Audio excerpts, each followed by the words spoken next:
Well, hello there, chat. So remember that thing I always say about not having a brain? I forgot I had a stream today. Oops.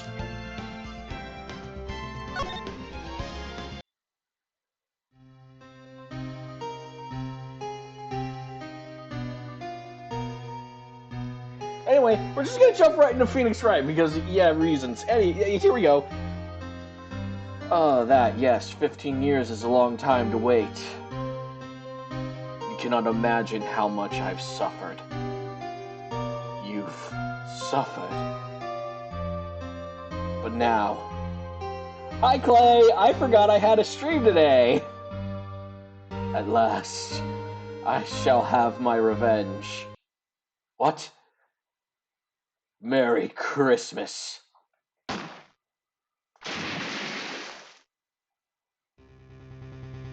Wait, who was holding that gun?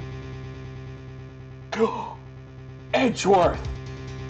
I thought you said you were going out to get some smokes. I didn't know you meant smoking gun. December 25th, 10:08 a.m., Wright & Co. Law Offices. Hey Nick! Do you know if there are any good waterfalls around here? Waterfalls? Dare I ask why? Maybe you shouldn't go chasing them.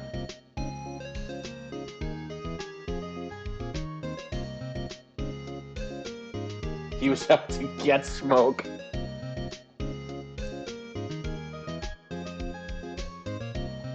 Waterfalls, dare I ask why? Maybe you shouldn't go chasing them. I know, Nick! Maybe I should stick to the streams and the lakes that I'm used to. God, I'm old.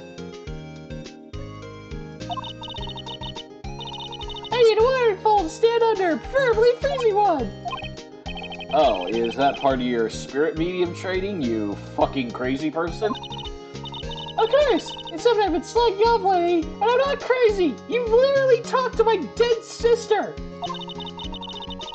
I need to brave the elements and be forged to you under the rushing spring waters! Okay. I don't know about any falls per se, but Gourd Lake is pretty close. Oh, darn. I wanted to give myself hyperthermia and take a day off. Doing nothing around the office. Sorry, but that was the breaks. Can you just take a cold shower or something? Good idea! So much for rushing spring waters. Next in the news, a large unidentified animal was sighted at Gourd Lake. The town is buzzing with excitement. These people will get excited about anything. Look, watch as I jingle my keys. Locals are calling it Gordy in tip of the hat to Nessie, the Loch Ness Monster. Though its namesake, Nessie, proved to be a hoax. Locals are confident their Gordy is the real deal. Yawn. Boring! Ugh, a scientific discovery that could change the world. Ugh, Snorefest. Can't they show real news for a change? Nick? The water pressure's kind of low in that shower. You want more pressure, huh? I can give you pressure. Maya, you're a failure as a spirit medium! Actually, that's even better. Why don't you go down to the fire department and have them spray you with the hose? Good idea, Nick! That totally won't kill me! Apparently, Fey blood is no aid in detecting sarcasm.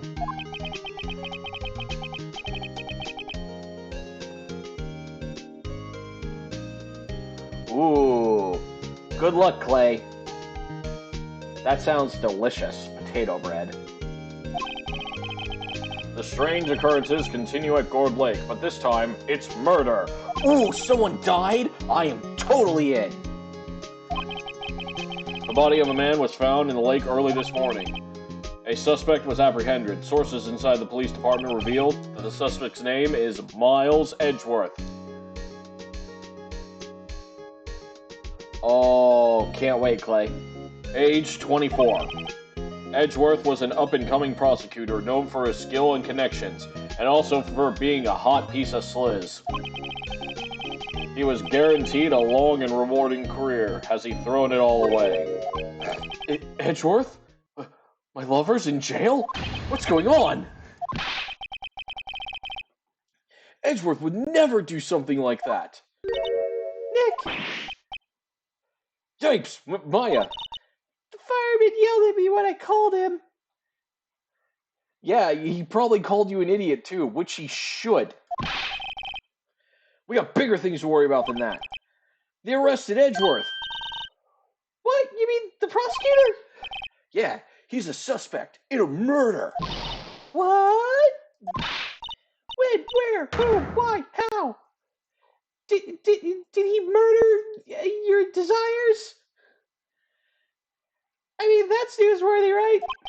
This town's pretty boring. I don't know. And no, he didn't yet. He still refuses to go down on me. Let's go find out, Nick. Yeah, but what should we do?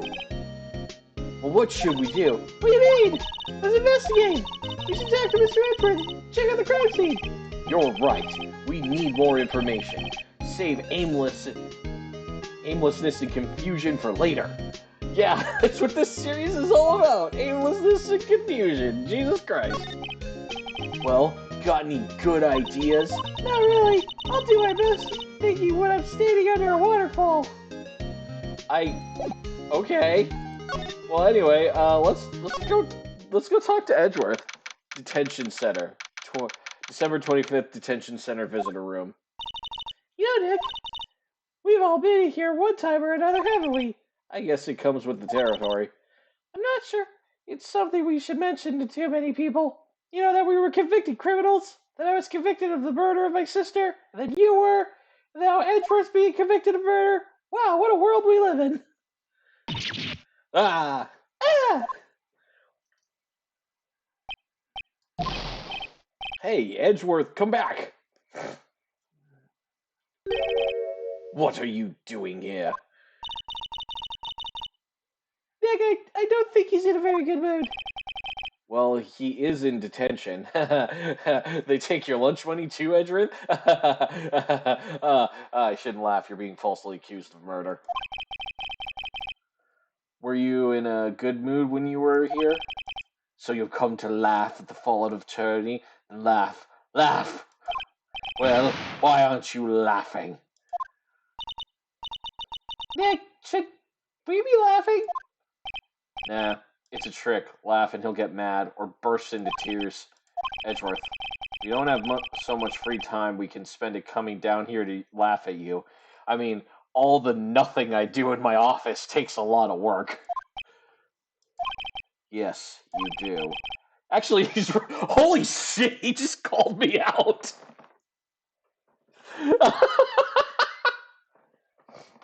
Oh, I just noticed. Thank you, while I was off stream, to the Mini Yeti for the follow. I hoped you wouldn't come. I didn't want you to see me like this, fully clothed. Not like this. I didn't want to see you like this either, believe me. So what happened, Edgeworth? Tell me. Tell me what happened. Why should I? What are you going to do about it? Duh! We're gonna help you, that's what!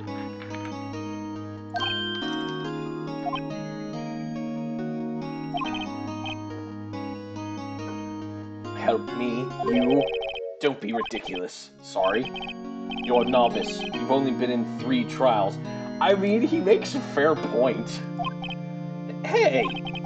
Sure, you got lucky and won all 3, but your luck's bound to run out someday, or you become homeless and the series gets a new protagonist. You need real skill, right? Experience. Nick, he's insulting you! Nick! Why am I always the one who has to get angry? Gourd Lake. The murder took place at Gourd Lake, correct? Yes, late last night. The lake is a long way away from your office in the courthouse. Why were you down there? I see no need to tell you. Edgeworth? Edgeworth, are you seeing another man? I don't have to answer that question. Edgeworth, my God, if you're cheating on me, I will dump you in this detention center right now. Mr. Edgeworth, you didn't really... Gordy. Huh? I went to see Gordy. Gordy? What's that? I'll tell you later. Why won't Edgeworth talk to us?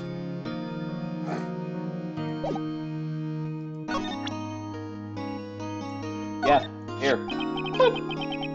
Your attorney's badge. Edgeworth. Let me defend you. Ha! Ha ha! Good one, right. But I'm not that hard up. Not yet. What do you mean by that? Me? Trust a wet behind-the-ears lawyer with only 3 trials under his belt? Never. Here's something else you could make wet. Zip. What? My case is near hopeless, right? Every defense attorney I've talked to has turned me down. What?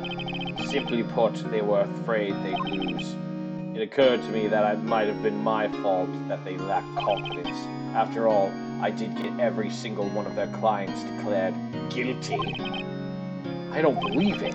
Regardless, I don't want you involved in this. You in particular, I cannot ask to do this. Edgeworth, why won't you trust me? Why won't you look me in the eyes when we make love? Alright, going to Gourd Lake now. I don't know why, Clay. I don't know why. It's just like, this whole thing just brings it out in me. This is where it happened. Yeah, Gourd Lake is in the middle of this park. I can see some police walking around in here. Questioning people? Probably. Hey, is that Detective Gumshoe over there? Hey, he'll give us information if we tell him we're helping Edgeworth. He might not even give us a hard time this time. Well, pal, there's enough of us here. Anyone found anything? Sorry, sir, nothing. Idiot! The trial's tomorrow. We need clues on the double. But, sir, there aren't any clues. That's why we arrested that attorney, Mr. Edgeworth. It's clear, sir, he was the one— Shut up! You try to say that again. I'll hit you with this yaoi paddle so hard. I'll make you sorry if you do. So just get out of my face, pal. Yes, sir. Oh, man. He keeps waving that yaoi paddle around. Detective Gumshoe's kind of scary today. Croots. Bah. Ah. Eek! Hey, you're that hairy guy. Hairy Butts. Right. Phoenix, right. Will he ever learn my name? And just what are you doing here, pal? Investigating, well, yes, I suppose. Well, I'm here to help. Ask me anything you want. Bring it! He seems different than usual. I wonder what's up. Mr. Edgeworth hasn't actually asked us to defend him yet. Huh? Oh. You don't say.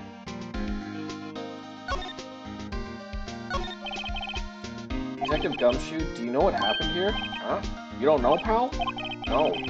Okay. Wow, okay, Mr. Head in the fluffy pink clouds lawyer.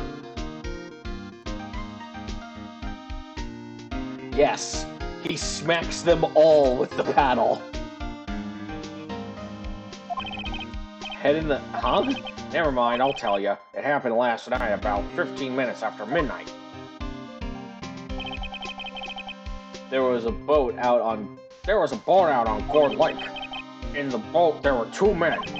One of those men shot the other with a pistol. And And the shooter was Mr. Edgeworth. a cop who arrived on the scene arrested him.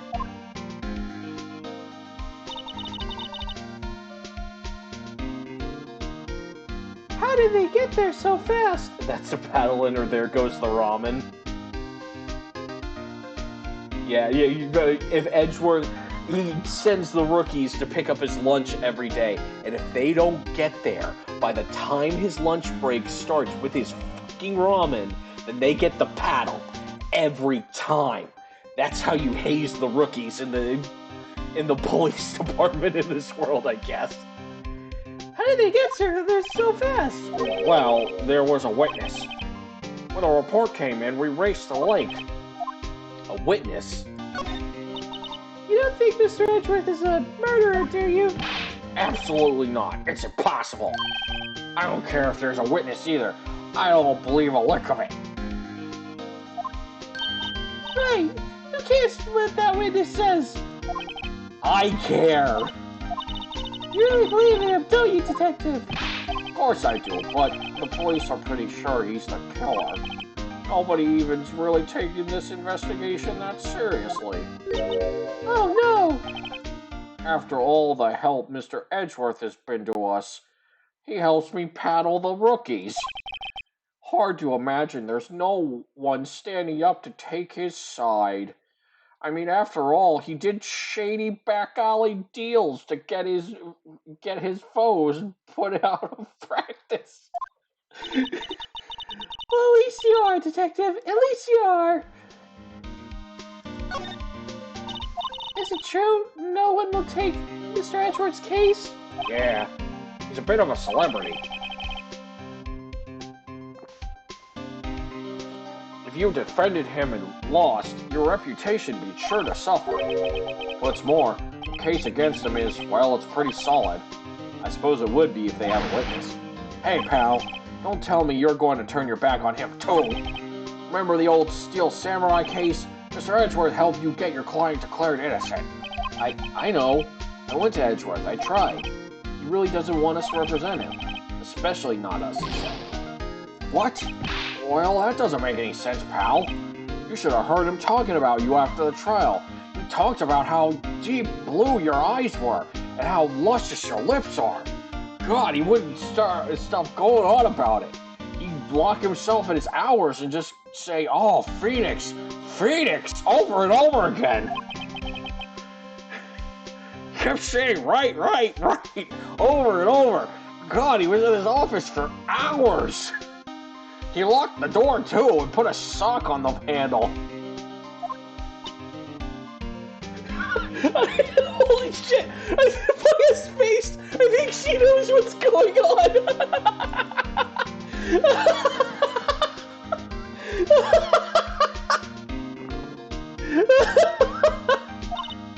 Nick, I'm not sure that's a good sign.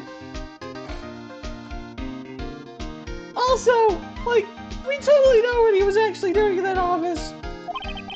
Neither am I. And yes, we all know what he was doing. Why wouldn't he want your help?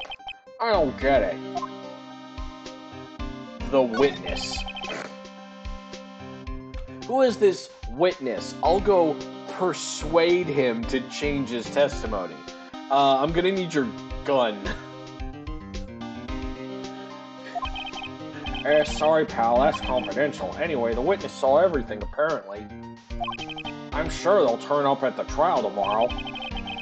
Was there only that one witness? Yep. I was pretty cold out on the lake last night, and it was Christmas Eve after all. Still, we're being thorough. You never know when you're gonna turn up another witness. That's why we're checking here today, checking things out. So far, we're coming up empty. Oh, it's Christmas today. I'd forgotten. What are you getting me for Christmas, Nick? I want burgers. Give me burgers, Nick. Feed me. I'm a leech. Talk to Santa. Detective Gumshoe, sir. What? Find something? No, sir, not yet. But there was a call from the precinct. They want to hold an investigation briefing. Yeah, what kind of loser goes to a lake alone on Christmas Eve? Yeah, can we really trust the witness testimony? I mean, come on. They're clearly a loser. Come on, Your Honor. I say we throw their whole testimony out. A briefing? Right, I'm off. Oh, sorry, pal. I guess you heard I gotta go. Anyway, any last thing you want? The autopsy report. Oh yes, do you have any information on the victim? Sorry. I haven't worked up the autopsy report. I'm still waiting. Actually, say, if you get the time, drop by the precinct. We can talk more there, pal. You're not coming back, Detective? Probably not, pal. So what should we do if we have something to talk to you about? Ah, right. Here, I'll show you how to get to the precinct. Come down and see me anytime.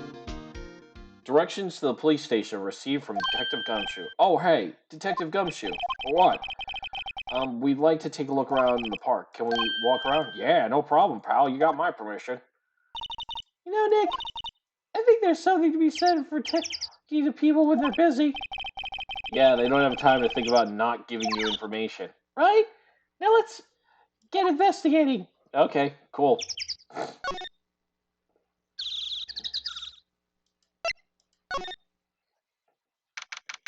December 25th, Gourd Lake, public beach.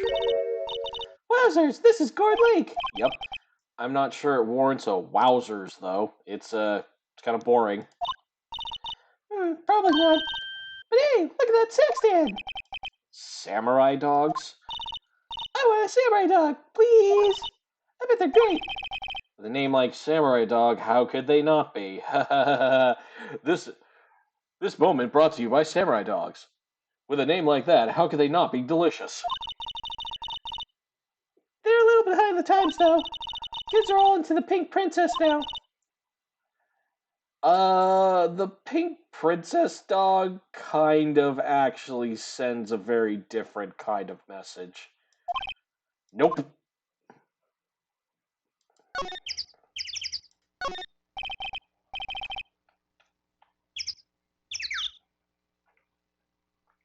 A hot dog stand. It's closed. Samurai dogs. They're IKEA-licious. The Christmas fringe looks a little half-baked. Banner reads, Samurai dogs. Someone needs to redecorate.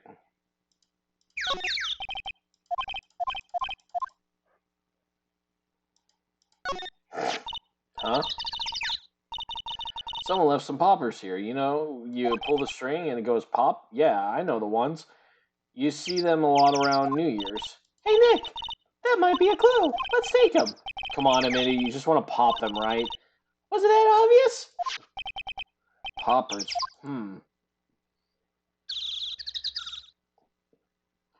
Yeah, we'll take them. Fuck it. No. Suppose it couldn't hurt. Huh? Where'd they go? In my pocket. Poppers put in pocket. God damn it, Maya. At least the place is well maintained. Huh? I almost didn't see that signpost. Left boat docks, right exit. Wow, Gourd Lake is really big. Yeah. Say, Nick, why is it called Gourd Lake? Oh. Well, a long time ago, they used to grow gourds here. Whoa, no way. I'm sure it was because Lake looked like a gourd when viewed from above. You know, like an hourglass shape. Well, it is shaped like a gourd, actually, but that's just a coincidence. Oh, okay. Maya, you don't have any pockets. Oh. Oh, no. Oh, no. Maya? Maya, where did you put those party poppers? Maya? Maya, tell us, do we need to go to the hospital?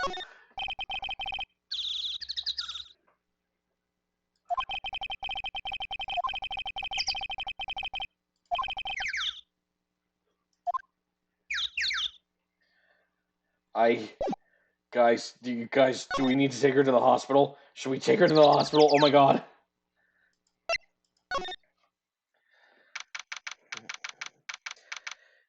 December 25th, Gourd Lake Woods. Look, someone's camping. They got guts camping at the scene of a murder. Hey, Nick. If they were here camping here last night, they might know something about the murder. That's true. Good call, Maya. Let's go talk to them.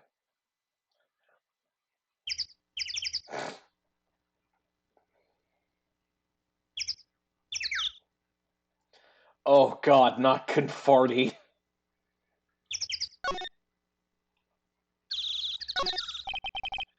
This SUV has seen better days. It's dented all over. Can't believe anyone would drive their car down here. Hey, Nick. What? Don't tell me you're hungry. No, I was just wondering, why are camping pots and pans made of aluminum? They don't talk about that in any of the law books. So there's no law saying they have to be made out of aluminum then? I'm not having this conversation.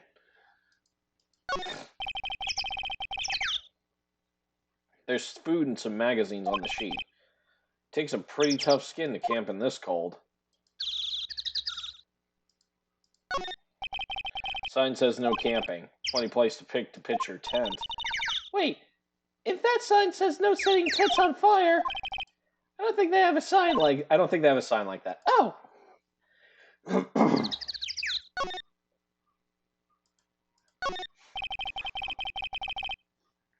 This camera has a mic and some sort of attachment. It must take pictures when triggered by a noise. Wow, cool! Let's try it out! Hi, I'm Nick!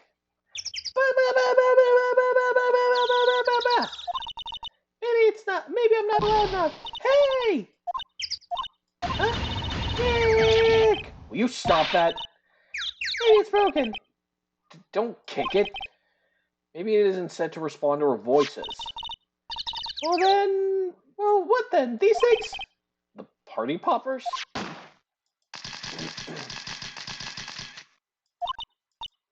Well, it responded. Well, responded. Yeah! Hey, get your hands off of that! Eek! What in the Sam Hill? Look what you done now. There goes a whole roll of film. I'm sorry. Sorry's nice, but it don't pay my bills. Y'all know how much a roll of film costs? I'll pay you back. Or y'all think is setting off party poppers in a place like this? Well... What? Don't try to play stupid with me just because you think I'm some country bumpkin. Yeah, I know how y'all Yanks think. I say these southern folks talk with an exaggerated drawl. Why, they must be dumb. Well, let me tell you, just because it'd be dumb don't mean we all are. I'm stupid, but not all of us are.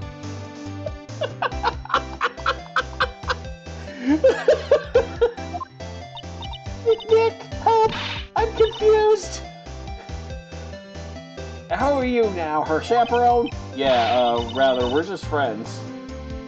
Just figure out what y'all gonna say and say it for Jesus' sake. God, I'd rather sit through one of Paul's draws than listen to you stutter all day. Oh boy. I guess we should pay. Watch it. Yes, ma'am. On second thought, I'll pay later. I'm really sorry. What happened? What? Okay, you see I'm changing the film on my camera. Someone, I'm not naming any names, but someone used up a whole roll. Sorry. That didn't work. I wonder if they're sure that would get her attention. Ah, fuck. Okay, fine. I guess we're leaving. Because she's angry now.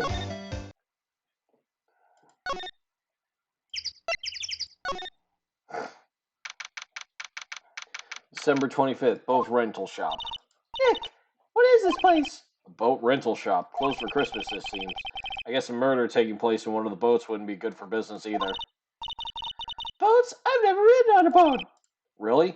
Well, how about we go out once we finish the once the trial's finished? Hey, good idea, you bet. Boop. A small boat rental shop. Doesn't look like anyone is around. They probably closed because it's Christmas. There's some boats Was one of them the boat used in the murder, I wonder? Nick, I changed my mind. I don't really want to go for a boat ride. But Maya, don't you want to go into the murder boat? There's more forest off that way. I didn't find any helpful clues in here. Yeah. The ground interesting? No? Okay, back. Move.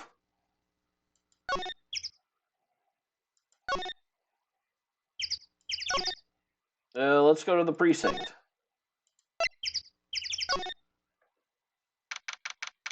December 25th, Police Department, Criminal Affairs. It looks like Detective Gumshoe. Something wrong, miss? Turning yourself in? Okay, what do you do? Shoplifting, larceny, public indecency? No, none of those things. We're looking for Detective Gumshoe. Is he around? Gumshoe? Oh yeah, he's in a meeting right now. I don't think he'll be out anytime soon. Okay, we'll come back. You do that. Oh, and go straight home and stay out of trouble. No more shoplifting, you got that? Do I look like a criminal or something? No, you look like a pest, Maya, but not a criminal. You seem like you'd be too stupid to commit a crime.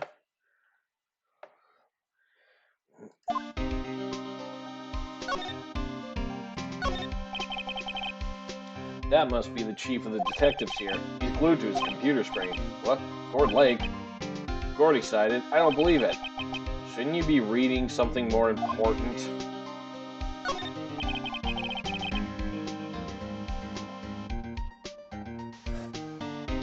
A poster of a female police officer. Wait, no, that's the latest Babes in Universe calendar. My bad.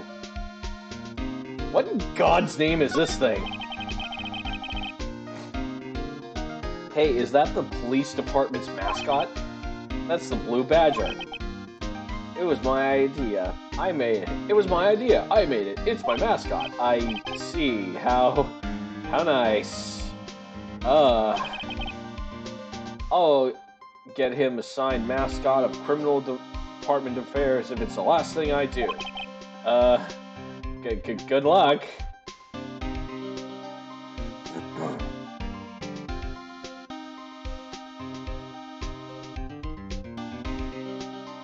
Yeah, right, Napalm? That must be what he's mumbling something to himself. Your mama could be.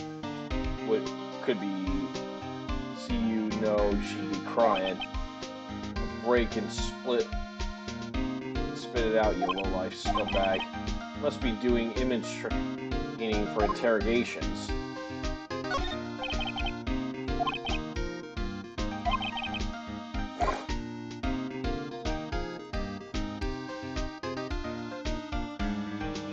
Okay, back.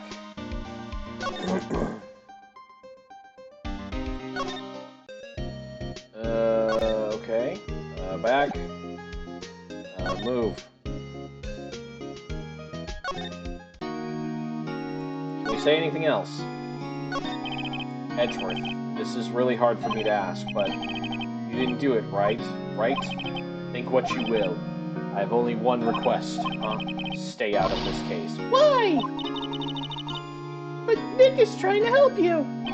I know that. But I don't want your help, okay? Why not? Look, just go away and leave me alone. Nick, Mr. Edgeworth did it, didn't he? Maya, let's go investigate elsewhere. But Nick...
Yeah. Okay, I do sort of get that one, because I did look into the... Oh, God, that face again.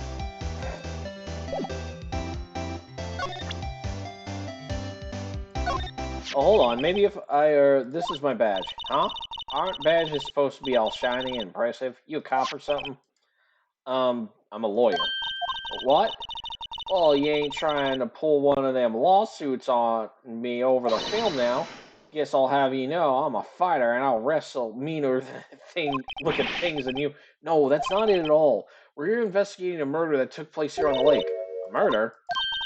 Ah, sounds cool. Yeah, people died. That's awesome. I see that all the time on TV. Why didn't y'all say that in the first place? Go ahead, ask me anything you like. I love helping people with murders. I mean, helping people solve murders. I've never killed anyone in my life, that you know of. You too, y'all come out of hiding now. I won't bite hard. Come to think of it, where did Maya get off to? Sorry, I was feeling a little overwhelmed. The culture gap and all. Never mind, honey. I can talk Yank for you if it pleases you. Thanks, I think I'll be okay. Great then. I'm Lotta Hart, but y'all can call me Lotta. I'm here photographing meteor showers for a research project. Might have pleased meet you. Oh my god, thank you, some cooperation, holy shit. Okay, so what happened? Oh yeah, there was murder. Anyway, I haven't seen much television lately. It happened late in the night on Christmas Eve. So, Christmas Eve? A man on a boat was shot. Did you see anything? Well, let me see. A boat, you say? I reckon I might have seen one, not sure though.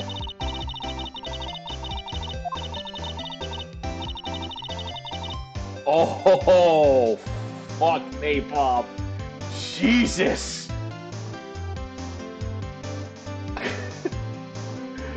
I've seen it on boats and choke a mule. Kind of hard to remember which I've seen when. So what's it you do, Lotta? Yeah, that's a good question, Clay. Are meteor showers loud? Huh? Me? Y'all don't really want to know that, do ya? Actually, I'm a research student at Country U. Country U? Right in the heart of the heartland. Wow, neat. Nick, she's a research student at a university, Country U. So I hear. Let me see. I guess I was about 3 days ago. What are you photographing? Didn't I tell you that? Meteors. Yep, meteor shower. Falling stars? Yeah, that's very suspicious. That's quite a camera you have there. Yeah, y'all better know it. It's German made. A genuine soul. Isn't that where they make knives? So what's this device you have stuck to the camera? Huh? Device? The camera went off all by itself when I popped my party popper. Oh, that Mac triggers the shutter whenever it detects certain sounds. It's programmed to pick up loud noises right now. A programmable camera? Neat! Okay.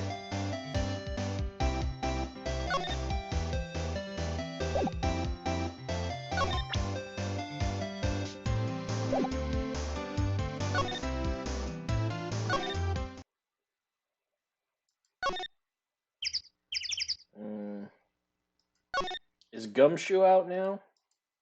Is he out of his meeting? Nope. Hi, Fluke. Good to see ya.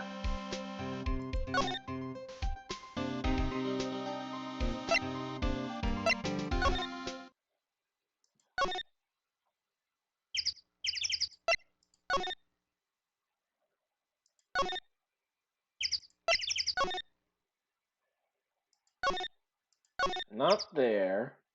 Do I have to do more with Lotta?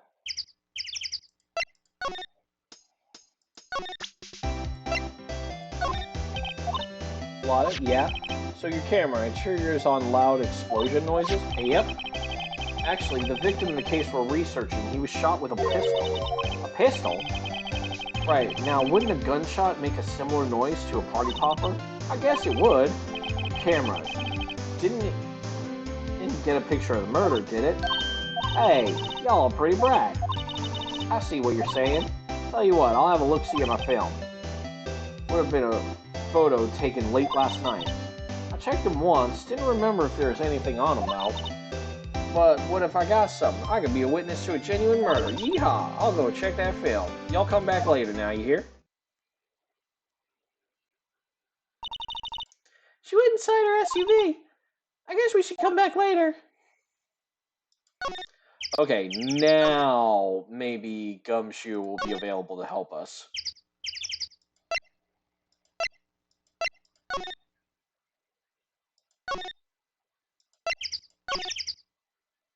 Yeah, there we go. At least something's moving at the very least. December 25th, Police Department Criminal Affairs. I guess Detective Gumshoe is still in that meeting. Hey, thanks for coming down, pal.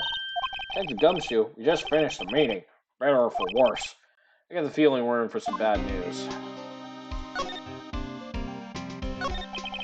Do you know anything about the victim yet? No. Still can't ID him. Has Mr. Edgeworth said anything? Not a word. So how did the meeting go? Can't tell you, pal. You're a lawyer. True. You know, I don't know what to believe anymore. Sure, Mr. Edgeworth's human like you or me. Still, I get the feeling that if he'd done something wrong, he wouldn't go hiding it. That's just the kind of guy he is. You know, he's truthful, honest, upfront, always hitting us with that yowie paddle. So they think that Mr. Edgeworth did it? Well, trial's starting tomorrow as scheduled. I see. Hey, in the end, you did tell us about the meeting. Don't go telling anyone else, pal. Yes, sir. And do me a favor. Stand by Mr. Edgeworth. He needs help, and you're the one to help him. Help him, Phoenix. He'd help you, too. Pay him back for that handy J. I'm sure he's got some reason why he won't talk to us. Thanks, Detective Gumshoe. Detective Gumshoe, how come you trust Mr. Edgeworth so much? Well, I think that was obvious. We got a strong working relationship, us two. We trust each other. That's how it works. A working relationship? See, Mr. Edgeworth always gets his defendants declared guilty every time. His methods might be a little extreme at times, but there's a reason. He trusts our investigation. See, he trusts us to get the right man. That's why I work extra hard, pal. And that's why so many innocent people are in jail. Because he just trusts us. He doesn't even realize that all of us are just blitheringly incompetent. When you look at our chief, he spent more time designing that mascot than shifting through reports. You gotta earn the trust he's placed in us. I see. Mr. Edgeworth is a man you could trust. You have my word on that. Okay, did you get the autopsy report? I was wondering, did you ever get the... Oh, that. Yeah, I made a copy for you. Thank you. Nick. Huh? Can you show me the photo of the victim? That face. Someone you know? I don't know. I just have this feeling that I met him somewhere a long time ago. Okay.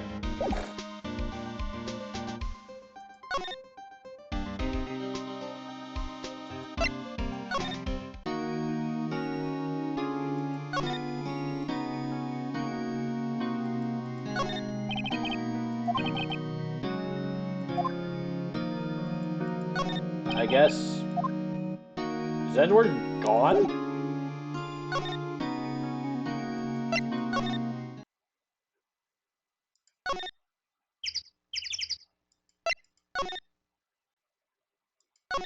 Okay, let's go check with Lotta, see if she's got that picture.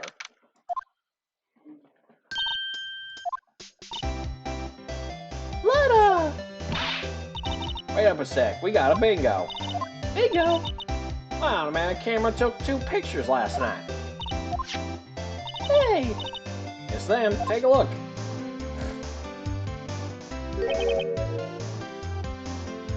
Wait. See? He's shooting him with that pistol. It looks like that, yes. You can't really tell who that is shooting. Yeah, well, there was a fog last night to strangle a bullfrog. But you know, seeing these photos reminded me of something. What? I saw the murder happen. I'm a witness. What? Are you serious? Of course. How did you forget? Never mind. I forgot. Everyone in this world is just dumb. Y'all reckon I should tell the cops? I reckon so. What's that? Now, don't y'all go trying to mock my accent. I'm a sensitive lady. Hey, so I'm off to talk to the cops. Y'all can have this photo. Later. Wait, Lotta. What? Can't y'all tell I'm kind of busy? Tell us what you saw too, please. Nice try, honey, but I wasn't born yesterday. I'm a witness, and that means I'm on the side of justice, and that means the cops. Oh, is that a loaded statement? I never eat the south side of northbound skunk that tell you. Lotta! Don't let it get your skivvies in a bunch. Friends today, enemies tomorrow. Or was that the other way around? No matter, I'm going. Hey, maybe I'll let me do some testifying. Hot darn. She left. Well, that's one more witness. What do we do now, Nick? Well, if she saw much, there's not much we can do about it. The question is, what exactly did she see? I guess we'll find out in tomorrow's trial. Like photo add to the records. Okay, cool. At least we got that. December 25th, Gourd Lake, Public Beach. Looks like the police have given up their interviewing. Hey! Ah! Nick, I think Santa's mad at you. Long time no see, Nick. Ho, ho, ho. I've come back to finish the job. You, Santa, you killed my parents. Now you're back to finish me. Ho, ho, ho, ho. How do you think I dyed this coat so red? Nick, you know Santa? Wow, Nick can see Nick. Hey, I see the connection. Maya, help me. He has an axe. Don't be ridiculous. Dude, it's me. Larry? I thought I'd mess with you. My dressing up as your parents' killer. Pretty awesome, right? Nick, I swear to God. Also, you still owe me $37,000 in legal fees. Isn't obvious? I'm working. Taking my day job. I sell samurai dogs. Want one? Gotta get money for dates. You know, my girl, Kiyotse, deserves the best. Kiyotse, my girlfriend, who's totally real, by the way. Kiyotse? Not another model, I hope. Oh, Kiyotse's a fine woman, Nick. It was her idea that I wear this costume. She was all, you go, girlfriend, you know?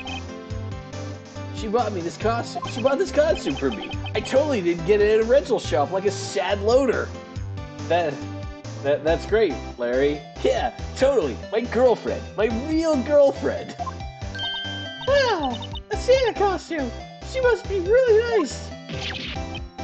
Whoa, cute. Nick, who's she? She's not your... Larry? She's underage. Not my... what? No, she's not. Larry, she's not legal. I'm his partner, my Faye. I'm, the little sister. Sister?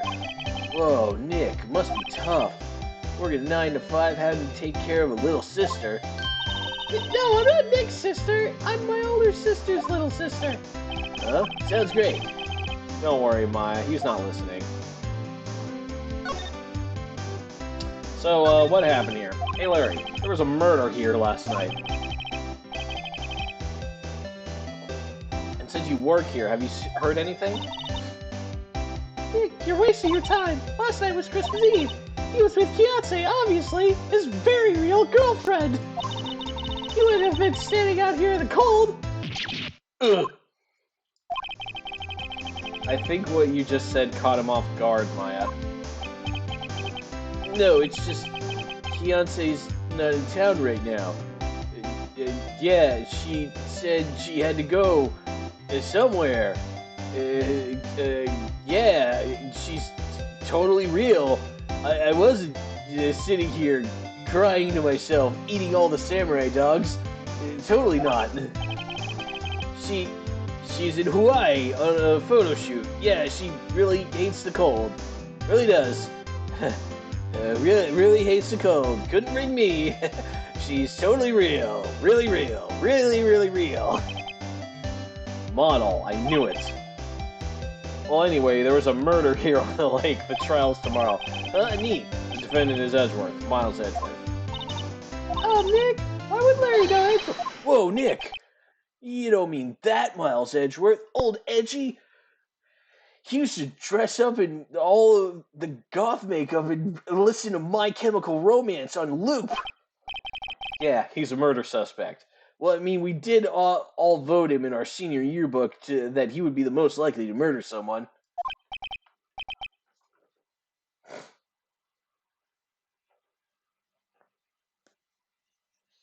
Apparently, the person in charge of the photo shoot is named Guy Other. Sounds like a stand-up sort. Yep. Huh? You know Mr. Edgeworth, Larry? Yeah, of course. Edgy was in the same class as us in grade school. What? He didn't go to like some fancy school or something for rich kids? Tell me about the dogs. Oh, you mean the samurai dogs? Why are they samurai dogs? I mean the kind of look gourd shaped. Well, originally they were gourd dogs. You know, like guard dogs? Ouch! Samurai thing was Fiance's idea. Oh, she's my woman, you know? She's real, by the way. Totally real. I'm trying to convince you that she's real. I'm definitely not convincing myself and having a mental breakdown. Here's all, change the name and you go, girlfriend. She made me that banner. I totally didn't paint it myself. Yeah, the lonely nights in my apartment. The blue definitely wasn't made by my tears. Yeah, the kids can't get it. Sorry about this. That just seems wrong. And guess what? We're getting a ton of customers here at the lake. What with that? With the big news? Big news? Yeah, Gordy. Gordy? So Mr. Edgeworth was your classmate, Larry? Yeah, Nick, him, and I used to hang out all the time. He used to say things like, go away, and stop following me, peasants. Wow, I never knew!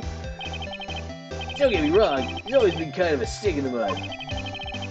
Studying all the time, trying to be like father. Like his father? Yeah, Eddie's pop was a famous defense lawyer back in the day. Wow, wait, you said defense lawyer? Yeah.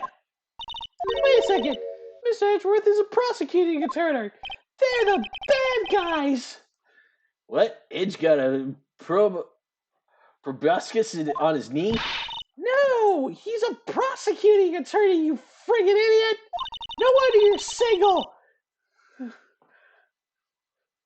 That's like the total opposite of a defense lawyer. Huh? Go figure. Always used to talk about defending the weak who were unable to defend themselves. And he used to go on about a man's duty to society and all that. What a bore. I wonder what changed his mind, though. Do you know, Nick? Nick? Let's talk about Gordy. What's Gordy? Huh? You mean you don't know? It's here, in this very lake. A giant, mysterious monster. Gordy! Monster? Yeah, check it out. This is an article from yesterday's newspaper. There's a photo. Whoa, it's real. Nick, a monster, a real monster. Yeah, it's probably just a log or something, right?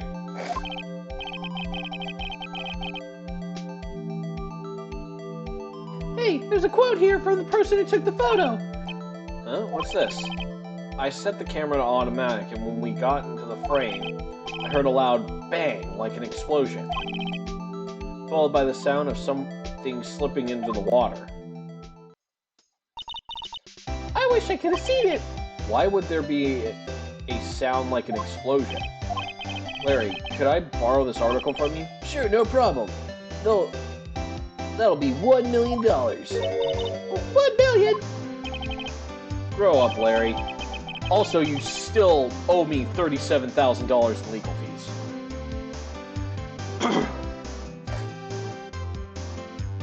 Absolutely. Go right ahead, Clay.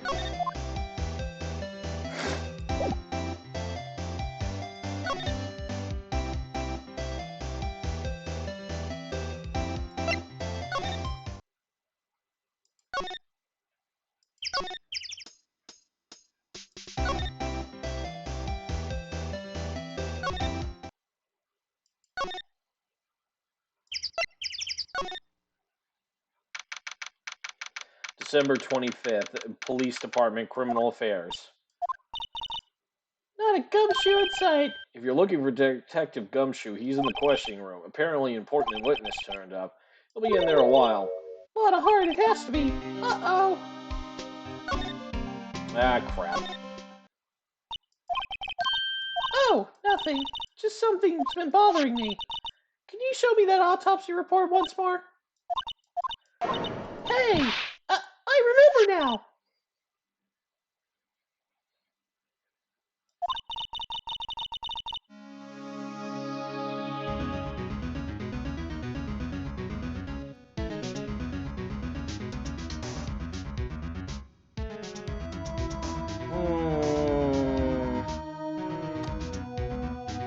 Clay, you are unfortunately completely off the mark.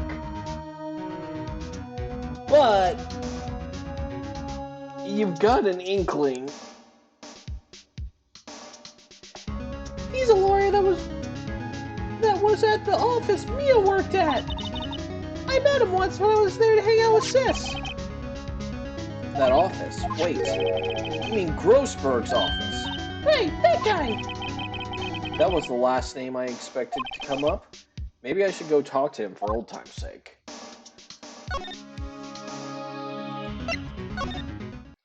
He still hasn't gotten his gaudy, awful painting back. December 25th, Grossberg Law Offices. Ahem. Ah, that familiar clearing of the throat. Oh, cool, man. Aha, you're Mia's something, Aha, you're Mia's something or other, are you not?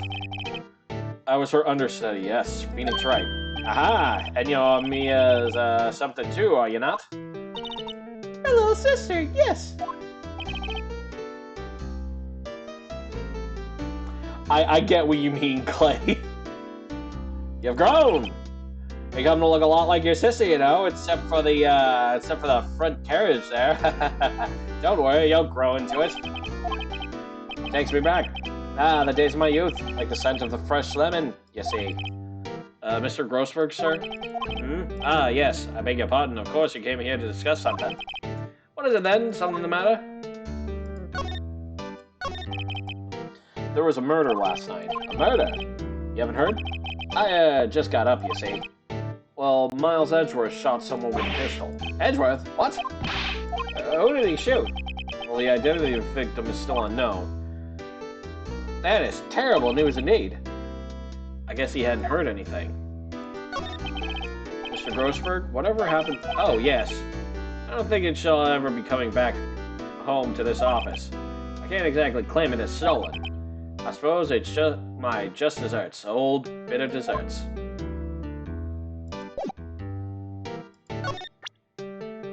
Okay, present, here we go, the autopsy report. Strange. I feel as though I've seen this man somewhere before. Ah, do you remember? He was a lawyer here in my office. That's Hammond, Robert Hammond.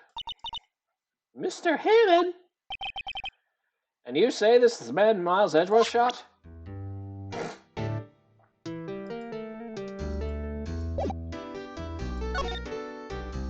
Yeah, who was Robert Hammond? Who is this guy, anyway? Mr. Hammond, he was the defense attorney in that case. That case? Yes, the DL6 incident. DL6? Why does that sound so familiar? Perhaps you remember. I'm sure someone mentioned it during the trial for Mia's murder. That was the incident where the police were so at a loss they used a spirit medium. Wait, you don't mean... Was that medium my mother? Yeah, your big fat mother. Yes, my dear, the spirit medium, Misty Fey. Your mother contacted the spirit of the victim. But the case was a loss. No conviction was made. The DL6 incident. Yes. Happened 15 years ago. Very strange case indeed. They never caught the criminal, right? Correct. Mr. Fey used her power to talk to the spirit of the late victim. Her testimony led to charges being laid against one man. But Mr. Hammond won the case and the suspect was declared innocent. And the police blamed my mother, calling her a fraud. You were the one who helped her out, then, right, Mr. Grossberg? Yes, quite. I totally didn't sell information that ruined her life to make me rich and famous or anything. Thank you. No, please, don't mention it. DL6. Never thought I'd hear that name again. Wait! What does that case have anything to do with Mr. Edgeworth? It has everything to do with Mr. Edgeworth, my dear. The victim in the DL6 incident was none other than his father, Gregory Edgeworth. What? His father? If you want to know more, you should ask him yourself. Show him this. I'm sure he'll talk to you. Wait, this is a photograph of my mother. Misty Fey's photo added to the court record.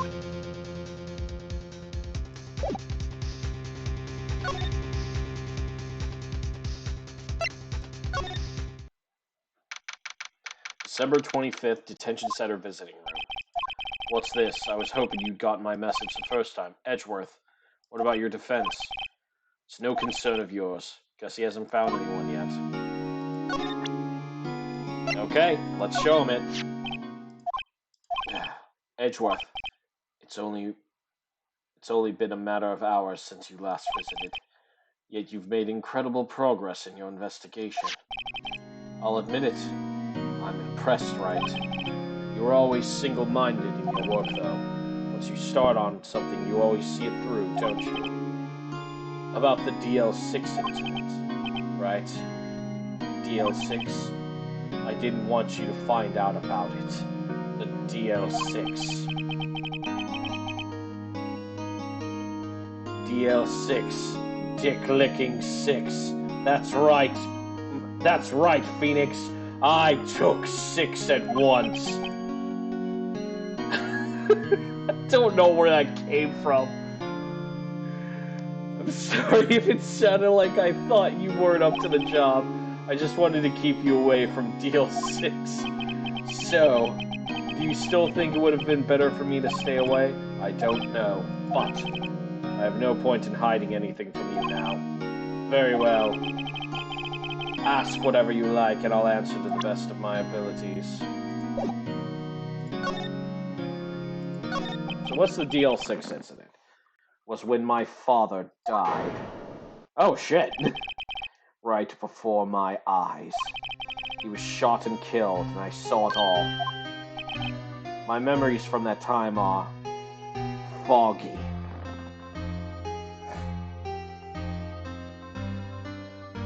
So Edgeworth is the long-lost brother of the ex-girlfriend of Dante from Clerks.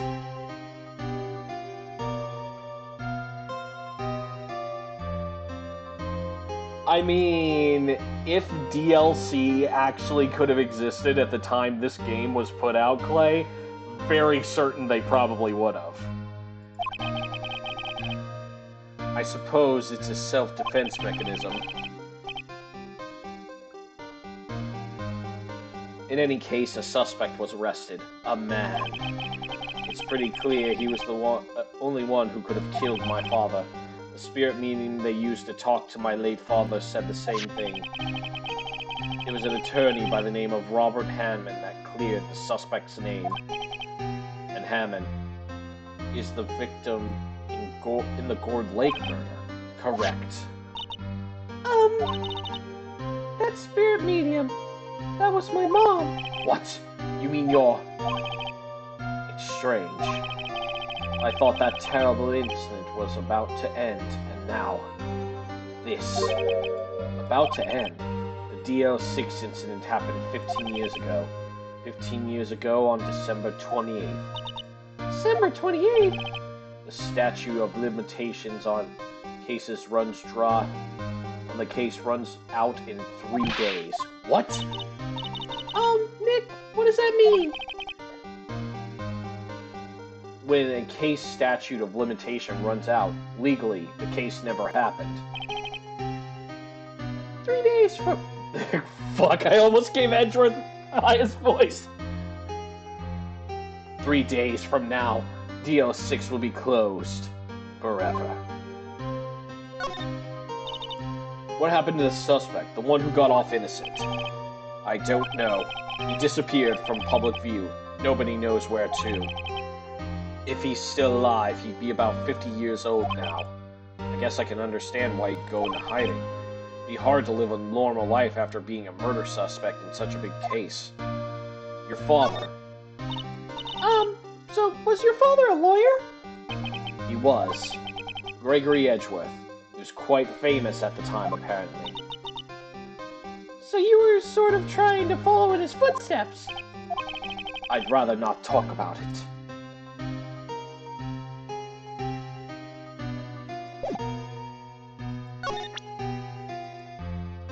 One more time. Your attorney, I can't say I really want to see one of those right now.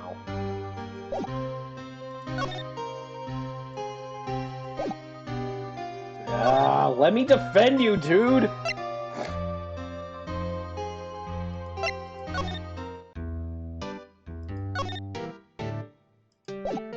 Okay, maybe to the priesting?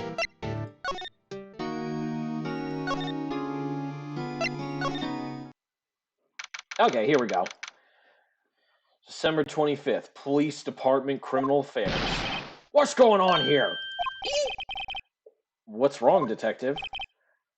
This white lady comes in here just a while ago, says she come to talk to you all after hearing what Mr. Wright had to say.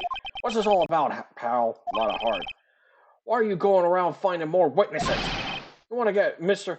Edgeworth the death sentence, pal? No, not at all. Just... I mean, she did say something. There's nothing I can do about that. I can't go around covering up evidence. Are you trying to say something about the way I do my job? No, sir. So, what did Miss Hart say? She says she saw Mr. Edgeworth fire the pistol. What? She even has a photograph to prove it. Right, I saw it too.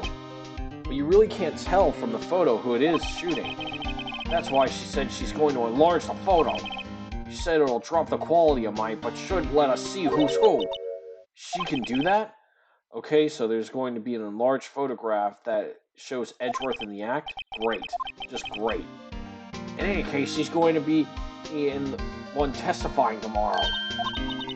Huh? What happened to the other witness? Well, apparently there was a cancellation. Cancellation? I'm afraid tomorrow is going to be life or death for poor Mr. Edgeworth. We got a witness who says she saw the very moment of the murder, and we got a photo taken when the shot rang out. I'd say that sounds like a pretty unwinnable case. But wait, what did Maya used to say? If he's innocent, there's got to be something I've overlooked. Sounds like Mr. Edgeworth is going to ask the state to assign a public defender. I was just asked to file the paperwork. You still got time, pal. Go talk to him again, for me, please. You have to convince him. You have to make him let you defend him, please. I know you're the only one who could do it, pal. You're the only one who could save Mr. Edgeworth. All right. I'll save Edgeworth.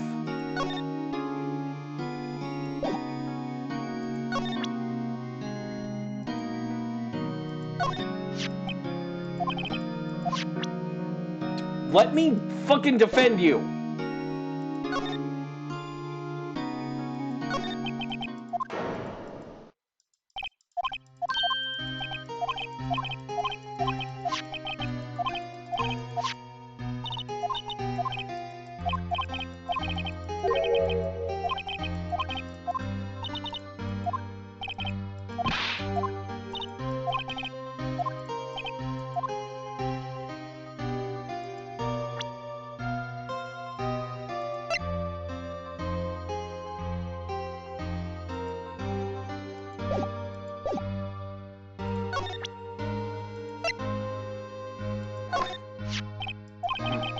Would have thought that'd be for Edgeworth. Did you shoot him? What do you think, right? I don't think you're the kind to point a gun at anyone, no. So did you shoot him? Fucking Jesus, Maya. A cancellation on social media, big kerfuffle. Yup. No, I didn't. It wasn't me. Right. Pains me to ask this now. I know, you want us to defend you. Yes. Will you? Of course we will. Ah, who'd have guessed the day would come? Ha ha ha ha ha. Big old Miles Edgeworth asking me, little old Phoenix Wright, to defend him. Oh yeah. Let's go. You got the biggest fucking boner right now. Not me. This is my chance to finally pay you back. Pay him back? Pay me back? For what? I don't remember ever doing anything for you.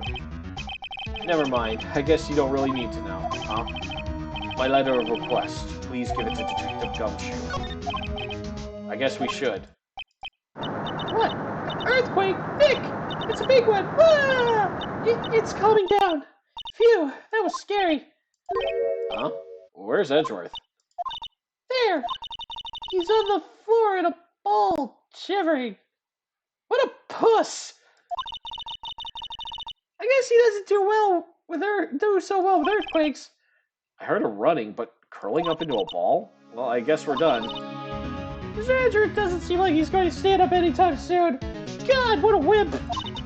Let's go, Nick! Right. We have to give Edgeworth's letter of request to Detective Gumshoe.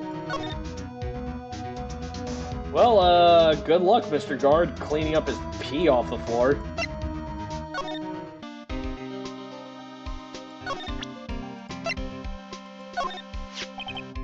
Look what I got.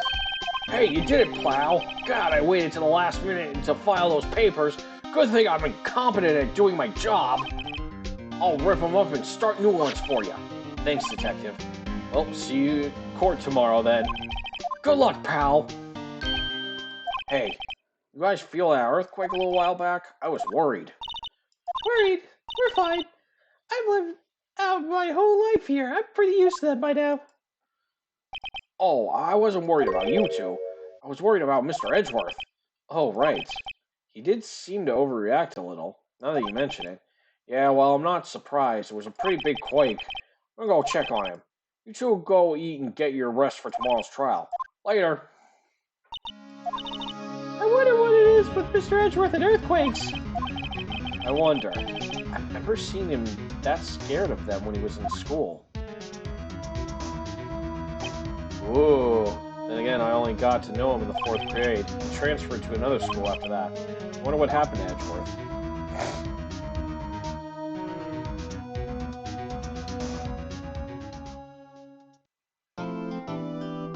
Alright, let's go. We're going into the first day of the trial.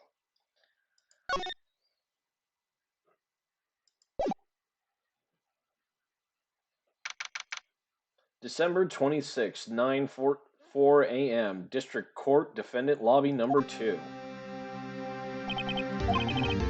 Karma. That's right, Manfred von Karma. He's the best prosecutor there is. He hasn't lost a case in his 40-year career. He is a god of prosecution. Right, a god. not a single case. He'll do anything to get a guilty verdict. Anything. God, the things I've seen him do for the judge. Seems like someone else I know, Edgeworth. You don't understand. I mean, he'll really do anything. Manfred von Karma is a man to be feared. That's quite a claim coming from someone who forges evidence. He taught me that what it really means to prosecute. What? Just picture a prosecutor as vicious as me, multiplied by a factor of 10. Oh my god! So he was your teacher then, Mr. Edgeworth? Something like that. Now he's trying to get you found guilty? What a creep! Oh wait, maybe he's planning on losing on purpose to help you out. Not a chance. He hasn't lost once in 40 years. 40 years!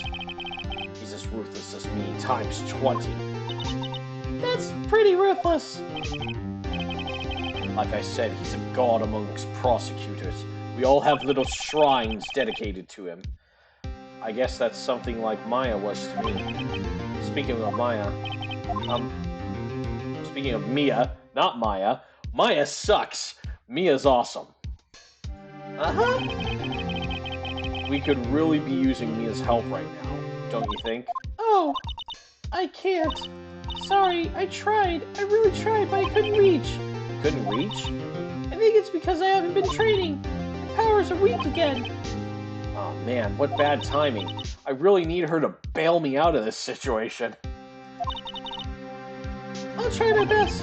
I hope so. What are you whispering about? Oh, it's nothing. Talking to my assistant, asking her to contact the ghost of my dead boss to solve the case for me. But it's time. Let's head in. Also, did I hear you say talking to a ghost? God, I'm fucked. December 26th, 10 a.m., District Courtroom number 3.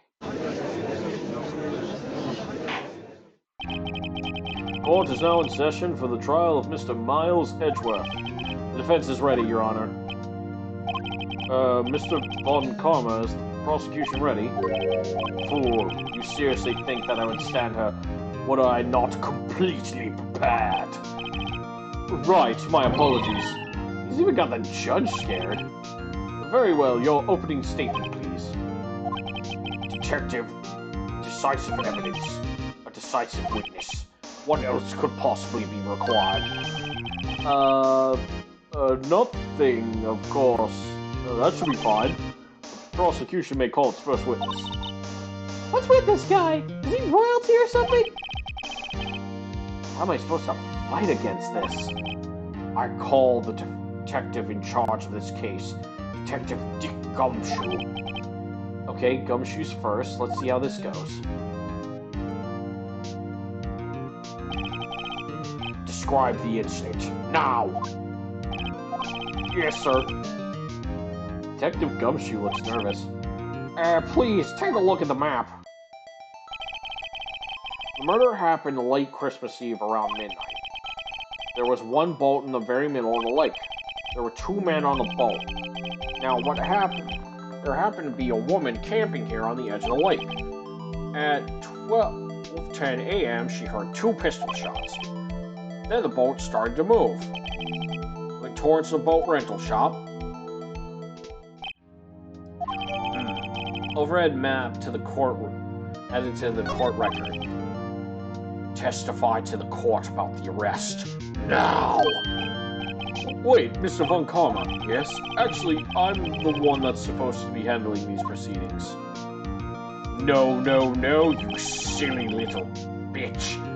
Wrong. There is only one thing you need to do here. You slam down your gavel and say the word guilty. That is your role. Yes, of course. You're quite right. I'm a cook. I'll listen to whatever you say. No, he's not!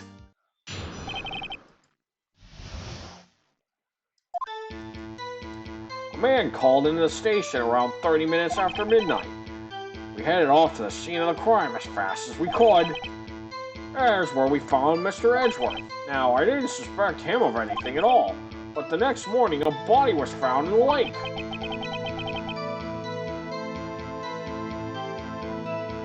So we had to arrest Mr. Edgeworth. Prosecutor is found guilty. I see. Very well. Begin your cross-examination, attorney. Now! Oh, okay. Let's see. Okay, so we'll press. You received a call from a man. Yep. But you said there was a woman camping there? She was the one who heard the 2 gun shows, right? There was a woman and the man who called in to report were 2 different people, obviously. Different people? There were 2 witnesses. The testimonies were quite similar, however. They have summoned the woman who was camping. On a heart. What happened next, detective? We headed to the scene of the crime as fast as we could. How long was it between receiving the report and your arrival at the lake? Oh, well, I'd say it was about 3 minutes. That's pretty fast.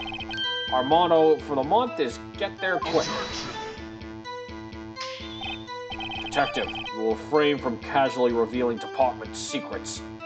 Like, listen to that objection from this guy. That's so, like, oppressive and, like, fuck, why is he so scary? Yes, sir. Sorry, sir. I look forward to your next year's salary review.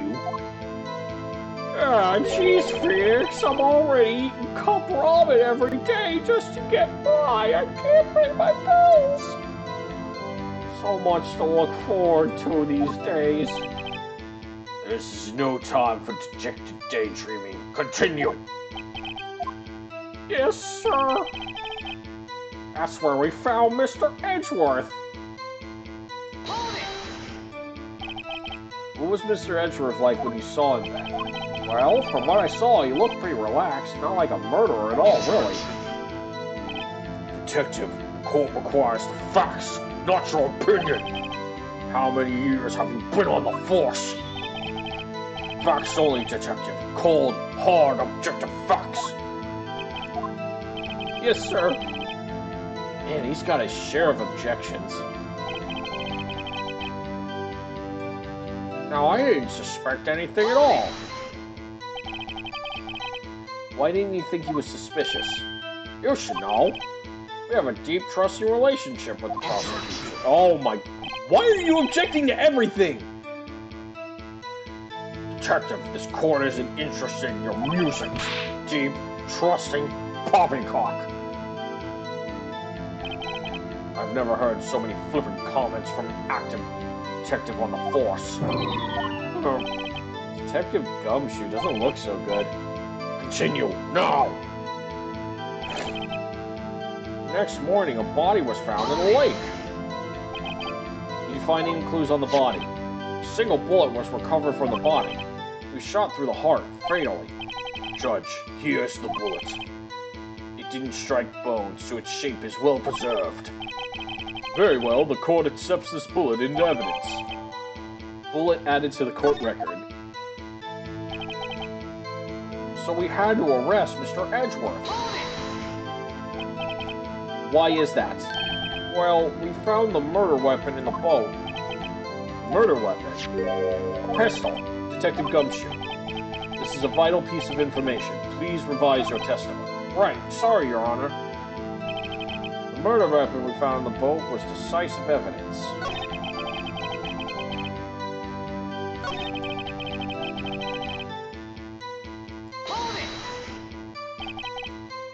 What about the pistol made it decisive evidence? Just.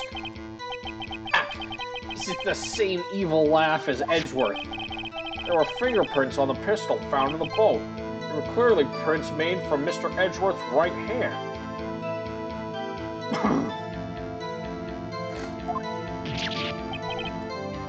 What?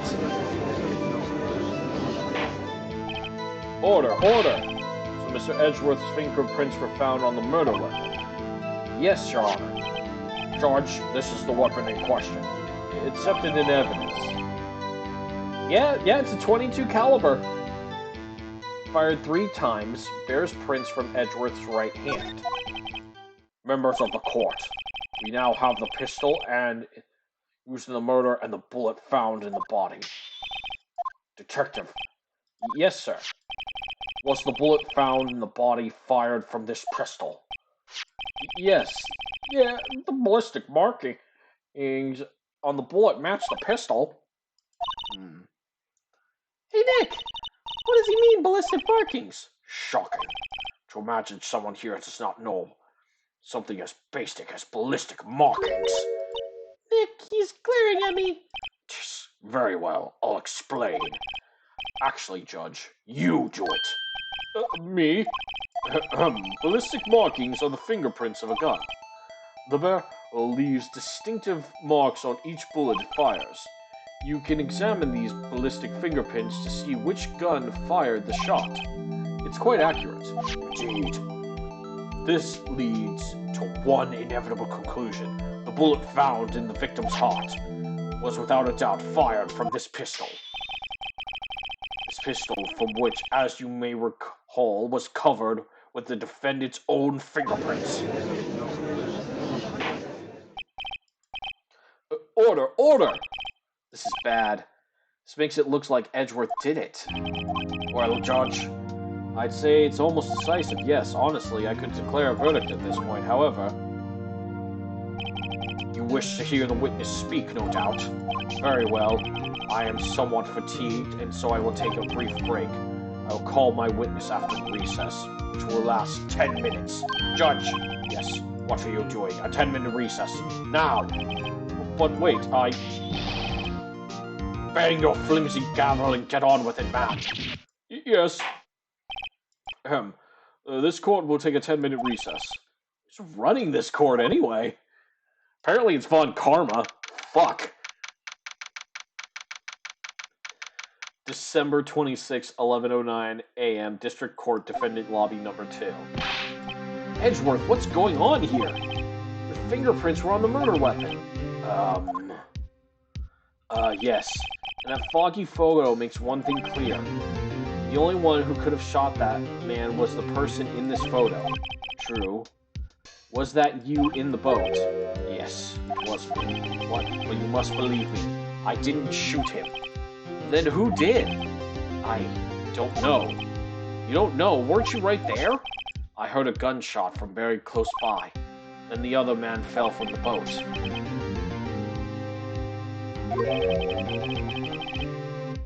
Clay, you forget the justice system in this world? Yeah, it doesn't make any sense. I thought at the time that he had shot himself. You mean it was a suicide? That's the only explanation I can come up with. Huh.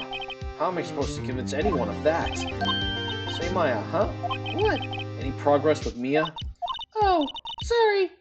It's no good. Ugh. I know. I'm no good for anything, am I, Nick? If I can't call my sister, I might as well not be here. I mean, I want to say it. I want to say it, but for the game reasons, we need to say this. No, of course not. I need you here. I can see you're always trying to help out. Even if you don't actually help, it's the thought that counts, right? It's okay, Nick. You don't have to make me feel better. I know I suck. Everybody wants my huge boob sister back. Why can't I have tits? I don't know anything about trials or defense. What's more, I'm a spirit medium who can't even contact spirits. Well, everyone has their off days. I mean, I've just been getting lucky lately. But you never know when my luck is gonna run out. Really? Whoa, right. Don't jinx this case any more than it already is. It's bad for my heart. Sorry. Whoops. Court is back in session. Mr. Von Karma, call your witness. Yes. Miss Lotta Hart will take the stand. Lorna Hart, you are a research student at the university? That I am. Good. Begin by telling us what you saw the night of the incident. And don't add anything trivial or subjective. Understand? Y'all need to learn some manners. Understand? Yeah, I understand. I understand. Nearly wet my britches. Very well. Your testimony, please.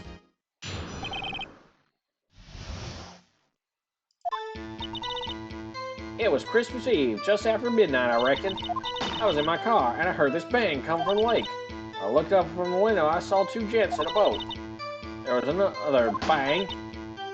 There wasn't nearly a thing on the lake but that boat. Enough. Huh? Judge, she happened to take a photo of the incident. This is that photo. Accepted into evidence. Well, this is a surprise. It looks like the very moment of the murder. Order!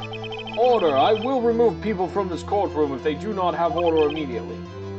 As the witness testified, she looked at the lake when she heard the shot. There were no other boats on that lake. So the man in the boat was the victim, must have been the one who shot him.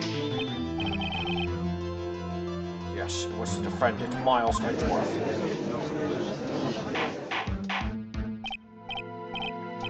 Order, order, order! I will have order! Well, Judge, the evidence is decisive. I have very little doubt about this case. Very well, this court finds the defendant. Wait, Your Honor, I haven't cross-examined the witness yet. A cross-examination? We have photographic proof. What question could there possibly be?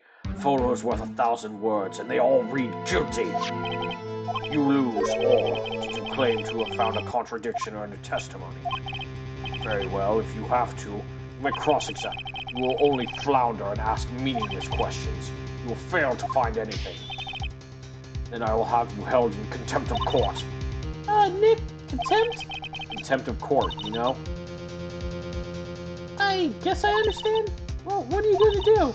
You really think there was a contradiction? I think there was. I think I noticed one little thing. Oh, I'm impressed, Nick. I didn't notice anything. All right, let's take him on. Yeah, I got a bad feeling about this. I understand. I will cross-examine the witness. Tisk, tisk, tisk. Very well. I pray for your sake this isn't a waste of time.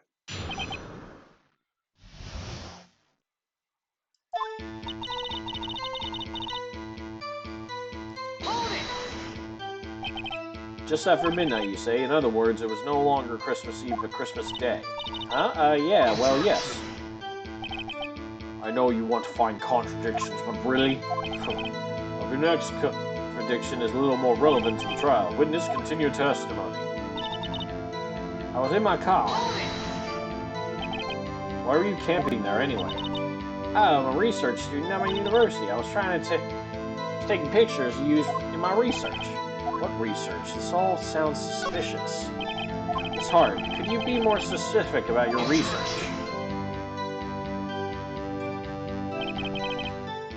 What does the witness' motive in camping by the lake have to do with the case? The answer is nothing. I object to this line of questioning. Objections abstain. What? No.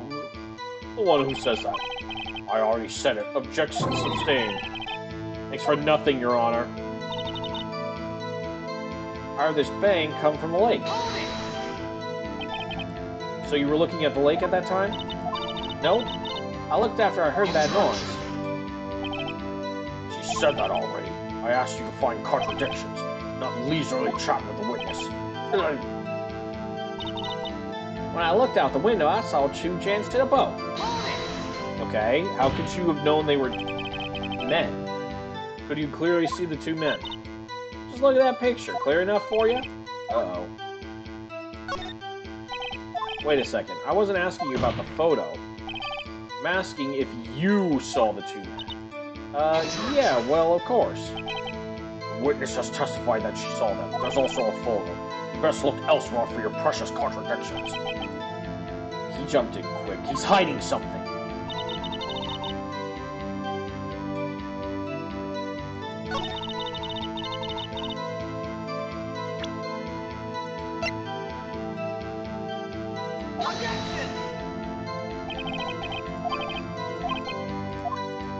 Ah, fuck. I thought, because there's no way that could be a clear...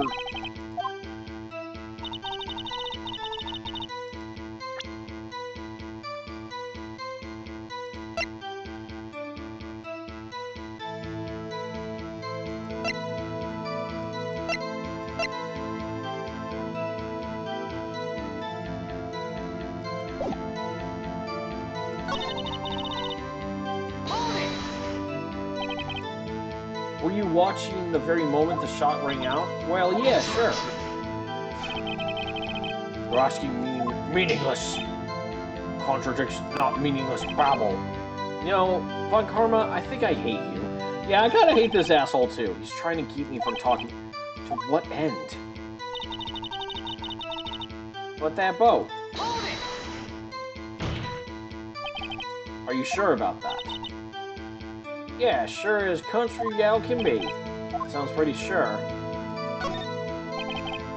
How come you're so sure? Well, heck, I scanned the whole lake. It almost sounded like she was more interested in me. Sorry, you... Fuck you, Von Karma! Mr. Wright, the witness has answered the question in full. No need for further questions. Objection sustained. That's what I'm... Sustained! Yes, of course. Oh, great. Enough. I think we've all heard what we need to hear, Mr. Wright. Seems you're unable to find a contradiction in the testimony worth noting. But, Your Honor... Yeah, he interrupted me at every fucking turn. And with a bunch of meaningless objections, I might add. I didn't get a chance to ask fucking anything. You keep your promise. Mr. Wright, I'm afraid that we'll have to penalize any further ask for it. First, by holding you in contempt of court. If that happens, you will leave the court room immediately. Uh-huh.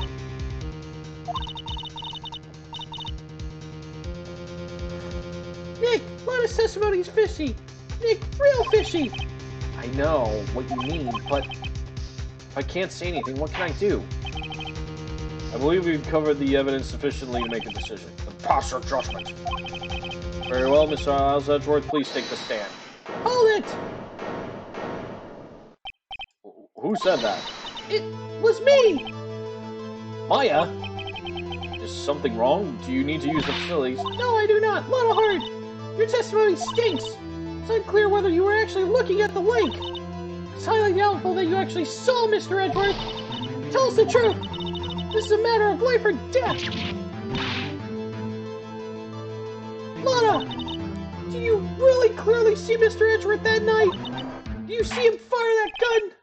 You will stand down. The courtroom does not acknowledge the defense's outburst. Answer me, Lana! What's the big idea? Treat me like some kind of criminal. I saw him. I swear it. I saw Edgeworth. Enough. Judge. Declare the defense in contempt of court. Yes, of course. I'm sorry, but you were warned. Guard, escort Mr. Wright out of the courtroom. He's in contempt of court and must leave. No. Wait! I was the one who made the outburst, Your Honor. Nick is innocent. Ha! What's the difference? All that matters is the guilty verdict declared. Isn't that right, Mr. Phoenix Wright? Wrong. What? Do you hear what Miss Hart just said? She said she clearly saw Mr. Edgeworth. That was not in the testimony. That changes her testimony, and I have the right to cross-examine her again. Order!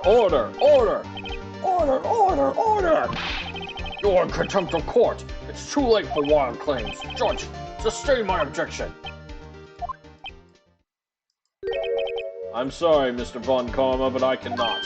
Oh, yeah! Way to go, Judge. Way to grow a pair. Let's go. Mr. Miss Lana Hart has made a new testimony. The defense does have a right to cross-examine her again. But he is in contempt of court! No, I am! If you're going to arrest someone, arrest me! Very well. Maya Fey, you will leave the courtroom immediately. Nick, I did what I could. You have to do the rest. Good luck! Maya, you were finally useful for once. My God, it happened. Puh, I care not for this melodrama. Listen well, Mr. Wright. I do not tolerate badgering of my witness. I'm running out of time. I better find a contradiction in here or else.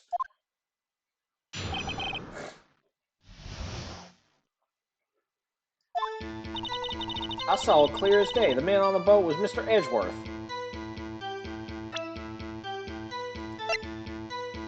Yeah, you can't see shit.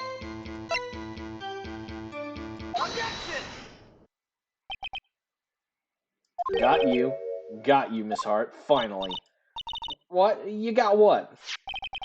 Look at this photograph. Every time I do it, it makes me laugh. I'm gonna say that every time. Photo I took? The very same. There's something I want you to see in this photo. It's quite clearly visible. The fog, Miss Hart. So? The picture was taken with professional, high-quality film, correct? Yet even it could not capture the faces of the men on the boat. Yet you claim you saw Mr. Edgeworth? How? Yeah, Clay, you're right. Are those pigs flying outside? Because, yeah, she be lying. What? What? Mr. Wright has a point. That's why I told her not to say that in her testimony. Please! Yet, now she has said it, Mr. Von Karma. How could you possibly see Mr. Edgeworth? Explain yourself! Miss Hart? What? Could you see the defendant that night? Of course. I said I could, and I meant I could. And please testify as to the circumstances of your sighting. I did it. I finally found a hole in Von Karma's carefully vague testimony.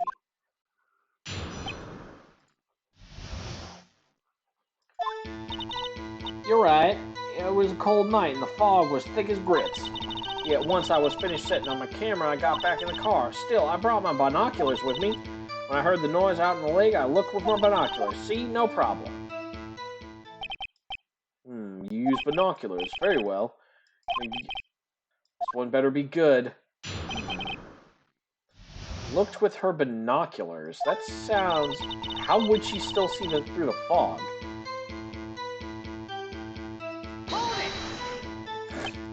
So, how could you see Edgeworth? You hasty Yankee types never find a gal where I'm from. Defense attorney, having trouble with it as it is, nobody loves me. So once I finished setting up my camera, I got back in the car. Your camera? Yeah, it's got an automatic... The issue we are concerned with here is Miss Hart seeing Mr. Edgeworth. The camera has nothing to do with it at all. He's not letting her answer any of my questions.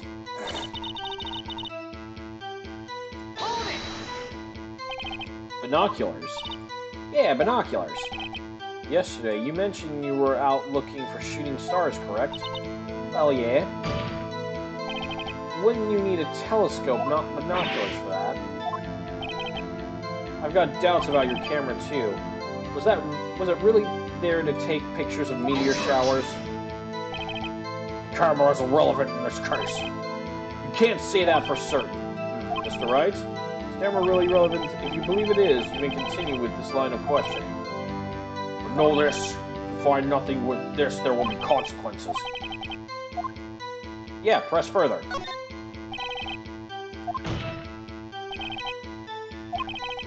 It is perhaps the key to this entire... Therefore, I will continue my line of questioning. Whoa, maybe I went a little overboard there. Very well. Miss Hart, you will testify to the court about the camera. Yeah, I hear ya. The camera was set up to take pictures of a meteor shower. Miss Hart, what made you choose that lake to photograph meteors. You know the fog gets thick on that lake. It's not very suited to stargazing. Yeah, well, you see, I guess I wasn't thinking too straight, Har. Mr. Wright, I will not have you badgering my witness because of... Now, wait a minute. Continue your testimony. You're saying how it was that you saw Mr. Edgeworth. No unnecessary comments, please.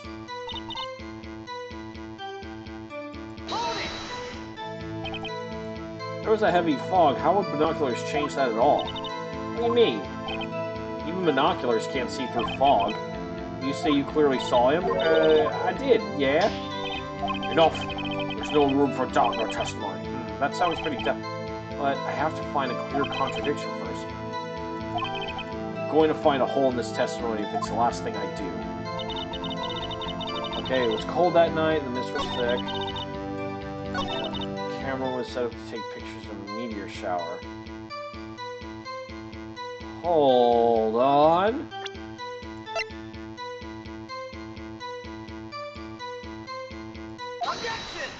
Aha!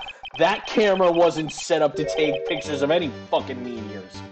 You're photographing shooting stars? That's a lie. Says who? I saw the camera you set up yesterday. It was pointing directly at the lake. You have to point a camera upwards to take photos of the star, Miss Hart. Mr. Wright, what are you driving at? The witness was not at the lake to photograph shooting stars, Your Honor. Well, then what exactly was she photographing?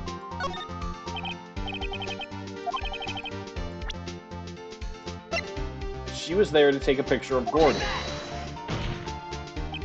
Miss Hart, this is what you were trying to photograph. What's this? A newspaper article? Gordon. Ah, the sighting at Gourd Lake. Well, Miss Hart, I never heard of no lake monster. You got proof or something? I'll see you prove I was trying to photograph this Gordy. Proof. Interesting. Very well, let's see it. And no joking around this time, please.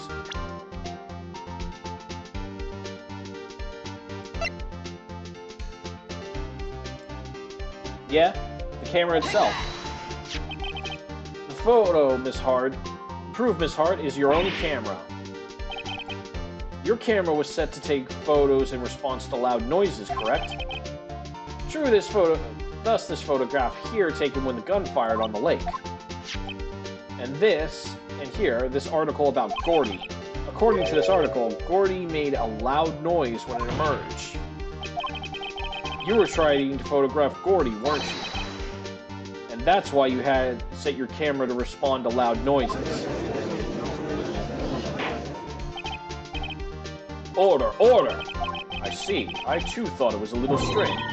Yeah, sure. Well, Miss Hart, you were camping there to try and take a photo of Gordy, weren't you? Yeah, not bad. Are all you lawyers that smart? So, smart boy, I was down there trying to take photos of Gordy. You got me. So what? Huh? That don't change what I saw, does it? Exactly. What you just used several precious minutes of our time to prove is nothing more than the witness is an idiot who thinks monsters exist. Hey! But as she so succinctly said, so what? It changes nothing. Not true. You were hiding the whole thing about Gordy for some reason. I know it. What could it have been? Whatever it is, I'm getting to the bottom of this. Miss Hart, why do you hide the fact that you were searching for Gordy from the court? Please revise your testimony. Right, fine, I'll testify. I won't change nothing, though. Something will change. It has to.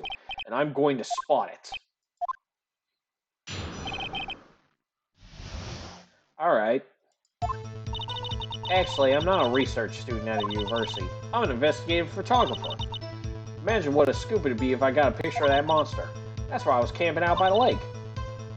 But that's all I was hiding. When I heard the bang, I looked straight out to the lake. There's nothing else to look at, so I just watched the boat the whole time. That's where I saw a flash near one of the man's hands, and I heard another gunshot. I was looking right at the boat the whole time. Cross my heart and hope to fry. Well, Mr. Wright, you may cross-examine the witness. The witness's testimony is unchanged from before. Whether she is a research student or photographer has no bearing on this case. There's no need to waste more of our time with another pointless, I claim the defense's right to cross-examine the witness, Your Honor. Von Karma's up to something, I know it. He doesn't want me to cross-examine her because why? Was there a contradiction? Very well, you may begin the cross-examination. You seem sure of yourself. You must have something in mind. Ha! That would be a first. Haha, very funny. Understand that this is your last chance at a cross-examination. If there is no problem with the testimony this time, we will let the witness leave. I'll announce my verdict at the time. Understood? Yes, Your Honor. Okay, so I've got to... Gonna press into... Okay.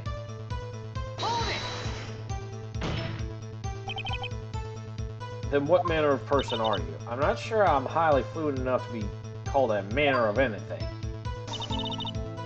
I'm an investigative photographer. An investigative photographer. Yep. You get your photo and sell it to the press. It's that kind of business. Hey, I was taking pictures at my sister's graduation last year. And guess what? What? There was a yofu just hanging in the sky. A yofu? You know, an unidentified flying object. A yofu. That's when I had sort of a revelation. I knew I should become an investigative photographer. I see. Kind of a shaky bias for a career. Imagine what a scoop would be if I got a picture of that monster. Is Gordy really all that newsworthy? Heck yeah. They even had him up on the TV. I'm not sure that appearing on a local news' Rumor of the Month segment qualifies. Last month's segment was Bigfoot sighted on Acorn Hill, I believe. Hey, they also had a picture of him in the newspaper for real. Mr. Wright, this is one fight I do not believe you can win. Let's keep moving, shall we? Yes, Your Honor.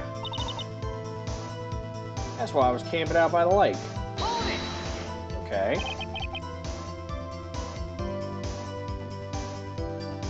Then why put the automatic sensor on your camera? Yep, borrowed it from a university professor. It analyzes every sound it picks up, and when it gets a bang, it snaps a shot. Yep. So how many pictures has it taken so far? There's only time the camera trigger was at night.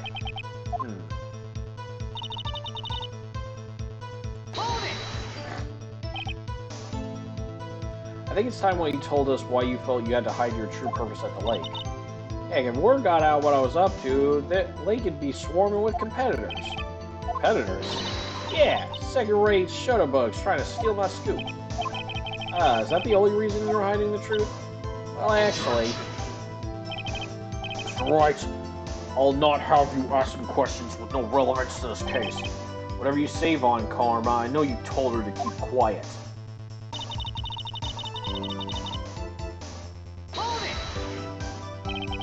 Exactly what sort of sound was it? Well, I never heard one before, so I can't say, but it sounded like a gunshot. It was a lot sharper a sound than I would have expected.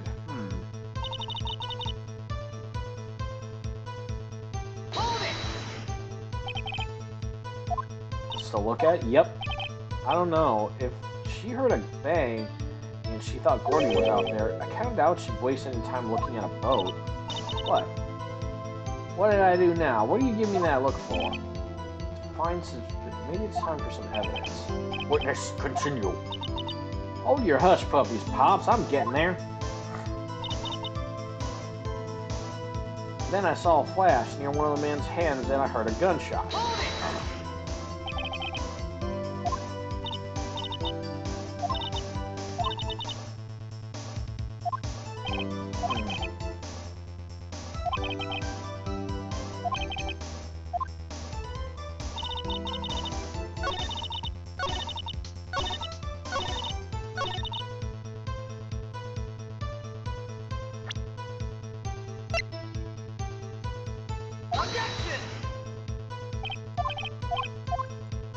Ah, fuck.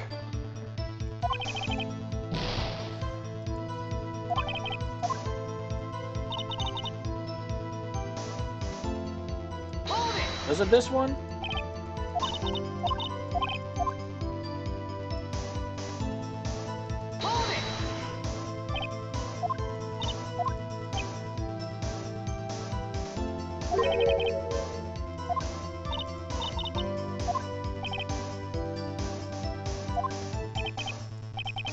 Okay, so it's this one.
I'm stumped. Like, right here should be... This statement is the one I probably need to present evidence for, but I don't know.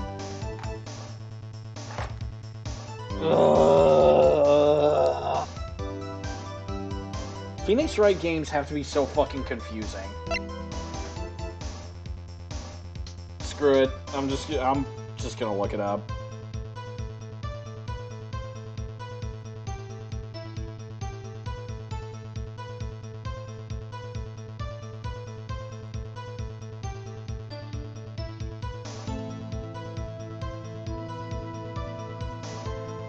Let's see.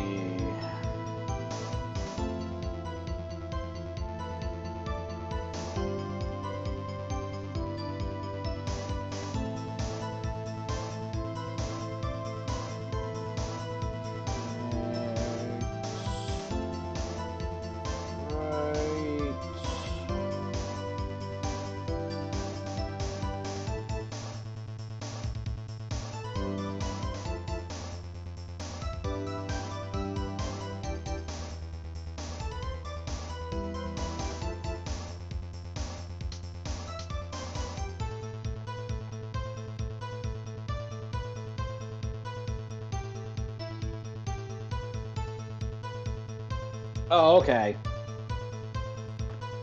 I have to present. Okay, so I was right. I need to present the Gordy article. Were you really looking at that boat? What's with you? Of course I was looking at it. It was the only thing out there. Any normal person would be looking at it. I agree, any normal person would. But you're far from normal. You're a freak! What? Y'all want to step over here and say that? You were camping at the lake to take a picture of Gordy. Think about it. What would you do if you heard a loud noise? You'd be scanning the lake for any signs of Gordy, that's what. You wouldn't give the boat a second thought. Order. Continue, Mr. Wright. You testify that you were watching the boat through binoculars. However, you wouldn't need binoculars to watch that boat. You'd need them to search for Gordy, and that's what you would do. Well, Well, now y'all mention it. I didn't sort of take my binoculars and kind of scan the lake a bit. I mean, Gordy might have been out there and all. Miss Hart, are you saying that you were not watching the boat then? Sorry, y'all. I wasn't fibbing, really. I thought, I could be a witness to a murder at all. Holy shit, you almost got a man convicted of murder who is innocent. Fucking hell, Lotta. You should be ashamed. I kind of got excited. I wanted to get a man convicted for murder. Is that so much to ask? I mean, sure, I was sure I was watching that boat till now. This is totally uncalled for. But hey, you got the photograph, you got proof. Still, we can't see who is shooting this photo. Right. That's why I took this photo in.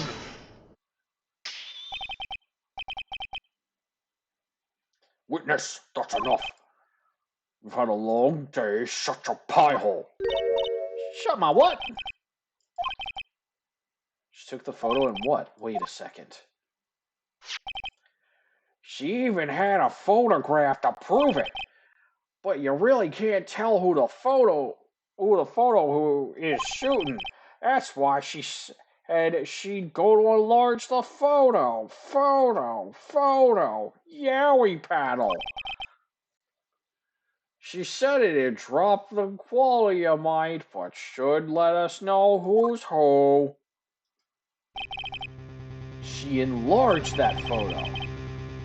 Why wouldn't Von Karma let her show it? I've got a hunch. I bet that enlarged photo shows something bad for Von Karma. If I'm wrong, though, it'll mean prison for Edgeworth, or worse. What should I do? Make her show the enlargement.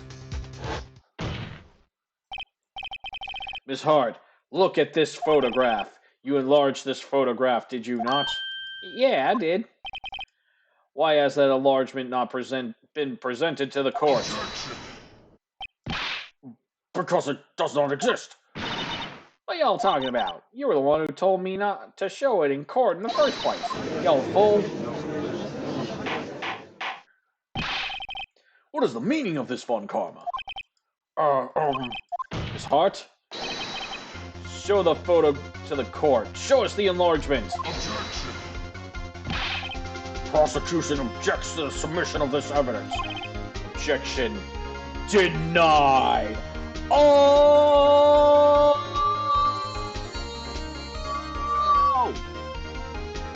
Fuck yeah. I wish I could get some glasses to come down on his face. It's like, yeah, denied, bitch. The witness will show the enlargement to the court.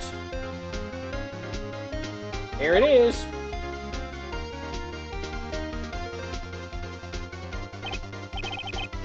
We still cannot see who is firing in this.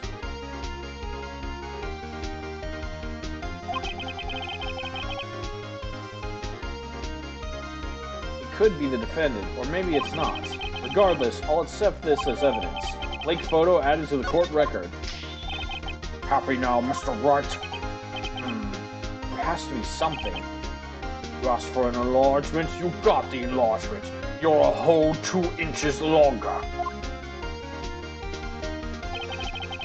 And little good it has done for any of us. That's why I requested she not show it. I suppose this means that the cross-examination is over, obviously. Then I would like to close the none too soon. That was a flagrant waste of my time. Mr. Von Karma, do you have anything to add? I stated everything I needed to when this trial began. Decisive evidence. A decisive witness. What else could possibly be required? Nothing, of course. I believe it's time for me to... Wait. It's not supposed to go like this. There has to be a clue in this photo somewhere. It's bad. Really bad. What should I do? Object to the enlargement. Yeah.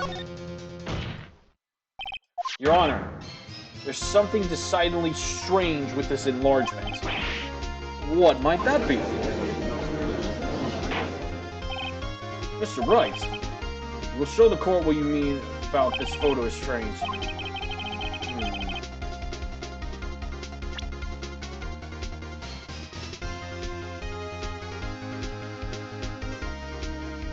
Yeah, the hand that's holding the gun. If I'm right, the shooter? I'm not sure. Look at the hand holding the pistol, Your Honor. The hand? That hand directly contradicts another piece. What does? Let me show you. Here. Oh, yeah, I was right! Bears prints from his right hand! The evidence is clear, Your Honor. The man in this photograph is holding that pistol in his left hand. However, the prints on the murder weapon are from Edgeworth's right hand.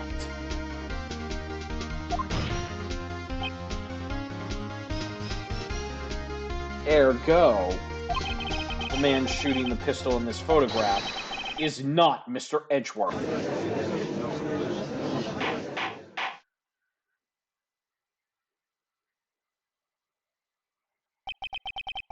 Now that everyone in the courtroom is quieted down, I would like to reconvene this court of law. Mr. Wright. Yes, Your Honor. You have given us definitive proof today. We now know that it was not Mr. Edgeworth who fired the pistol that night. However, this leaves us with a rather large problem. If Mr. Edgeworth didn't do it, then who shot our victim? Precisely. As we have seen, there were no other people on the lake that night. Who but the defendant could have shot the victim? Maybe the victim himself. There's only one explanation remaining. The man who shot the victim was none other than the victim himself.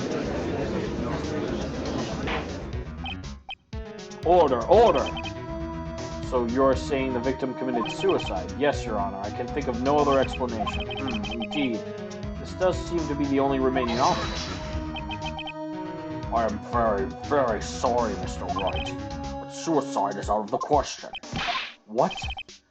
An examination of the victim's wounds reveal the distance at which he was shot. The distance? The victim was clearly shot from further than a meter away.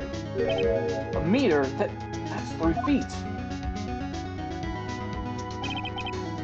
There's no way it could have been suicide. Unless he has ridiculously long arms. Order, order. Mr. Melancarma, are you sure of the accuracy of your data? Of course. I already had considered the possibility of suicide, you see. I see. Very well, allow me to state my opinion. Considering the situation, the shooter had to be the defendant, Mr. Edgeworth.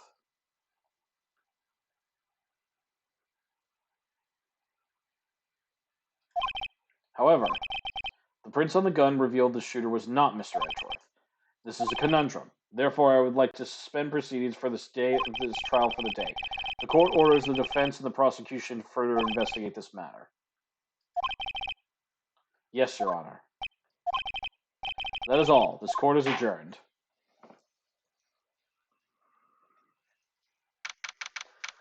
Whew, barely got through that one. Okay.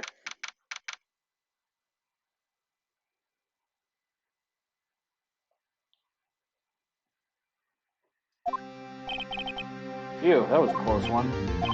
Hey, don't you have anything to say? No, I have yet to be declared innocent, right? Well, yeah, but what happened out there on the lake anyway? If he didn't commit suicide, then who? The shooter was about a meter away, too. What? Don't give me that look. I did not kill him. I was just kidding around. Look, I'm going to go check on Maya. Oh, right. What? Tell her something for me. What? Tell her to watch for what she says in court. That's all. Would it kill you to just state how you really feel with a thanks, Edgeworth? I requested a transcript of Lana's entire testimony. I thought it might give me some ammunition for the trial tomorrow.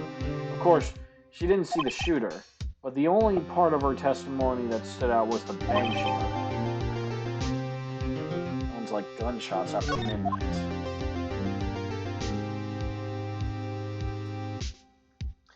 So she heard two sounds that sounded like gunshots after midnight.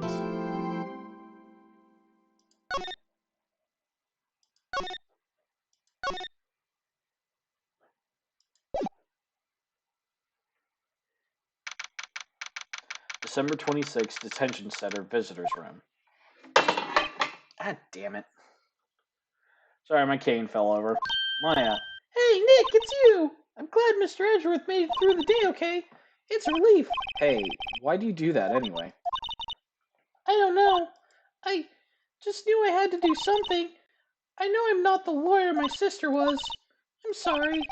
Well, you did save the trial. Just behave from now on, okay? Oh, okay.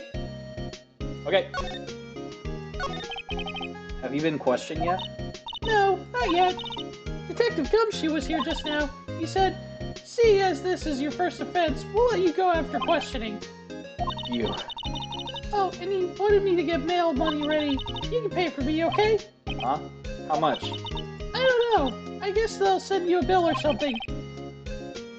Why do I picture giant bales of money whenever I hear the word bail?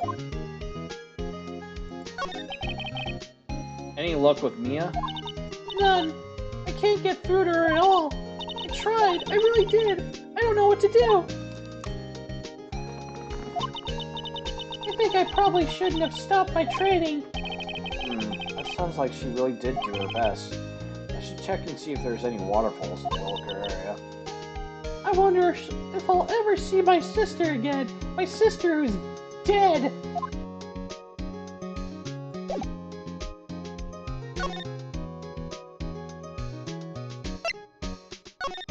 Okay, anyways, bye.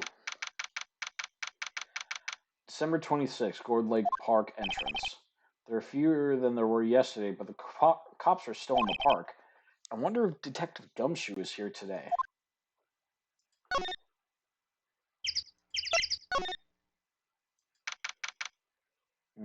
Gourd Lake. Haven't seen Larry around all today. Probably off paying through the nose on a date with the lovely Kiance, who is definitely real.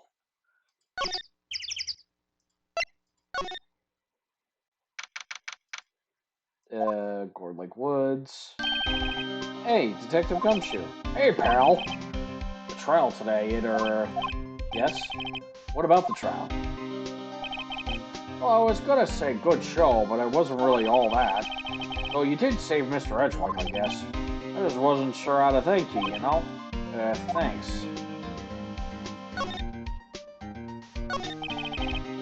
Detective Gumshoe. Any idea what strategy Von Karma is planning for tomorrow?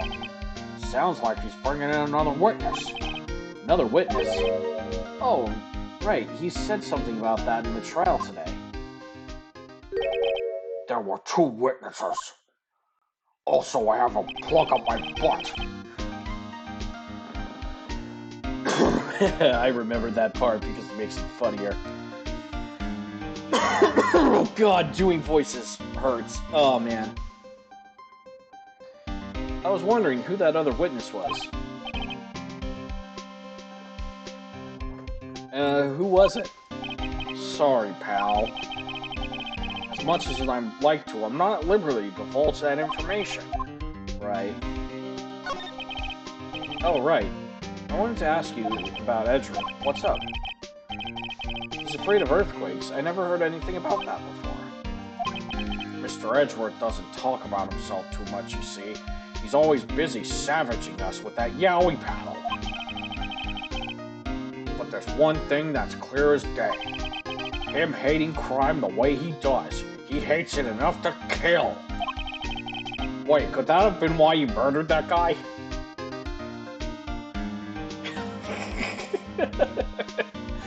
And him becoming a prosecutor.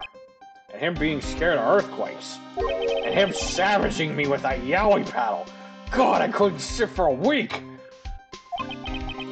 DL6 incident. Yep, that's the one. 15 years ago, when he saw his father shot before his very eyes. He still feels the pain now. You can see it in his eyes. I wanted to talk to you about Maya Fey. Huh? She's not out on bail yet. That's strange. I told them to let her go as soon as they had their report written up.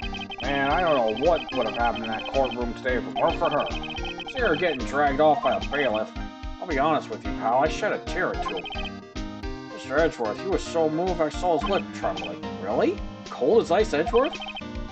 He was really grateful for what she did, you know? I'm gonna head back to the station. I'll get the report on Maya and get her out of there as soon as I can. Thank you. Oh, wait.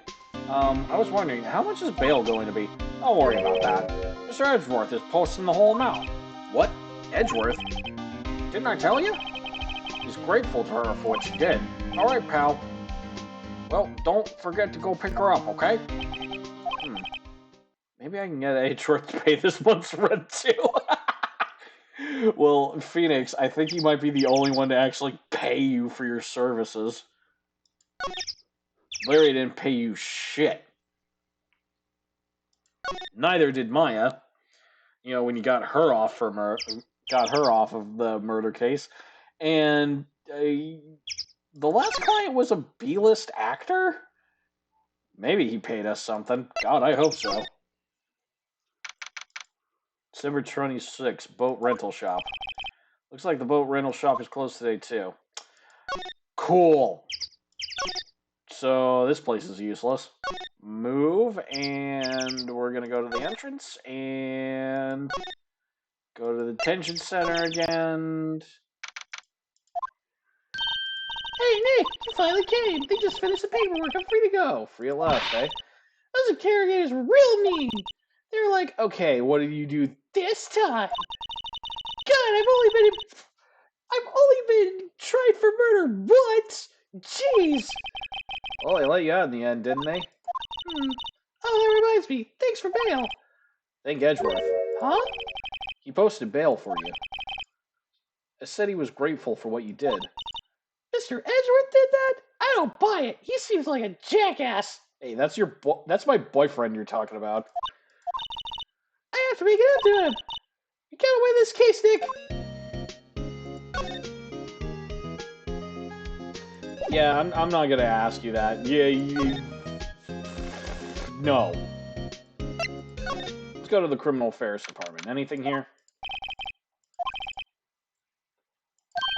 Huh? Oh, really?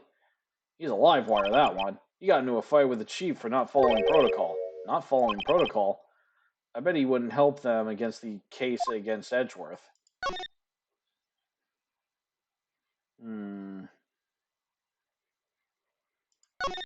Okay, back here. Ah, fresh air. I gotta say, freedom feels great. Behave yourself in the courtroom tomorrow, okay? Misbehaving's much more fun. It's not going to be so much fun when Edgeworth refuses to pay your bail again. Right, I'll behave. Oh dear. Anything useful? Okay, no. Great. Thanks, Maya.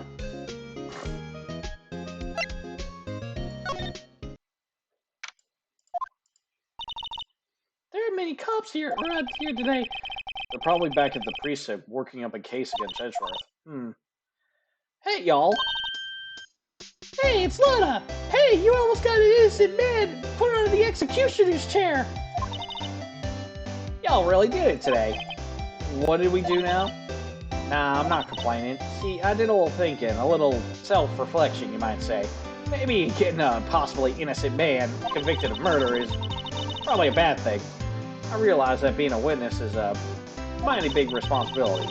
But I just went up there and started blabbing any old thing that came to mind. Lana? So you see, I want to make it up to you. Make it up? Okay, you gonna tell us anything? What do you think? To be honest, I was doing it half just to say I'd be a witness. Even though I didn't really see anything. I kind of convinced myself I had, though. I'm sorry, I know it caused y'all a lot of trouble. Well, memory is a tricky, vague little thing. Yeah, I know that now. I'll be fine the next time I would. Wait!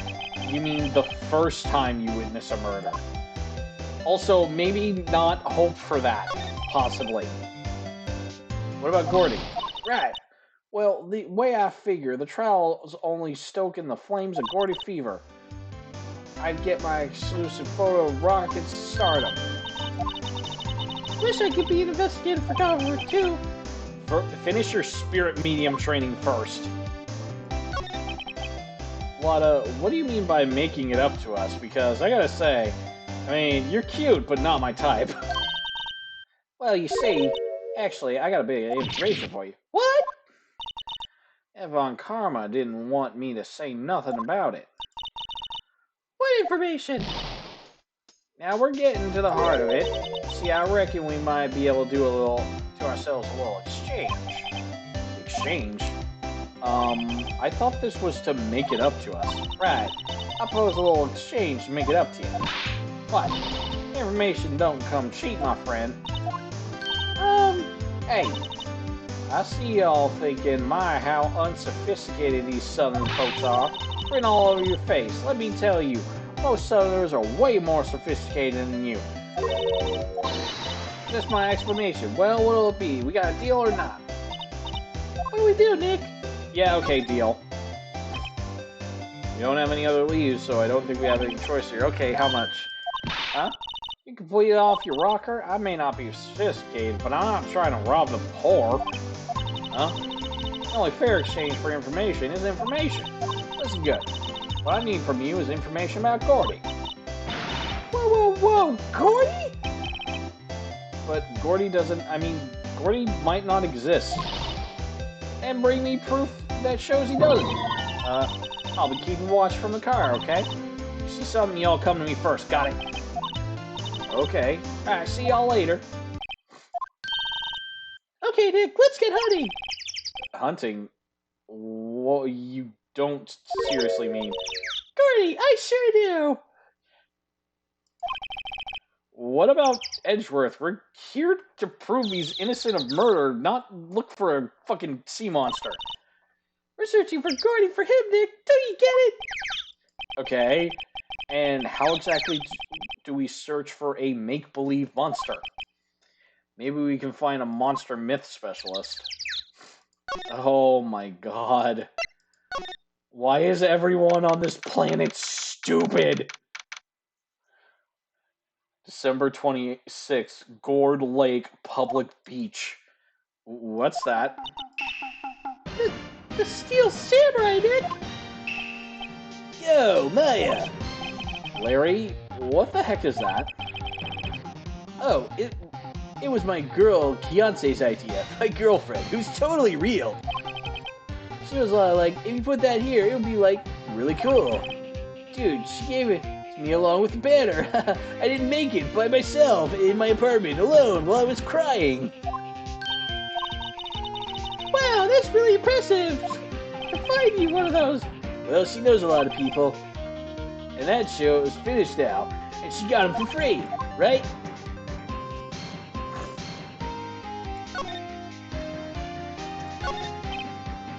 Yo, Nick! What happened with Edgy? Well, we made it through the first day in court, all right. I don't know how good our prospects are from here on, though. Huh? Hey, Larry, do you know Mr. Edgeworth's secret weakness? He's terrified of earthquakes! He acts like a little boy! Huh? That's weird. I didn't think he was ever like that in school. No, really! Well, we were only in the same class for a little bit. He transferred schools pretty quick. Transferred? Yeah, what do you mean, transferred?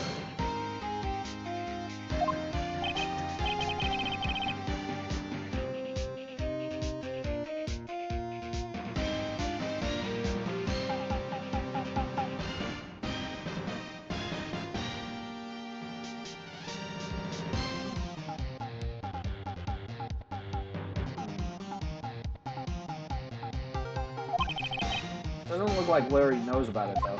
Sorry, I was getting a message. Hey, Larry. Where did you get that big thing? Huh? Oh, the big guy? I've had it for about a month, yeah. It's a big hit with kids. Why wasn't it here yesterday? Oh, right. The compressor was busted. Compressor? Yeah, it's that little, it's a little unit in my hot dog stand. That's what I used to put air in the Steel Samurai. It broke a little while ago, so I sent it in for repairs. Oh, yeah, I thought you'd inflated it by yourself.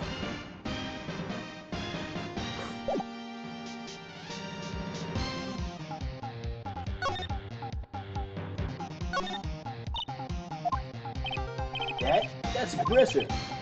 Use it to fill up balloons with air. Huh, neat. Just got it repaired yesterday. Man, what a drag that was.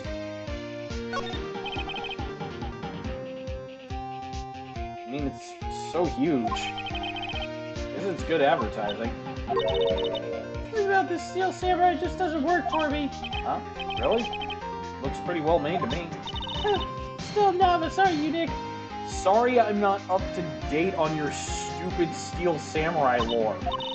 Really, true connoisseurs like Cody and me don't fall for this kind of stuff. These Steel Samurai fans are obviously on a league of their own. Oh my god. Yeah, okay, I'm leaving now, before this gets crazier. It's always so quiet here. I wonder if the boat shop is closed for good. Well, with the murder on the lake and all, they're probably just taking a vacation until it blows over. I get it.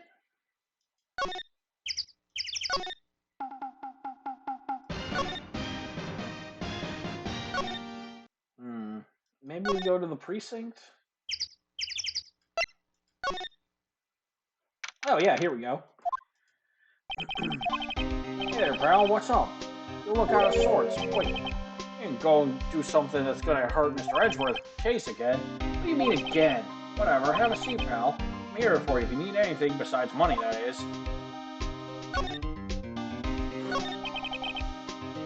How's the investigation proceeding? It's not really. We have another meeting coming up. We're supposed to talk about Mr. Edgeworth's motive. His motive? See, Mr. Edgeworth's father died in the DL6 incident. The guy who got the lone suspect innocent was the victim in this case. Robert Hammond. They're saying that's why Mr. Edgeworth shot him. And Edgeworth never talks about his past. I bet they'll drag us. Poor Mr. Edgeworth. Ugh, jeez.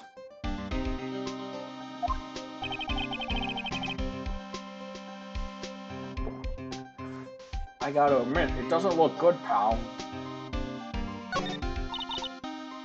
Say, Detective Gumshoe, do you know Gordy?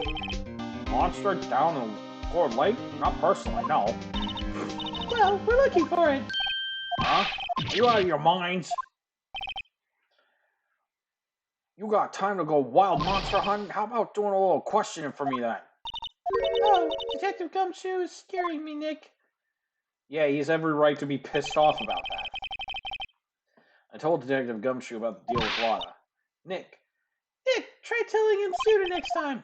Sorry. I see, pal. Sorry for shouting at you. Okay. Alright, Detective Gumshoe will aid you search for Gordy. Huh? I'll loan you one of our newest secret weapons for finding evidence. Really? You can take whichever one you like. Okay, give us the goods. Hold up, everything in due time. First, let me show them to you. These are our best and brightest. Introducing secret weapon number 1, Missile. Missile? He's a canine police dog, still in training. Missile, here boy. Aww, look at the cute pupper. There he is. Hey, he's cute. Look, that cute dog. Cute dog. This will help us how? Next, secret weapon number 2, a fishing pole. Here it is, my own fucking... Are you kidding me?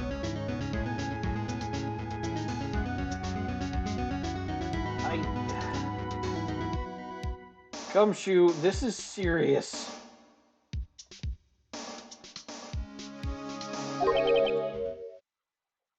Detective Gumshoe, we're looking for a monster. Yeah? You know what? Actually, thinking about it, The fishing pole is the answer, isn't it? It's always the goddamn answer. Never know till you try, pal. Okay, next one is... No, please. I'm already overrun. Secret number weapon number 3. A metal detector. Here, Detective Gumshoe. We're looking for something alive. Right. How are we supposed to find it with a metal detector? Hey, you never know. I might have been eating soda cans. You know what? Fuck it. I'm gonna try the fishing pole. See how it goes.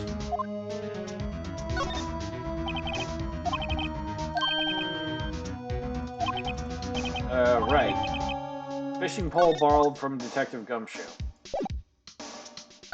Alright, let's go fishing at Gourd Lake, I guess.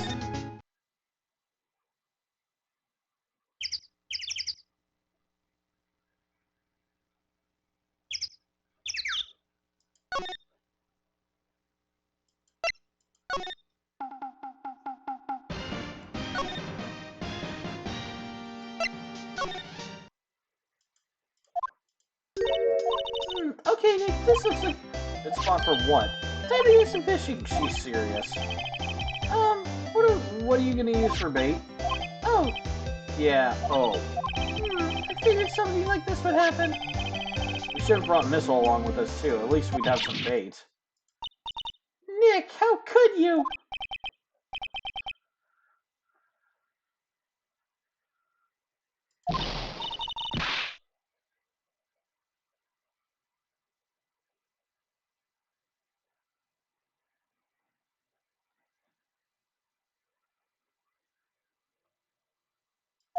Napalm, sometimes I really don't get your references.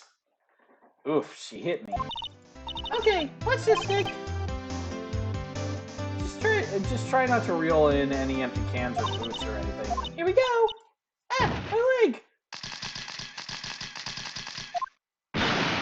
Hey, what are you doing? Sorry, Lana. Don't tell me you're on some film company's payroll. Nick, pay her.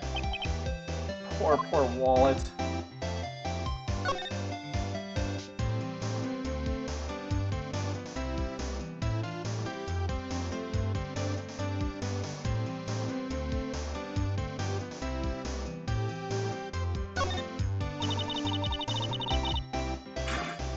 Okay, that one's actually good. What? After all, I only have one photo of my name so far. Is it a good one? You bet. Oh, Yofu. Yofu? Anyway, if I can't get a career-making photo this time around, then that's it. I'll quit and go back to school. Huh? So you really are a university student? Yeah, well, I'm taking a break for a bit. Right. Oh, fuck me with this. Okay, so the fishing pole was actually useless.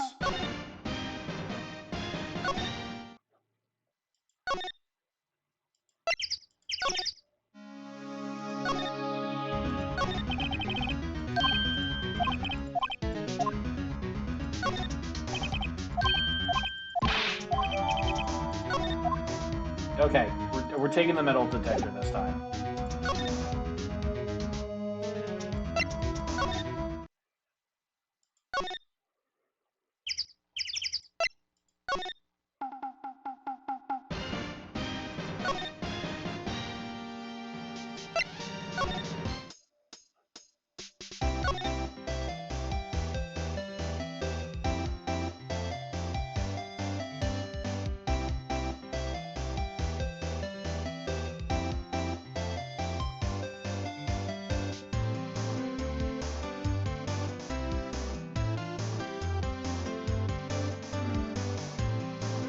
Nothing here?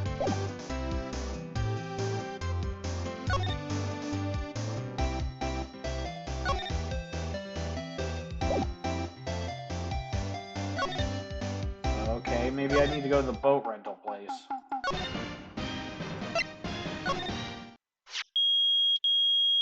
Whoa! It found something. Nick, it's Phoebe. The metal detector found something. Sure is loud enough. Whatever it is, it must be one of the... Check it out, Maya. Why do I have to check it out? Because you're disposable. Nick, look! Huh? An air tank? Huh, the valve looks broken. I thought it was Gordy. Maya, first of all, why would Gordy be in the bushes? And second of all, why would a metal detector react to a sea monster? Oh, Huh. There's something wrapped around the air tank. Looks like a string of flags.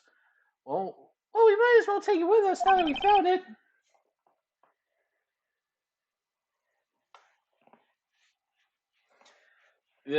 she's about as smart as the Duck Hunt dog. So, yeah, I could actually see that.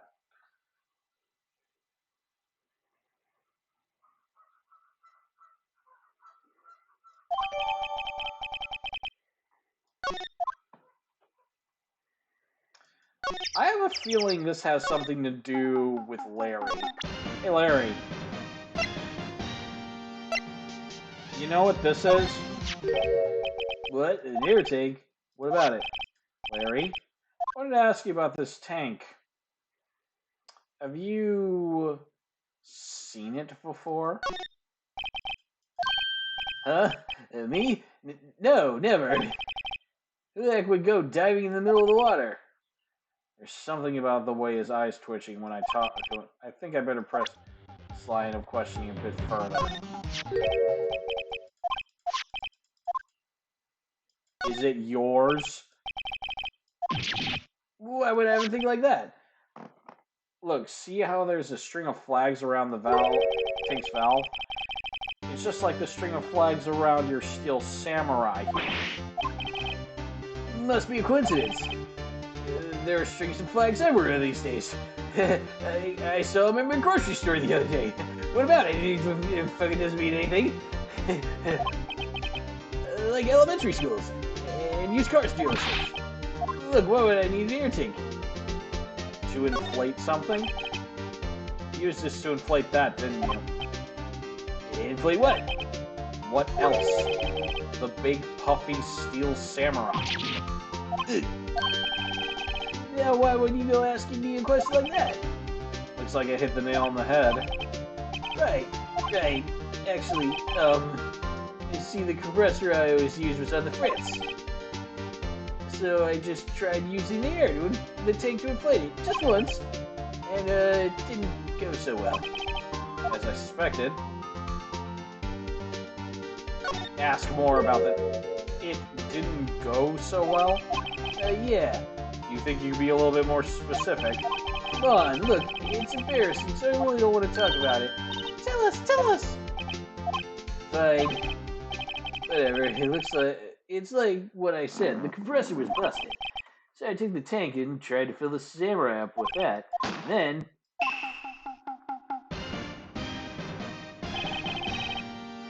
the valve busted open and made this incredible noise. And that tank there took off like a rocket. And it took my poor deflated Steel Samurai with it. What? Off into Gourd Lake? Sure scared me out of my gourd, that's for sure.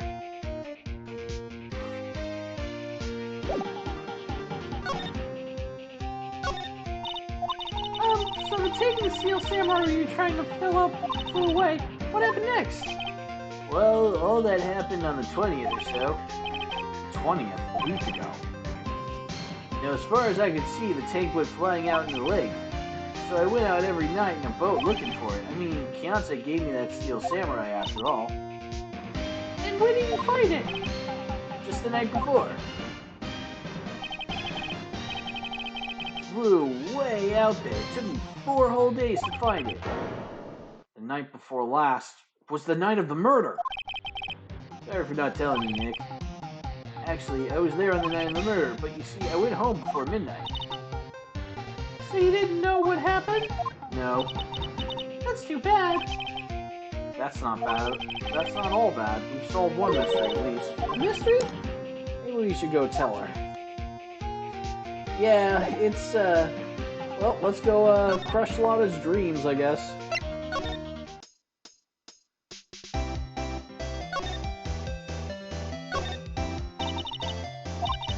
You got the info y'all need? You got the scoop on Gordy? Gordy doesn't exist. Lotta, there's no such thing. What? How can you all be so sure? Really, Nick? Y'all got some proof that he doesn't exist? Proof that Gordy doesn't exist? It is here. No lawyer worth his badge without proof. Here, it's the proof that Gordy doesn't exist. Take that! Larry's air tank. What are y'all doing with an air tank? This is Gordy. Excuse me?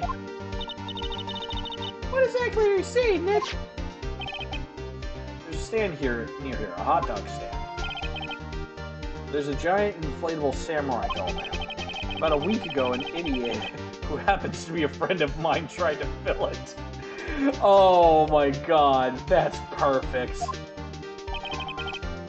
Used this air tank, and when the valve blew, the tank flew into the lake. Apparently, it made a pretty loud bang when it flew. Bang? Tank, along with the still deflating samurai, fell into the lake. At the same time, the couple was taking a photograph of the lake. This photo. Wait, so you're saying that Gordy is really the Steel Samurai? Well, that's a fine way to ruin a gal's dreams. I'm sorry, Lotta. Nah, it's okay. You win. I'll give you your info like I promised. Poor Lotta. Oh yeah, so tell us this information. Promise is a promise, I guess. I heard the cops around here saying something about the witness bureau. They say the caretaker of the boat rental place up the path here. Boat rental? There's someone there? I mean, it looks so deserted. Just an old guy living all by himself. Y'all should go check it out. Thanks, Lotta. We will. Let's get cracking, Nick. Hold on. Something else? Yeah, the night of the murder. The camera clicked twice, you know? Wait, so you have another photo? Well, yeah, but there's nothing in it at all. Just the lake. I figured it wouldn't be much use as evidence, so I kept it myself. Well, it might not be helpful at all, but here, take it. Taken automatically on 12/24 at 11:50 p.m. So there were 2 photos taken. Bye now. Y'all take care. Time for me to pack up and leave. Poor Lotta. It's all Larry's fault. The legend still lives on, I guess. The legend? Yeah, the legend of Larry, familiar to all who know him for any length of time. When something smells, it's usually the butts. Someone should whip that butts into shape. You're one to talk.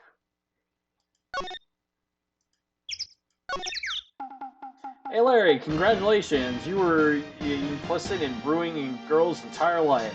Good job. Anyways, I'm leaving. Hey,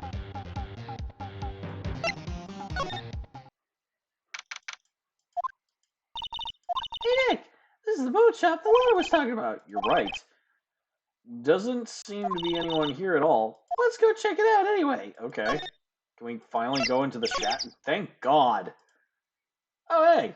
It's the caretaker shack. Mig! Thank you! Eek! Hey, is that Keith with you? How you two been? I've been worried sick. Nick, you handle this. I think I'll leave this one up to you, Maya. Mig! Yes? Finally made up your mind, have you? But my mind. You'll run the pasta shop while I'm gone. Pasta? Glad to hear it. Glad to hear it. You make your old man proud. When you kids left the house, I didn't know what to think. I was supposed to keep this place running. An old man like me. Polly, the kids are home. Hello. Hello. Squawk. Nick, what was that? A parrot. The one on that perch. Keith. Yes. I leave the wet noodle in your capable hands, Sonny. Nick, What's the wet noodle? Based on the available evidence, I'd say it's a noodle shop. What a relief, isn't it, Polly? Hello, hello. Ah. Yep.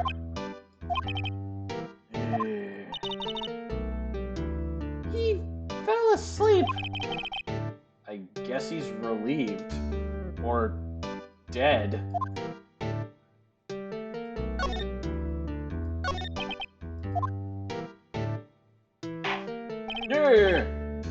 Puss? Yep, to think the wet noodle will live on when I'm gone. My father started it, you know, so that makes you two the third generation. Meg! Yes? Tomorrow, you'll start with the secret of dough tossing.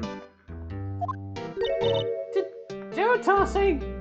That sounds vaguely sexual. You too, Keith. Yes. You'll be the best pasta wrangler the West has ever seen. Okay, that definitely sounds sexual. Pasta wrangler? The West? Isn't pasta from Italy? Big! Yes? You know the best pasta's always been made west of the Rockies, don't you? Right, of course. Everybody knows that. Nick, how long do we have to keep this all in the family shroud? Also, I think he might be crazy. Yeah, he's definitely crazy. The old man must know something about the murder. We're not leaving until we find out what that is.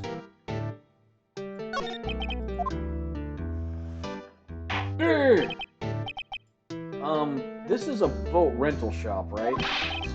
What are you talking about? This here's the place of pasta, the wet noodle. Well, now that you mention it, we haven't gotten any orders for spaghetti lately. All the kids come up and say, yo, dude, we want to ride in one of your boats. That's why I keep them boats out there. Youngsters these days, darned if I understand them. I'm pretty confused myself. Nick, this isn't going anywhere. This old man is the witness tomorrow, right? Fucking how? We've got to find some way of getting information out of him.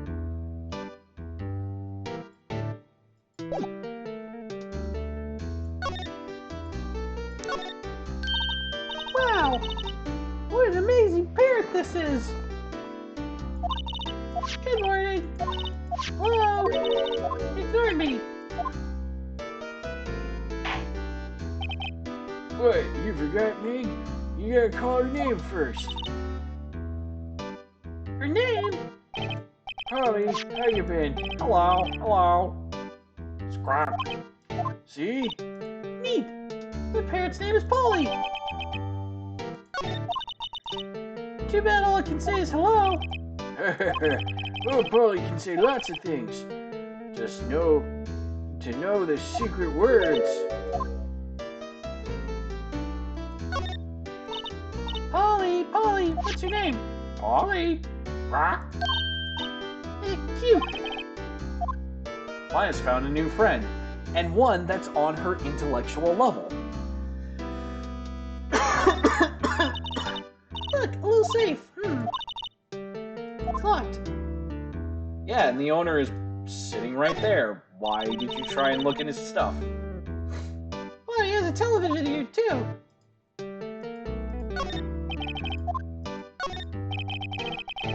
This fishing pole looks expensive. Look, Nick, he has an electric blanket on his table. Still warm.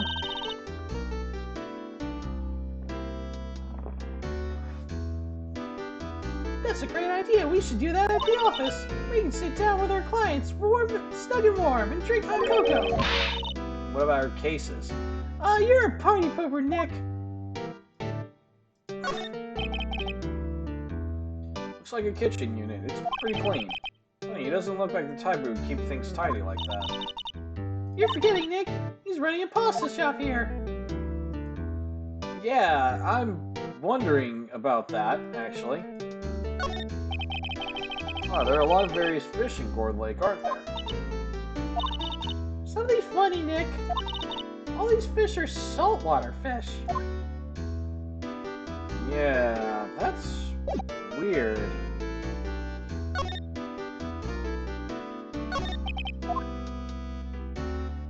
Duh! My memory's gotten worse of late. I can tell.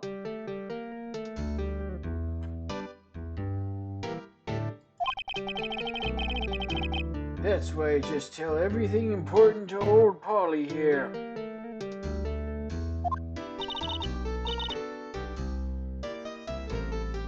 Everything important?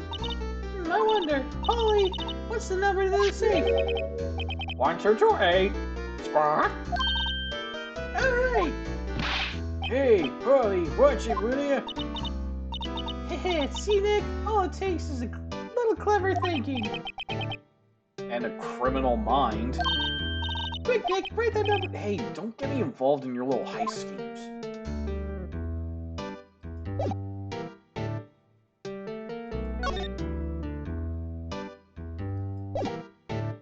Can I ask him anything else, or...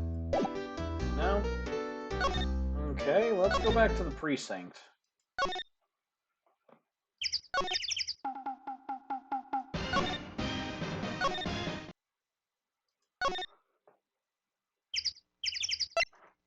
Or the Criminal Affairs Department.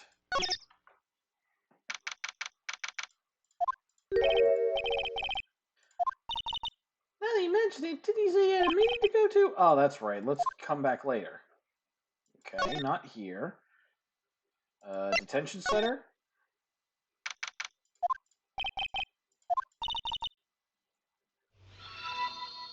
Wait, what? Wait, what? Am I?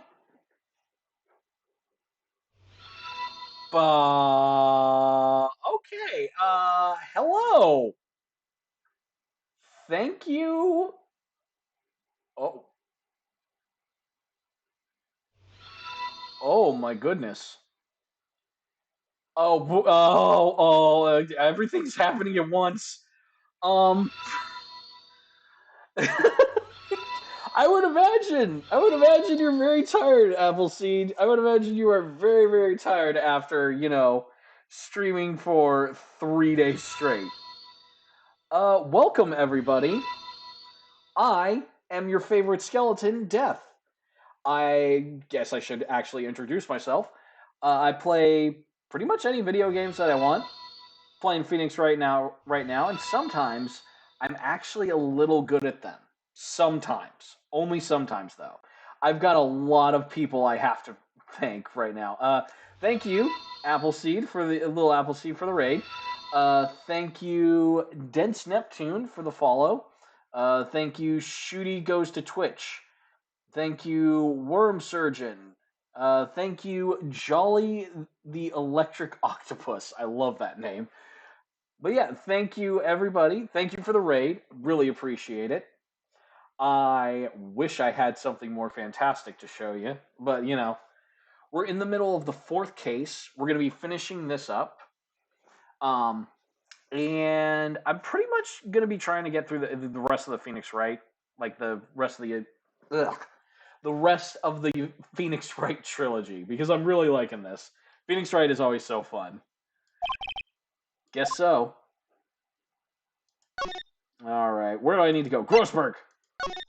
So, did you have a good stream, Appleseed? What else did you do after I left? After I realized that, oh yeah, I have to stream today too. Apparently, Mr. Grossberg is on vacation today. Guess we'll have to come back tomorrow if I need anything.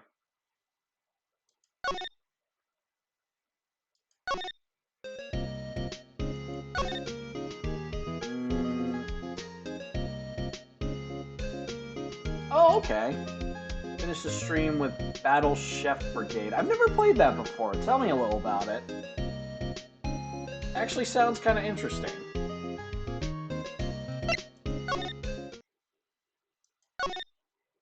Let's see, where do we want to go?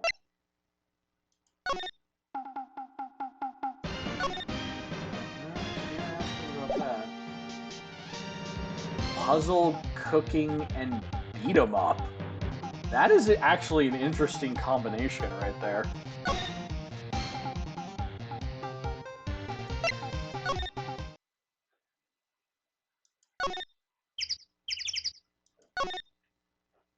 It sounds fun.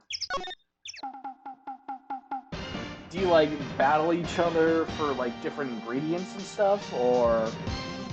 Because yeah, that sounds interesting. I'm gonna have to look into that one sometime. Is it on Steam? I'm gonna have to check that out. I'm always up for new games. I'm very passionate about video games. That's just kind of what I do. It's why I started streaming.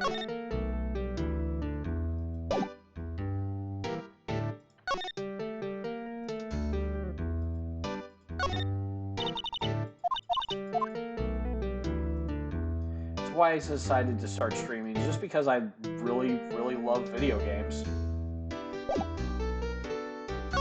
Can I present him anything? This? Yeah. Now listen here, Keith. Remember that tricolor pasta we were talking about? Or rainbow-lioli? I figured out the last color we should use. Indigo blue. Indigo blue?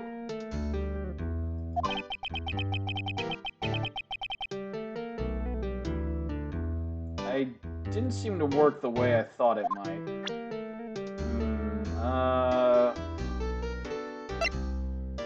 This? Yeah.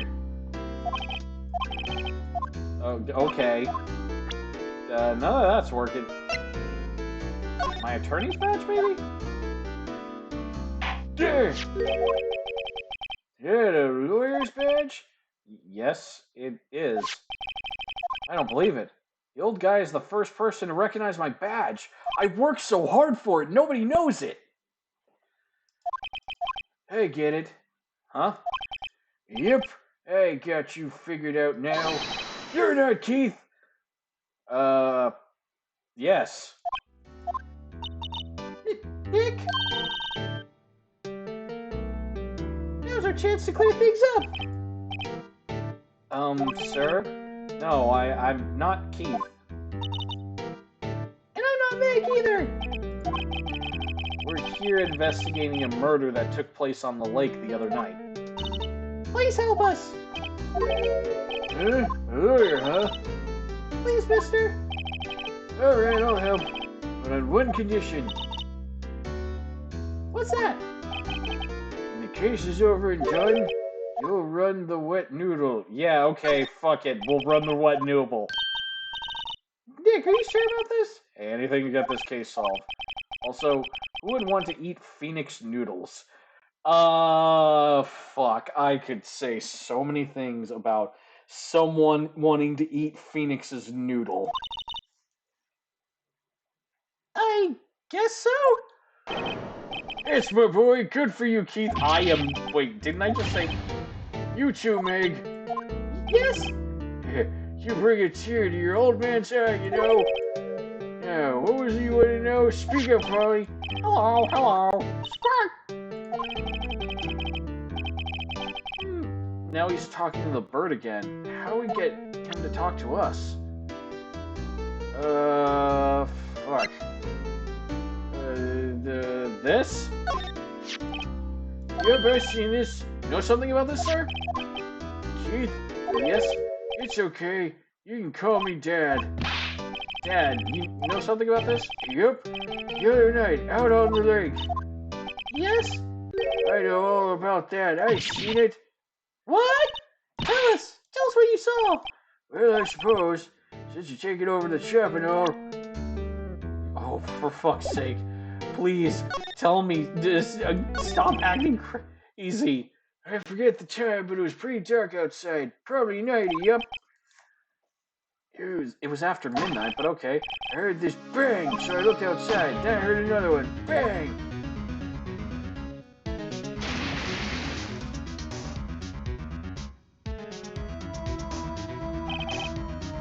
little while later, this boat comes back. Then a young man walked by my window here. His mother is shouting to herself. Yep, What did he say? yep. I forgot. I will remember tomorrow by court time, promise.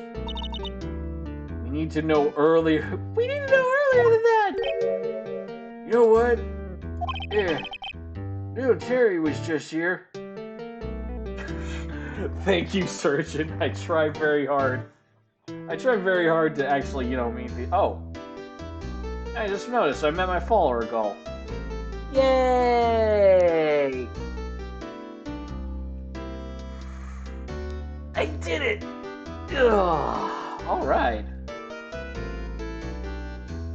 I try very hard to. I try with these visual novels too, just to make it a little interesting. Terry?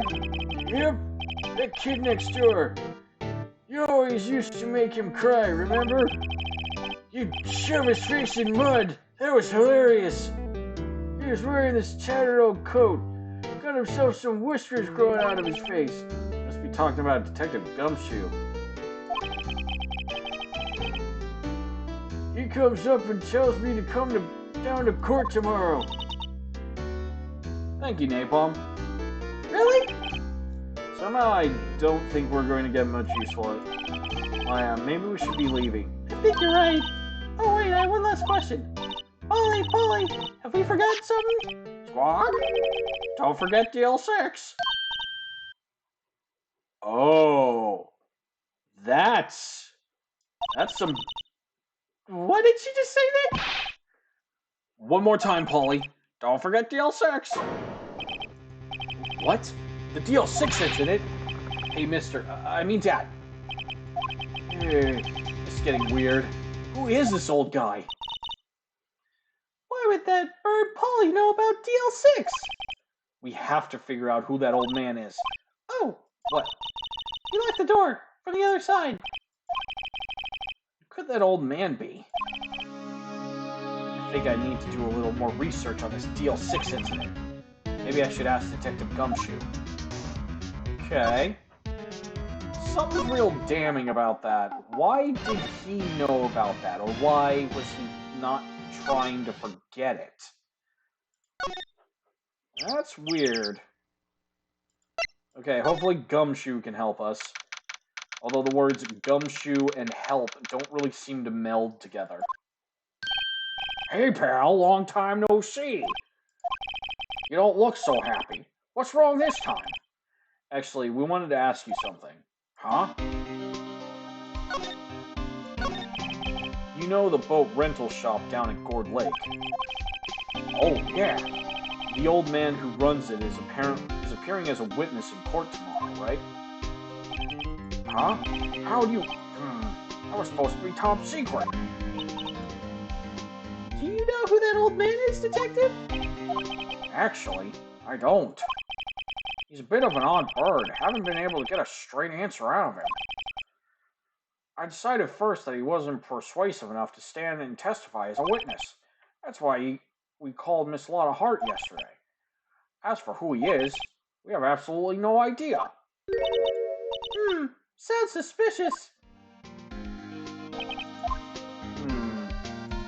The DL6 incident. Please help us. Huh? We need to know about the DL6 incident.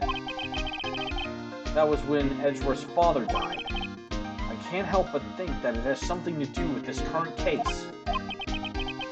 To tell the truth, I don't know much about DL6 either. Mr. Edgeworth forbade us from reading the file, so I'm afraid I can't show them to you either, pal. What? However, if you can convince me somehow that the DL6 incident is related to this case, I guess I'll consider opening the file up. Well, the bird said something about it.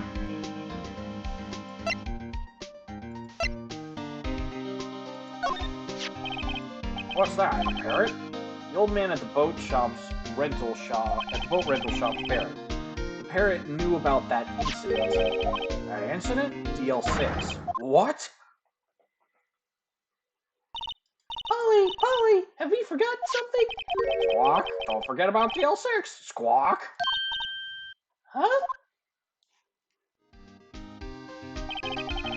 I'm pretty sure that old man must have taught her that word. Yeah, but how would that old man know about that incident? Know about the DL6 incident? Wait, what if that old man was connected to DL6? Nick! You think he might be... I getcha. Sounds like we need information on the DL6. Yeah, you don't say. Looks like we haven't sucked all your brains out through that straw yet. Though there is the station's record room. I'll give you special permission to go in and find what you need. Go on, go look at all the police's confidential files. Good luck, pal. Okay, Nick, to the record room! I guess it's time we face Edgeworth's past. Okay, let's head into the records room. December 26th, Police Department Records Room. Okay. Whoa! It's amazing! Lee Dusty! Ha ha ha! I made a joke! Anyway, just trying to liven up the murder case that your friend is under. Let's find the DL6 stuff, quick! 15 years ago, both me and Edgeworth were 9 years old. We were almost through with 4th grade when he suddenly transferred. He has no DL6? Nick, I found out where the file is! Oh, thanks. Just let me know what you want to know about the DL6. I'll get the right file. Okay. Let's see.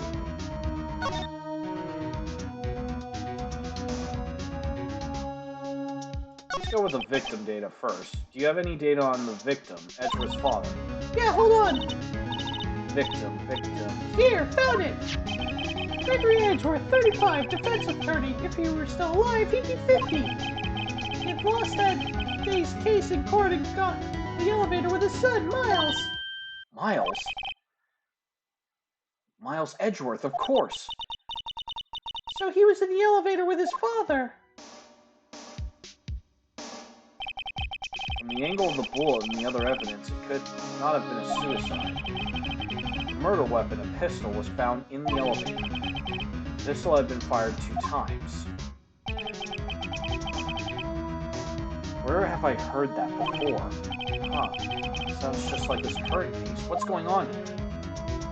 Alright, let's check the suspect data. Got any data on the suspect in there? That would be the guy that my mom got arrested. Hold on. This is it. The man arrested as a suspect in the DL6 was Yanni Yogi. Oh my god. It all makes sense. He was trying to steal Edgeworth's picnic basket. I'm sorry. That was just hanging there. I could not do it. He was a clerk in the court, apparently. He must have been the 3rd person in the elevator. Well, then he had to have done it. But he was found innocent. Thanks to his defense lawyer, Robert Hammond. Hammond, the victim in our case. Right. The suspect, Mr. Yogi, was oxygen deprived so much that he had brain damage. He lost all memory of being in the elevator. After he was declared innocent, he disappeared. What could Yogi have gone to, I wonder? Maybe closer than we think.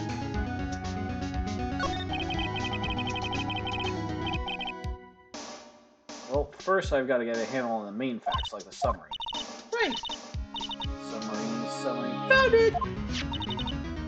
Here you go. December 28, 2001. That's exactly 15 years ago from the day after tomorrow. So in 2 days, the case is closed. The incident took place in the elevator of the district courthouse. What?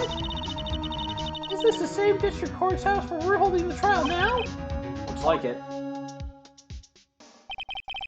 There was a large earthquake at 2 p.m. on that day. Part of the court building collapsed and all of the lights were out. Wow. was some earthquake. At that time, 3 people were trapped in the elevator. It took 5 hours for them to be rescued. 5 hours. It would be scary like that in the dark. There was a lack of oxygen in the elevator, and the survivors were unconscious. The survivors? One of the 3 in the elevator had been shot in the heart. That was Mr. Edgeworth's father, wasn't it? That was Mr. Edgeworth's father, wasn't it? He said that his father was shot before his very eyes, so Miles Edgeworth was one of the other passengers in that elevator. I guess I know generally what happened in the DLC. I still doesn't know the sort of impact the whole thing had on Edgeworth. Nick, we're going to take the whole file? There's too much, we'll never get it out. You're right. How about we just take what we think we'll need?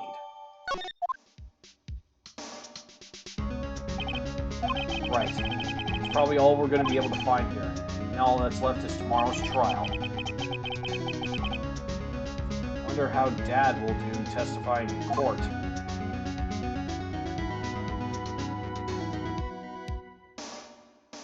To be continued. Yeah, don't worry, Chad. I'm not going to leave you guys hanging. We're definitely getting to the end of this case. I started late, so we're definitely getting to the end of it, and I don't know what this week's schedule is going to be, but I might do more of Phoenix Wright just to start, like, getting into the meat of these, because I'm still grinding on the other games I've been playing for streams.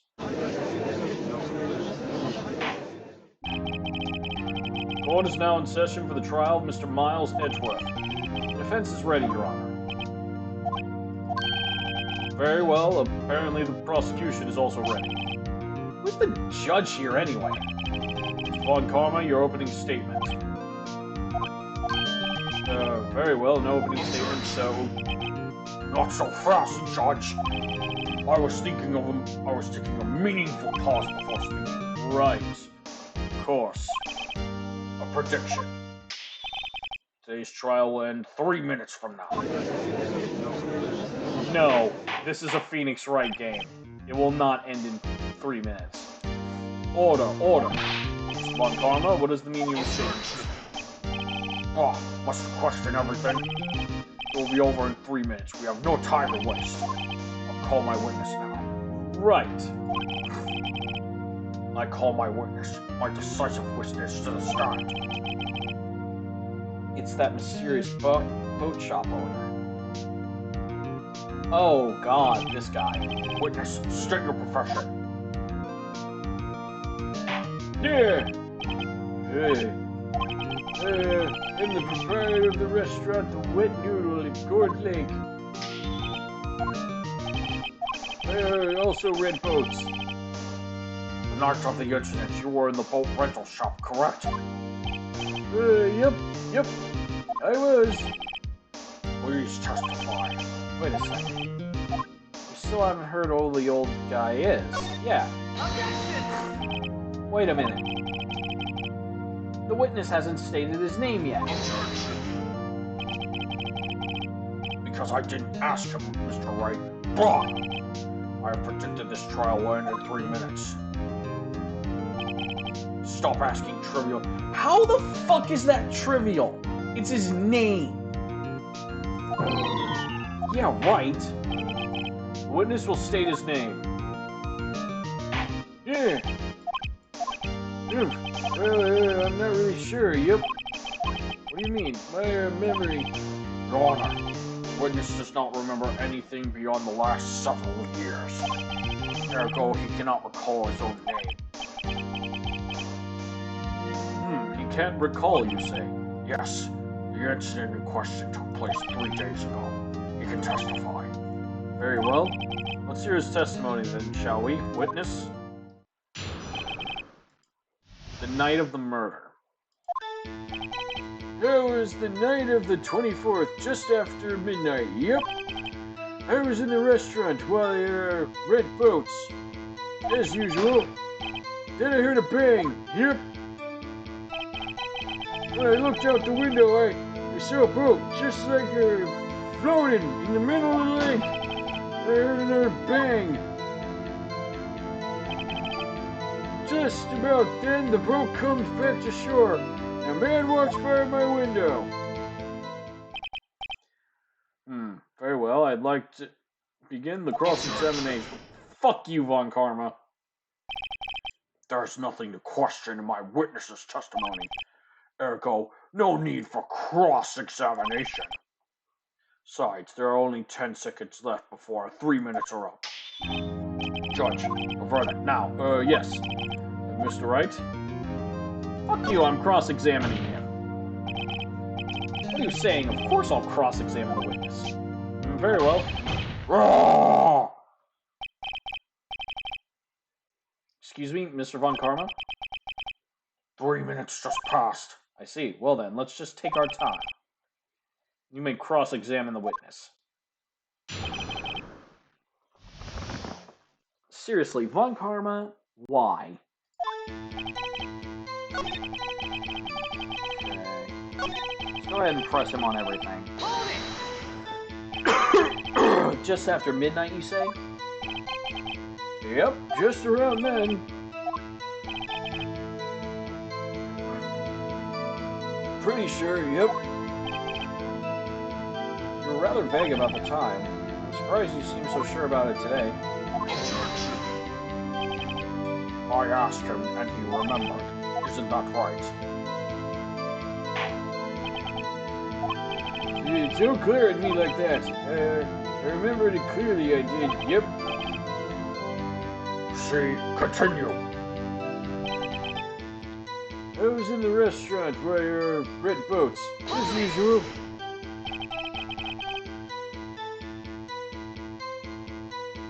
Is there anyone who can verify that? Well, I guess Polly could. That's not good enough for a court of law. Mr. Wright, exactly what's not good enough? Your Honor, this Polly is a parrot. Parrot? Don't be so hard on the girl, cutie boy. Indeed. Prosecution concedes that we cannot prove the witness was in the shop. Witness, please continue. I heard a bang. Yep. And where did the bang seem to come from? There. From the lake, I figure. Are you certain? Yep. Good, continue. When I looked out the window, I saw a boat just floating on the lake. Was there someone on the boat? It was pretty far out there. I couldn't see clearly. But I figured there were 2 men out there. Yep. But you couldn't see them clearly. Yep. At the time, that is. At the time? Then I heard another bang. So you heard 2 gunshots total. Yep. That's what Lotta said in her testimony yesterday. Just then, the boat came back to the shore and a man walks by my window.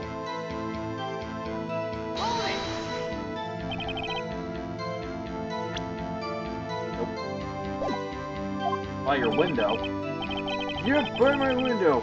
Right outside the window of my little shack. And could you see the man's face? Well, the fog was pretty darn thick, but it was right there in front of me. I saw him. This is a rather important detail. Please add it to your testimony. Just. I have a bad feeling about this. Man was suspended. He said, I can't believe he's dead. Phew. It's tough being a lawyer.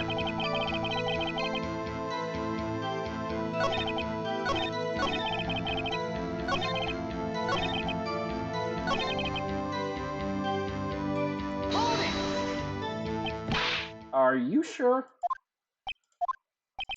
Uh-oh. Dad! Dead certain, Keith. He said, I can't believe he's dead as he walked by Tube.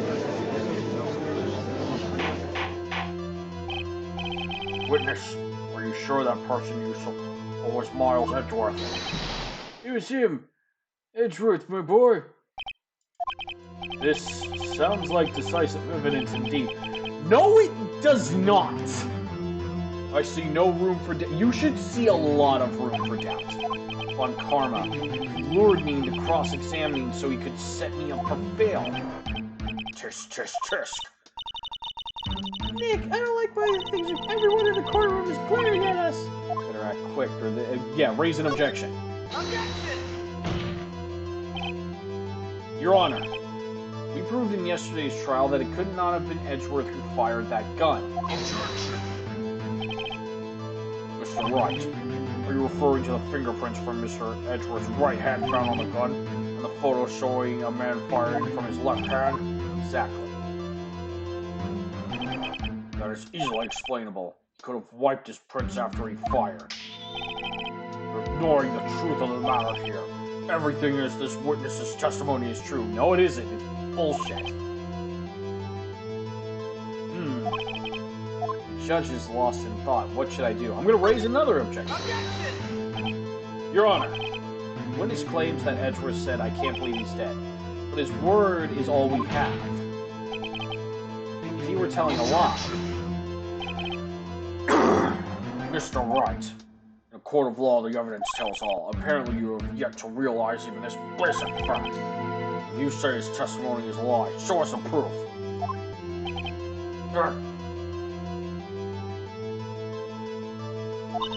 Nick, do we have evidence? It's not good. There's no... Are you sure? To be honest, I don't know what to do anymore. Please. Hear me, sis, please. We need your help. Nick needs you. Tisk, tisk, tisk. 3 minutes was perhaps too high an expectation. However, 15 minutes isn't bad. This might be a new record. Enough. The witness may leave the stand.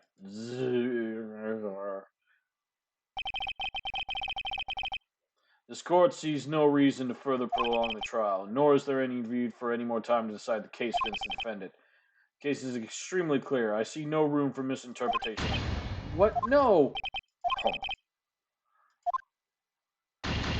Oh, fuck. Did I screw up? The accused will surrender the court to be held pending trial at the higher court within a month from today's date. That is all. This court is adjourned. Oh, fuck. Whoa, wait a second. Hold on. Wait! Who was that just now? Me! Huh? What? Larry? What are you doing here? Listen, you gotta listen to me. About my girlfriend. She's totally real. She's totally real and not fake at all and imaginary inside my head. I was there in the park the night of the murder. I wasn't sure about it until yesterday, but today I remembered it. Remembered what?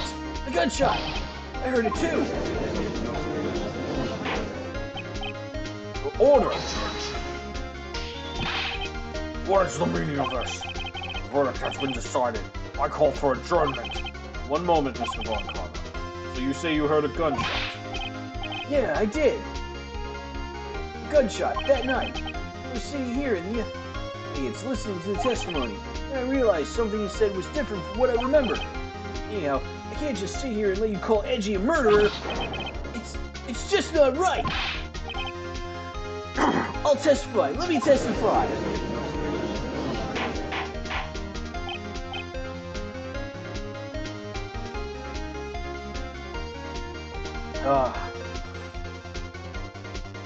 Order! Well, this is the first time something has happened like this in my court. I'm surprised a parade of clowns doesn't come dancing in your courtroom, Judge. This place is so mismanaged. It's insane. I'm not quite sure how to proceed. Judge, you've already given your decision. The trial is over. Nick, this is it. Larry's giving us one final chance at this. She's right. If only it wasn't Larry. He could make things even worse. Yeah, he could absolutely make this absolutely the worst thing it could be.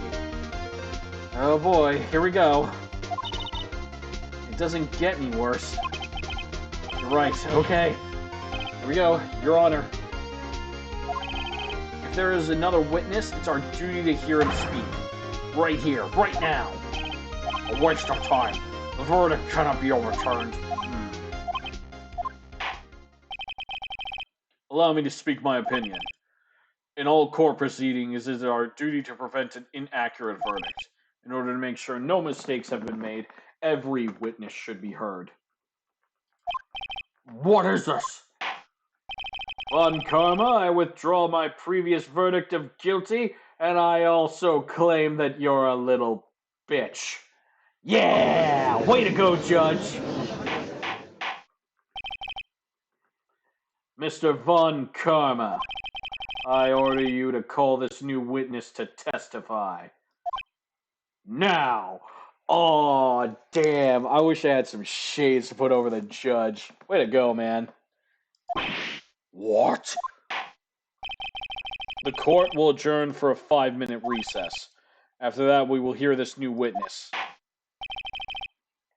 Court is adjourned. So good. December 26, 10:28 a.m. District Court, Defendant Lobby Number 2. You. That was too close. Sorry to keep you on the edge of your seat like that, Edgeworth. I've seen worse. Yeah, right, Edgeworth. You're sweating bullets. I just wonder what Larry plans to say in there.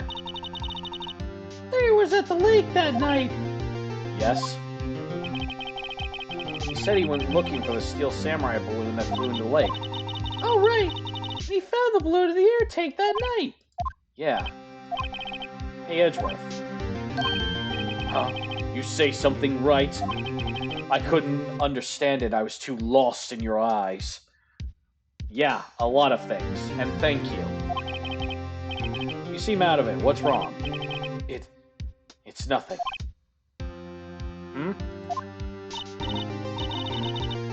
Mr. Edgeworth, there's something I've been meaning to ask you. What's that? What's that? Why are your fingerprints on the murder weapon? Oh. Well, I'd never seen a gun before, and it looked cool, so I picked it up. When he fell into the lake, I went into a daze. I couldn't understand what had happened. I couldn't think straight. Then I saw the pistol lying on the floor of the boat in front of me and thought, wait, I can become an action hero. I've got the look for it. Now I've got a gun like in all my favorite animes. I picked it up without thinking. I didn't have a reason, really. I see. Right. Yeah? This might be our chance. Our chance? Von Karma has only ever run perfect trials. Perfect trials? Yes, could you not just repeat the last 2 damn words I say, and actually add something meaningful to the conversation? Perfectly prepared witness. Perfectly complete evidence. That's the secret to his success. This is the first time he's had to deal with something unexpected. He has to let someone he hasn't even talked to testify before the court. And that someone is Larry. Yeah, but there's a chance he's going to fuck it up unimaginably horribly. Yes, I know. That's why I'm currently praying to God. What are you getting at? It's likely his testimony will be filled with holes, right? That's right, Nick. No 10-minute trial this time. We'll milk this one for all it's worth. Hey, it was 15 minutes. 15! Everything's on Larry now. Oh god, we're fucked!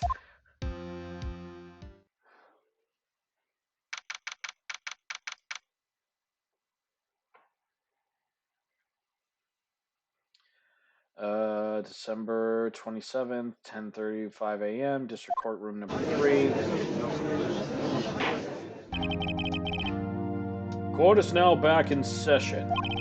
Witness, please testify to the court about everything that you saw on the night of December 24th. Right, leave it to me. Please, Larry, don't mess this one up. I know you've spent your life being a fuck-up, but I need you to pull it together now. Please, for the love of God! I hate to admit it, but you're our last chance! But Karma didn't even have time to prep his witness. I just hope Edgeworth is right about this being our big break. The night of the murder. That night I was out in a boat on the lake. I was looking for something and I found it. So I quietly slipped the boat back in at the rental shop dock. Then, just as I was thinking about going... Oh, excuse me. Just as I was thinking about going home, I heard this bang. I went over the lake, but I didn't see a boat. So after I heard that single gunshot, I went home.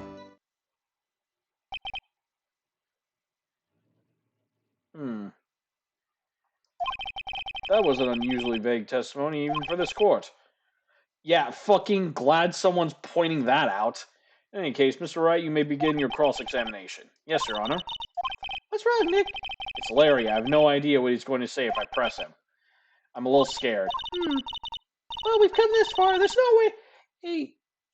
there's no way to go but forward, Nick. The night of the murder. Okay.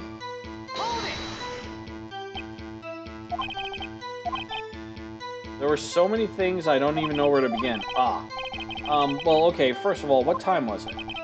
Oh, it was after 11 when I went out on the boat. By that time, everyone had gone home for the night. So I waited until the coast was clear, so to speak. And why were you out on a boat at such a late hour? I was looking for something. I found it. Looking for something? Yeah, Mr. Butts, what was it you were looking for? What the witness was searching for is irrelevant. Most likely he was hunting for this Gordy. That's surprisingly close to the truth in a sense. Yeah. This is all irrelevant. Let's get it over with. Oh, jeez, making that voice hurts.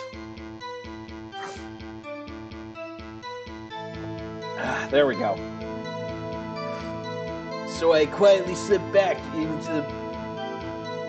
the boat back into the rental dock shop. Then, just as I was thinking about going home, I heard this bang.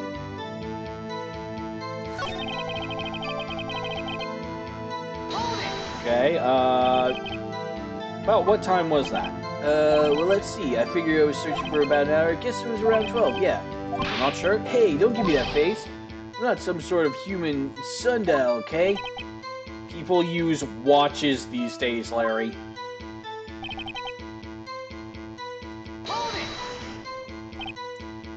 Where did the sound come from? Yeah, well, I wasn't too sure about that. I looked around, you know. Did you look at the lake? Yeah, I looked. I looked out at the lake, but I didn't see a boat.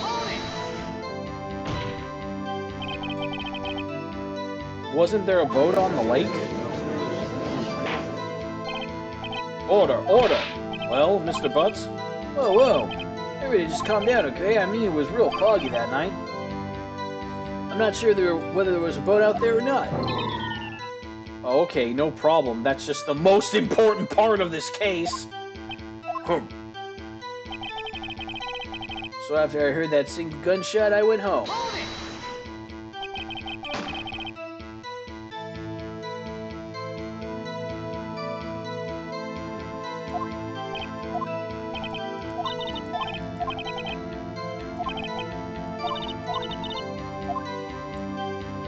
Wait. Hold on a second. The murder weapon was fired 3 times. I heard 2 sounds like gunshots just after midnight.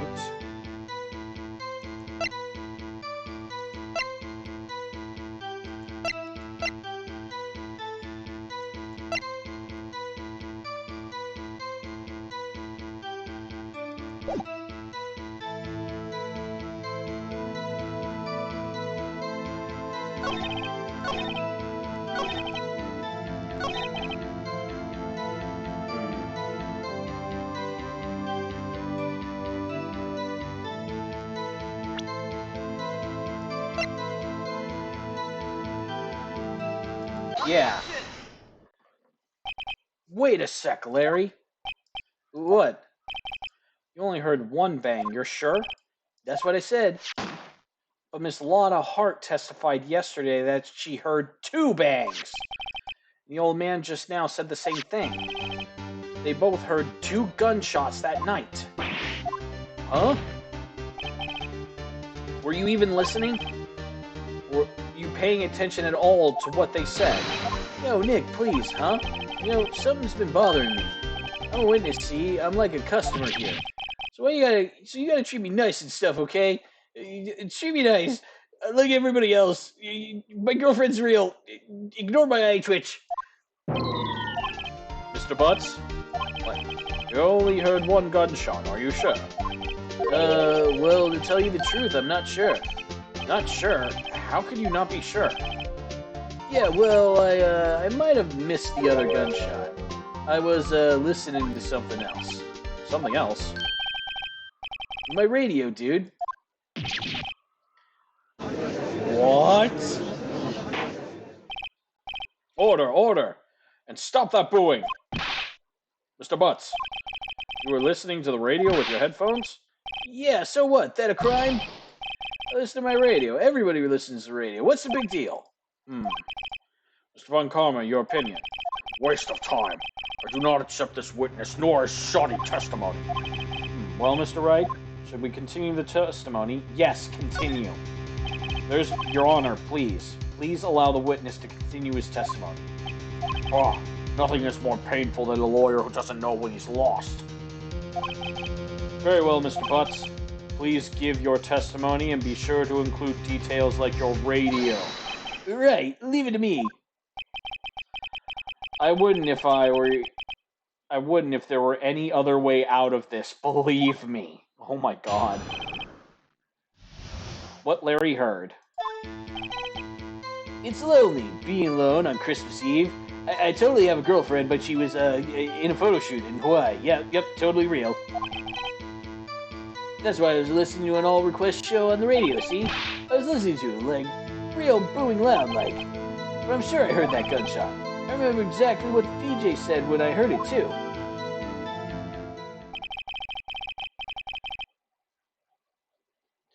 You were listening to the radio at a high volume. Yeah, what's the big problem? Can't a man listen to his radio, please? Isn't this a free country? I truly believe Larry has no idea what the problem here is. He probably doesn't. He's kind of dumb. Judge, can you believe a word this witness says?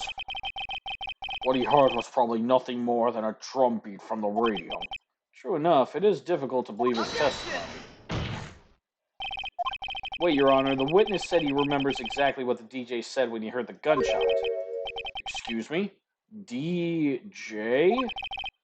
An announcer, the guy who says things on the radio. Anyway, what this means is when he heard the sound, no music was playing. The DJ only talks between songs, so he could have heard the gunshot from the lake. I'd like to cross-examine the witness, Your Honor. Very well, Mr. Wright. I can't believe I'm continuing this charade. Yep.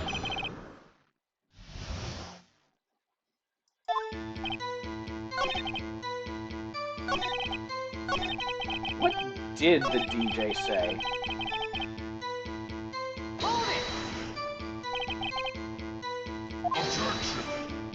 What did they say? Mr. Wright, please cease this pointless questions. What possible good could it have known what to do? Indeed, Mr. I'll allow you to come up with a reason why we should care. Yeah, we should care.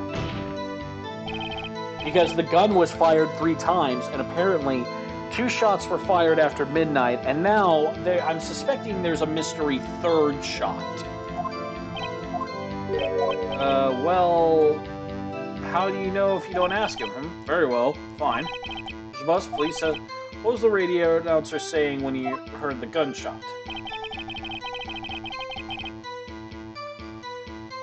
Oh, hey, it's almost Christmas. I heard the gunshot. And she heard it 2 sounds, gunshots after midnight. So if it was almost Christmas, it couldn't have been the same time Lotta heard the 2 gunshots. Huh? What's with that face? You're scary, dude. Hey, if you try to scare me, you better know it'll scare easy. Alright, my girlfriend isn't real. I made her up. I'm so lonely. Is something the matter, Mr. Wright? Your Honor, this man is single as fuck. As well as everything he just said. As well as, that thing about the DJ. Yeah, we should have looked into that. Do you hear what the witness just said? The DJ said, hey, it's almost Christmas when he heard the gunshot. Indeed, and almost Christmas means it wasn't Christmas. Meaning no gifts from Santa. Do you realize what this means? When he heard the gunshot, it was still Christmas Eve. That would seem to be the case, yes. But this contradicts the 2 testimonies we heard so far, Your Honor.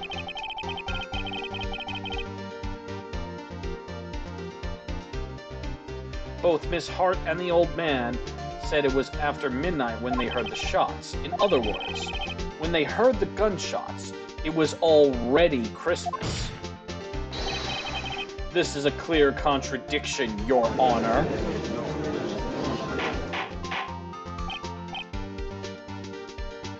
Order! Order! What does this mean? The 2 prior witnesses heard gunshots after midnight. However, this witness says he heard a gunshot before midnight. Judge, the answer is simple. The current witness is plainly mistaken. Just look at him. Suspicious. What? Well, Mr. Wright, what do you think? Larry's right. He heard the gunshot before midnight. Intriguing. I'm assuming you have evidence for this wild claim. Show me evidence that there was a gunshot before midnight. It was taken automatically at 11:50. Lotta's camera was set up just to hear loud noises, but this was taken 11:50 beforehand. And as we saw in the evidence that I already have, the gun was shot 3 times. So there was a mystery 3rd shot we didn't account for. This was taken by our witness yesterday, Miss Lotta Hart, with her automatic camera. The timestamp on the photo was December 24th, 11:50 p.m. Oh? But there's nothing on the lake on this picture, Your Honor. The real issue here is not what nothing is shown in this photograph. It is why this photograph exists at all. What do you mean? Your Honor, this photograph was taken by an automatic camera. The camera was set off to go off in response to a loud noise. Ah, correct. There was a loud noise on the lake 11:50 p.m. That's why this photograph was taken. In other words, when Larry heard the gunshot, it was most definitely still Christmas Eve.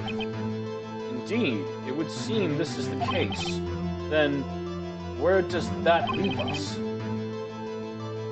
Miss Hart testified that she heard the gunshots after midnight. Are you claiming she was mistaken? Not at all, Your Honor. In fact, the camera also triggered at 15 minutes after midnight. Your Honor, tonight there were 2 sets of gunshots with a 25-minute pause between them.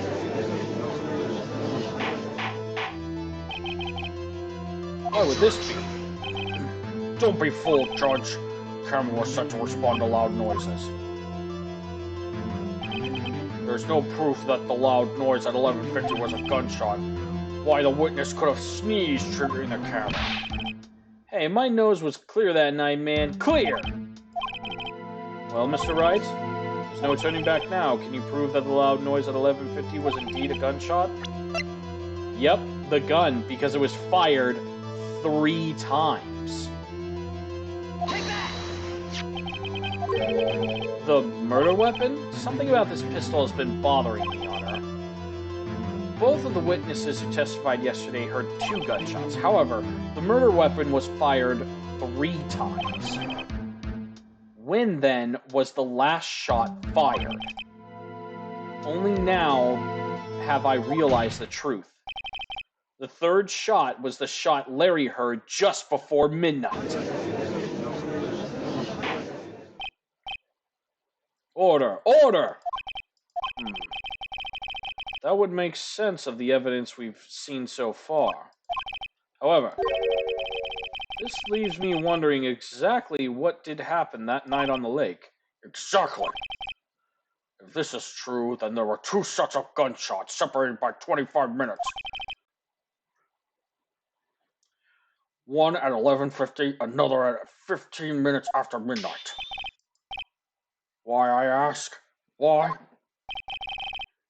Uh-oh, I better think of something quick.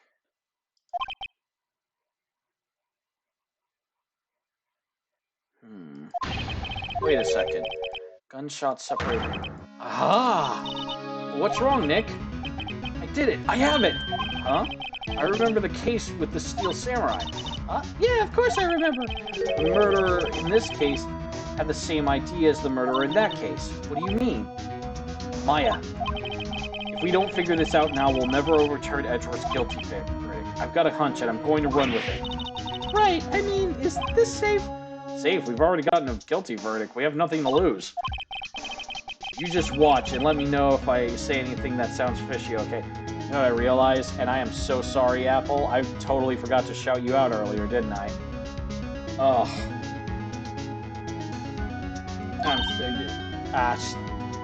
Are you still there? I'm so totally sorry. I totally forgot to shout you out. Good, I'll do it now.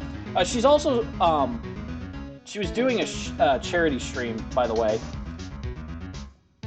So if any of you have anything to donate, or is that, I wonder if that's completely over. Well, in any case, I need to do this now. I was so excited, I completely forgot.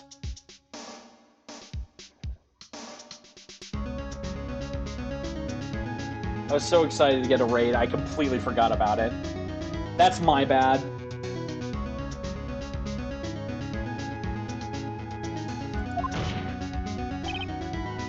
Your Honor. Yes, Mr. Wright. The testimony just now has cleared up this entire case. What do you mean, Mr. Wright? Just. So you finally realize the truth. There could be no other murderer here than Mr. Edgeworth himself. Wrong, Von Karma. Man was shot that night, but it wasn't Edgeworth who did the shooting. Take a deep breath and consider the facts. At the time of the murder, 1 boat was on that lake. This was shown by the witness's photograph. Defendant Edgeworth and the victim Robert Hammond were on that boat. Pow! Went the gun. Splash! Went the Robert. There was a gunshot fired on that boat. Robert Hammond fell into the lake. The distance of the shooting was 1 meter. It couldn't have been suicide. Well, guilty party has to be the other man on that boat. I admit it is hard to imagine any other possibility. Yes, but this assumes that the victim was shot at 15 minutes after midnight. What do you mean by that, Mr. Wright? We have photographic evidence of the time of the shooting. The timestamp on the photo says 15 minutes after midnight. But Larry heard a gunshot 25 minutes before that. Robert Hammond was killed then, 25 minutes before the shot on the lake. That's the only way that Edgeworth could be innocent. Mr. Wright, are you quite mad? Explain who the 2 men on the boat are. Edgeworth and the murderer. It was Edgeworth and the murderer. After the murderer killed Robert Hammond at 11:50, he assumed the guise of Mr. Hammond and met Edgeworth.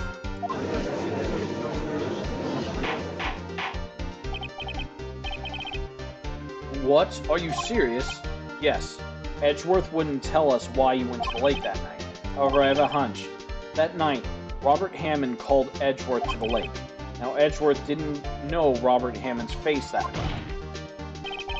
That's why he didn't suspect anything when the murderer took Robert Hammond's place. I'm not sure what to make of all this. Ludicrous! Mr. Wright, tell us the name of the murderer then. Murderer's name? Right, it's... I don't know. Actually, I don't know the murderer's name. What do you mean? You don't know? Oh, again, you waste my time.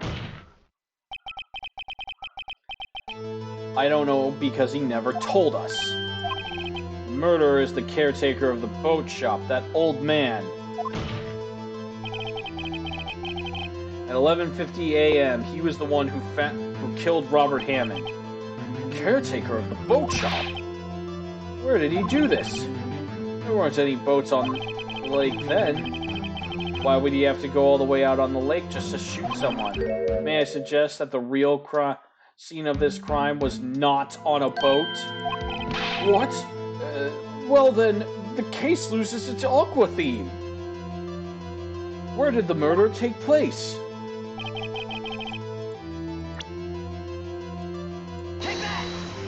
It took place in his shack. Here, of course, the boat shop where he lives. That way he could meet with the victim without anyone seeing. You have proof the boat shop was the scene of the crime? Recall Larry's testimony, if you will.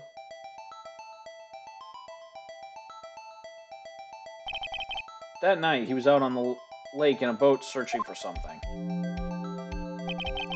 He finds it and returns the boat. Then, just as he starts to head home, he hears a gunshot.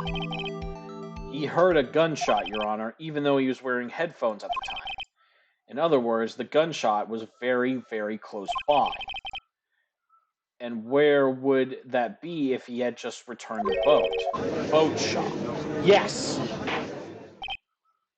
Mr. Wright?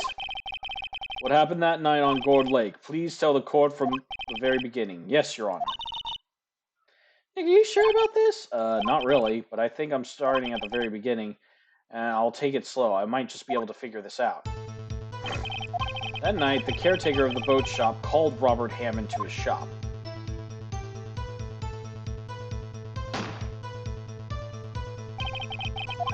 So around 11:50, that's when the gunshot that Larry heard was fired.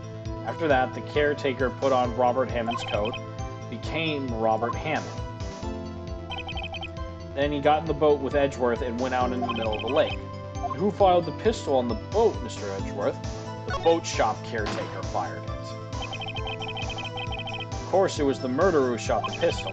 He shot twice, both missed Edgeworth on purpose. Wait a minute. Why would he shoot twice if he didn't mean to hit anyone? Details. Know this, Mr. Wright. The moment you run out of explanations, the moment you lose. Tell us why you... To create a witness, I'm willing to bet. I believe he shot twice to create a witness, Your Honor. Create a witness? The murderer lifts his pistol and fires one shot. That ensures anyone that heard the shot would look at the lake. Indeed, Miss Hart did exactly that after hearing the first gunshot. Next, the murderer waits a bit, and he fires again. Then, the murderer jumps in from the boat himself, leaving the pistol in the boat behind him.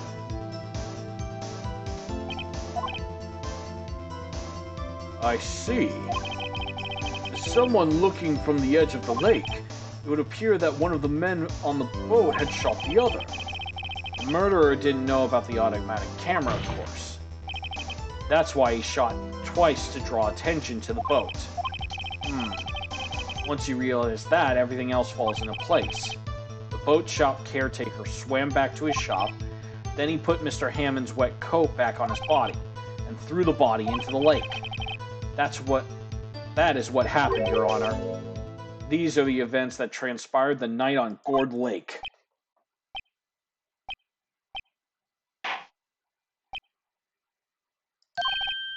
Bailiff?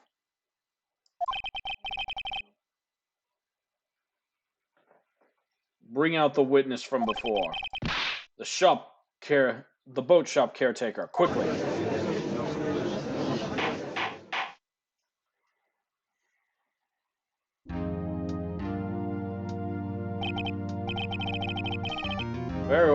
while we are waiting for the caretaker, I would like to ask the defendant, Miles Edgeworth, a few questions. Mr. Edgeworth, please take the stand. Mr. Edgeworth? You heard what the defense has said. Yes. Well, why did you go to the lake that night? Mr. Wright has said what Mr. Wright has said Ed was mostly correct. Astonishingly so, actually. Yes. Several days ago I received a letter. The letter was signed Robert Hammond. He asked me to come to the boat shop by the lake at night on Christmas Eve. He said he had something very important to discuss with me. Something important? I'm sorry, I can't say what it was. Your Honor, sir. Bailiff, we are conducting a trial here. I ask that you remain quiet. The witness has disappeared. He isn't at the boat shop either. What? What should I do? Find him, quickly. We cannot allow him to get away.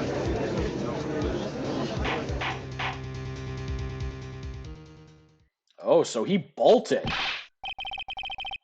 Mr. Von Karma, your witness has disappeared.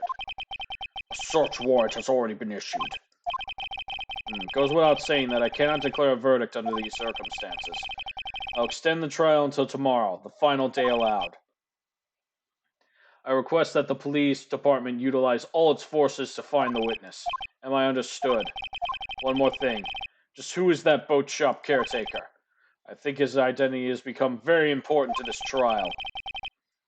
I want him, and I want to know who he is. Very well. Court is adjourned.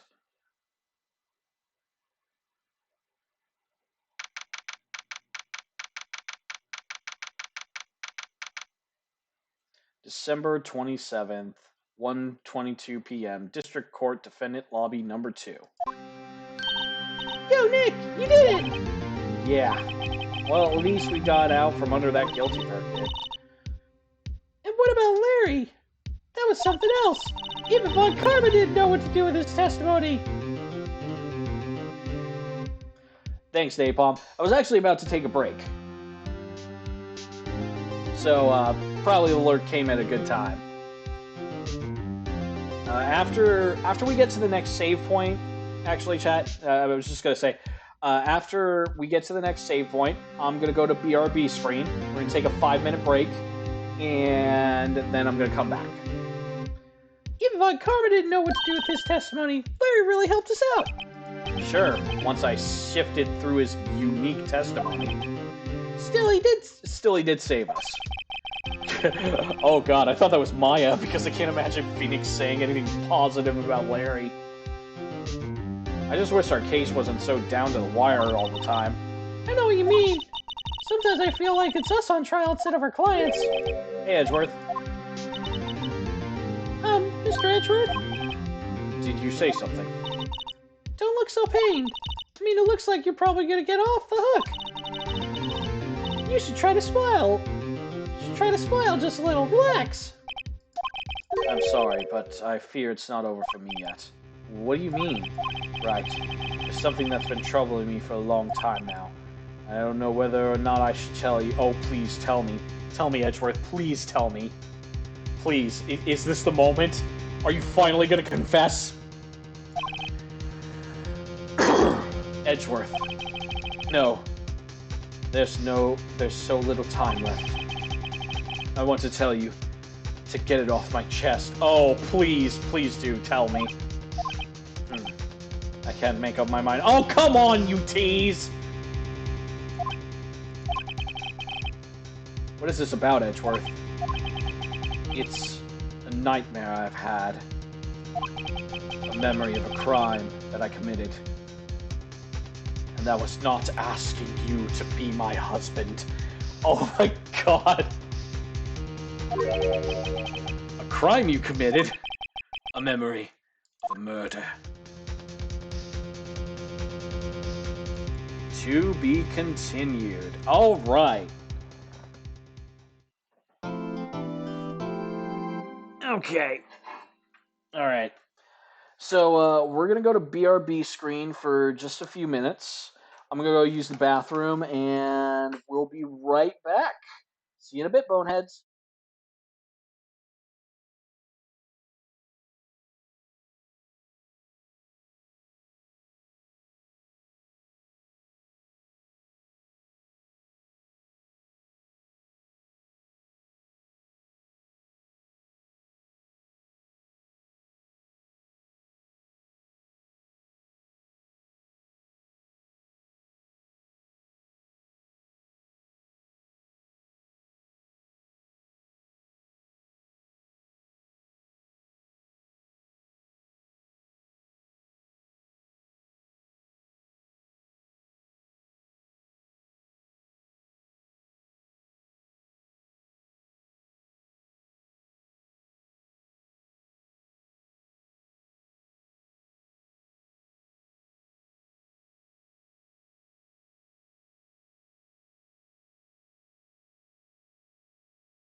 Alright, I'm back. Told you that'd be a short pause. Alright, let's see here. What we got?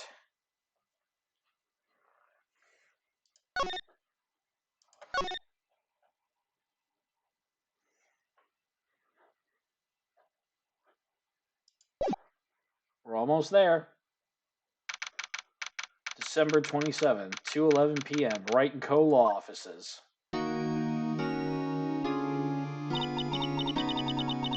What was Mr. Edgeworth talking about?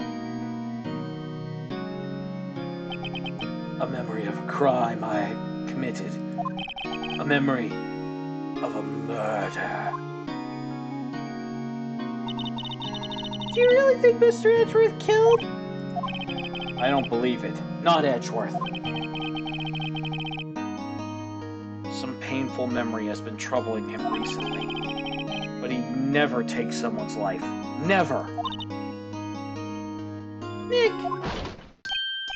Yo, how's everyone doing? What do you think of my performance today?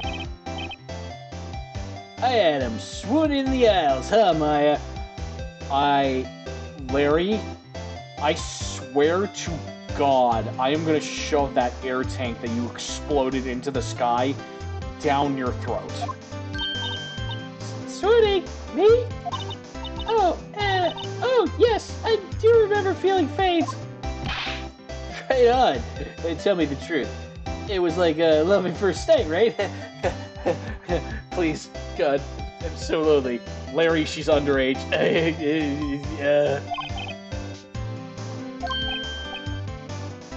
Huh? Me?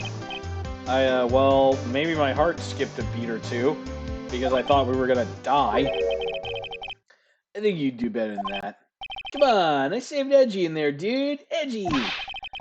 You guys should be bowing before me. Yeah, bow before your hero. Larry, I'm going to end you. Larry, you really helped us out in the trial today.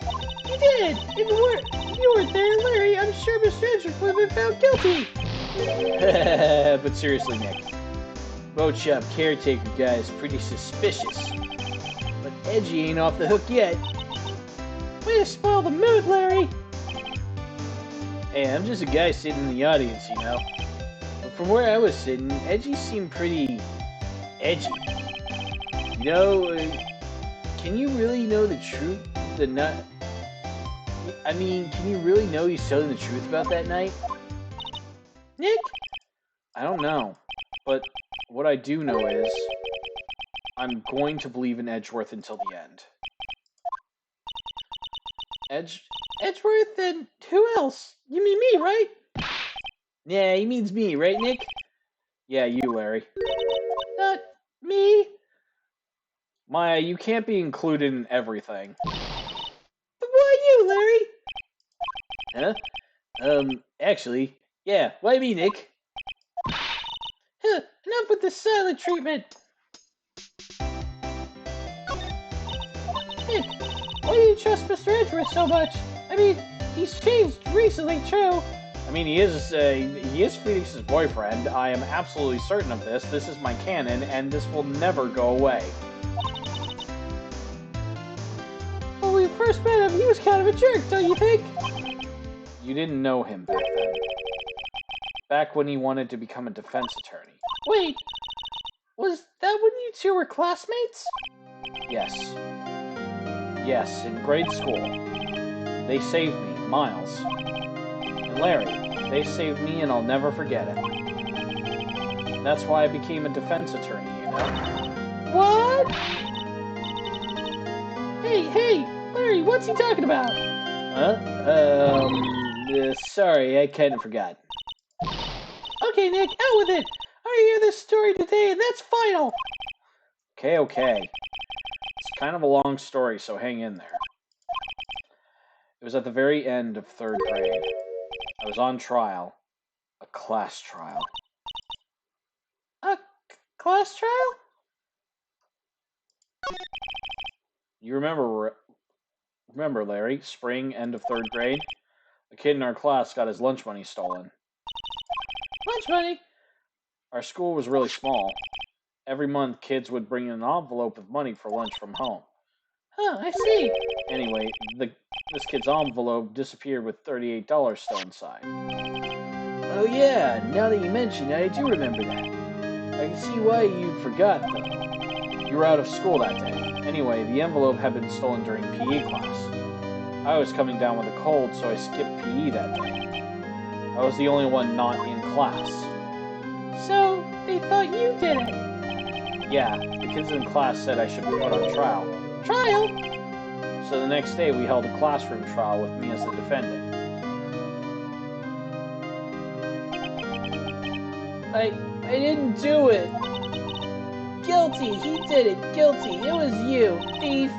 Give the money back. You're such a meanie. No one play with him. Doesn't mean you did it. You can't hide the truth. Tell the truth. We're gonna pay with you anymore.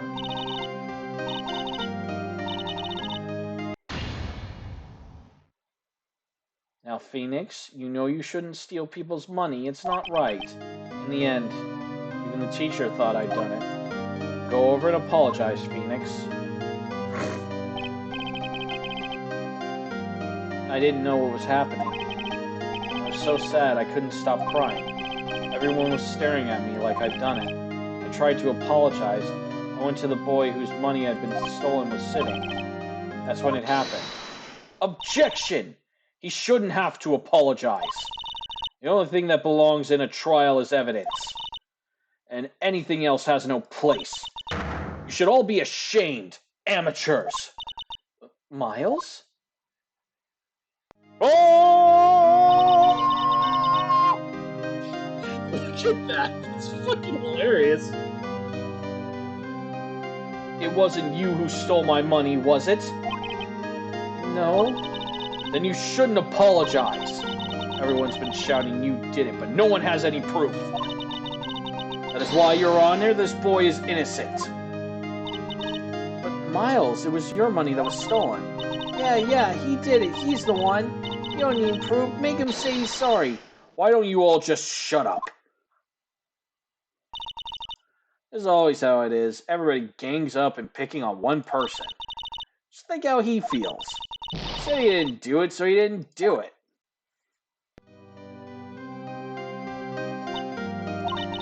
Very well. I will replace the money myself. This class trial is over. That's how it happened. After that, the three of us were the best of friends. Wow, I had no idea. Yeah, I had no idea either. I mean, I forgot. That's when I learned what it meant to be alone. Totally alone, without a friend in the world. You did a good thing, Larry. Yeah, well, I was just lucky that I took the day off from school. If I had been there, they would have thought I'd done it. So I took it kind of personally, see? When something smells, it's usually the butts. Anyway, Edgeworth and I talked after the class trial. That's when I heard his father was a defense attorney. I remembered his eyes would shine when he talked about his father. I'm going to become a defense attorney just like my father. A famous defense attorney. Then, a few months later, he suddenly transferred to another school. The DL6 incident. Right. I'm not sure, but the transfer probably had something to do with his father's death. That's so sad.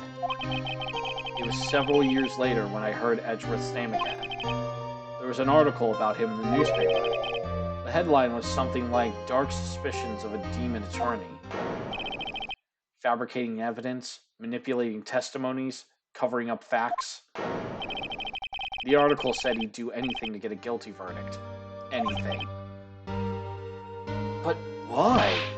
What happened? I mean, that's not the Edgy I used to know at all. Indeed, what did happen? That's what I thought too. I tried to get in touch with him I don't know how many times. He never replied. I guess he didn't want to see his old friends. I couldn't just drop it though. I wanted to meet him, to learn why he had become who he became. That's when I decided. Wait, you don't mean... That's That's why? That's why you became a defense attorney to meet Edgeworth. If I was a defense attorney, I knew he'd have to meet me whether he wanted to or not. In court. Edgeworth believed in me, and I believe in him. He's in pain, and no one's on his side. I'm the only one who knows the real Edgeworth. I'm the only one who can help him. Whoa, Nick. You're really into this guy, aren't you? So, is that why you do this for free? Yes. I helped you because I believed in you, yes. Except I don't remember saying I'd do it for free. Nick. Nick.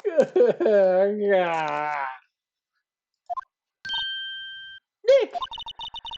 We have to save Mr. Edgeworth. It's the last thing we do, okay? Right. It very well may be. First, there's the rental boat shop caretaker. We need to find out who or what he is. I'll settle for who. I guess I can clean out some of this evidence I no longer need. Alright. So, obvious, first place we need to go is boat rental shop. Hey pal, long time no see. Oh, it's Detective Gumshoe. We saw you yesterday. Close one, eh? I got so worked I snapped my tie in half. It grew back. Sorry about that. No problem, pal. Thanks to you, we know who really did it. You mean the boat shop caretaker? Look, I'll make you a promise. I'll have that scoundrel in my custody by trial time tomorrow. Come what may, it's my duty to you as a police officer. You know, I give Gumshoe a lot of shit, but I gotta give him credit. Guy's passionate about what he does. Now I'm off to catch me a criminal. Detective Gumshoe sure is active today. Oh, one other thing. Eek! No one can go into the woods today. Woods? That's where Lotta was camping. The woods are off limits to camping, and apparently the park ranger found out. He got pretty mad, so no one could go in for a while. I guess Lotta's in a lot of trouble. Anyway, I'll be seeing you tomorrow. Alright, we can't go into the woods. But that doesn't mean we can't go to the boat rental place.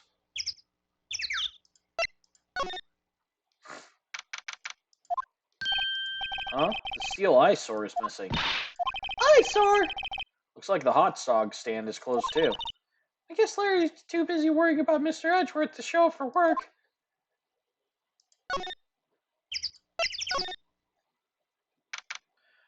December 27th, boat rental shop. The old caretaker got away. Yep. I never imagined he might be the real murderer. No one would imagine. Ahem. I know that clearing of the throat anywhere. Aha, hello. What might you be doing here? Out for a walk, hmm? Ah, the days of my youth. Like the scent of fresh lemon, you see. Mr. Grossberg! This is no time for idle reminiscing. Mr. Edgeworth's trial ends tomorrow.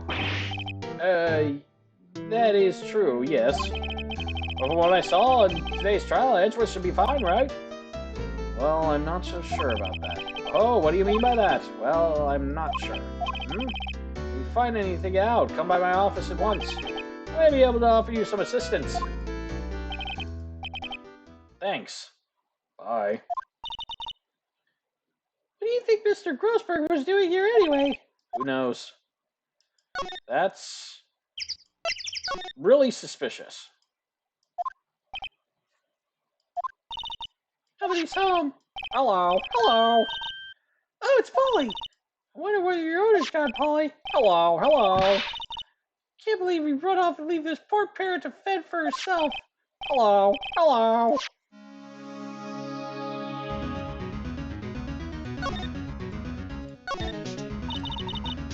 That reminds me, Nick. Polly knows the numbers to the safe, right? Yeah, that's right. Polly, what's the numbers to the safe? 1, 2, 2, 8. Squawk. Let's open it, Nick. Come on. I'm sure there isn't any money in there. Aw. But hey, he keeps it locked, right? So there must be something of value in there. I'm not so sure. Okay, Nick, let's see what's in there. I guess there might be a clue or two. The only thing in here is a letter. Letter? Aw, boring. There's no name or signature on this thing. Its handwriting is very precise, clear letters. Get your revenge on Miles Edgeworth. Ooh, here we go. Nick, why would Mr. Edgeworth's name be on here? How should I know? I'm going to read the whole thing. Get your revenge on Miles Edgeworth. It also says, this is your last chance. Now is the time to get revenge on the two men who ruined your life. The rest of the letter goes on to describe the murder plot in detail. How to kill Robert Hammond and frame Edgeworth. Calling Edgeworth out to the lake, getting on the boat, firing twice. This is exactly what I figured out today in court. It's all here in perfect detail.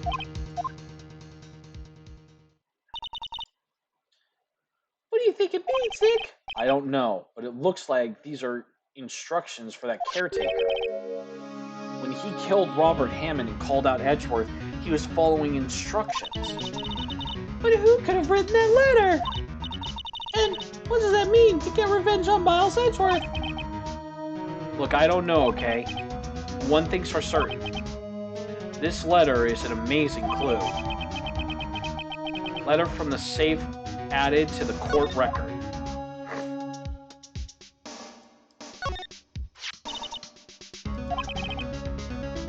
You probably shouldn't just kidnap her. The police know about her anyway. I'm sure they'll do something. Oh, okay. Sorry, Polly. Says I can't take you. Great, now the bird's gonna hate me.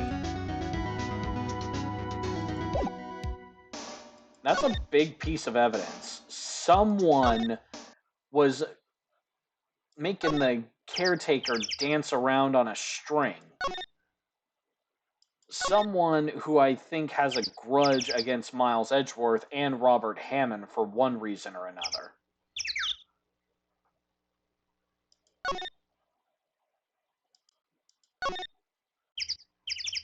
Okay. Where should we go?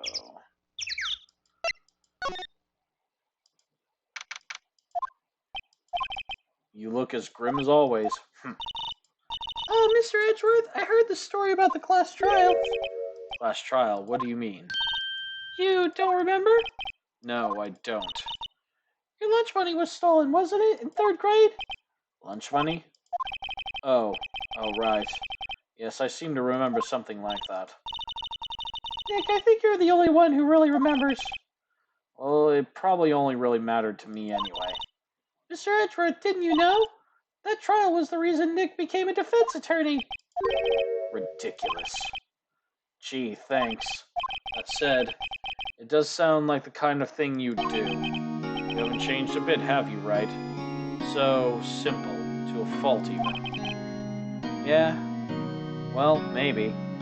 But I think you changed too much, Edgeworth. Perhaps. Hey, Edgeworth, why did you become a prosecutor anyway? You used to look up to your dad. You said you wanted to be a defense attorney, right? I couldn't let myself deny reality like you.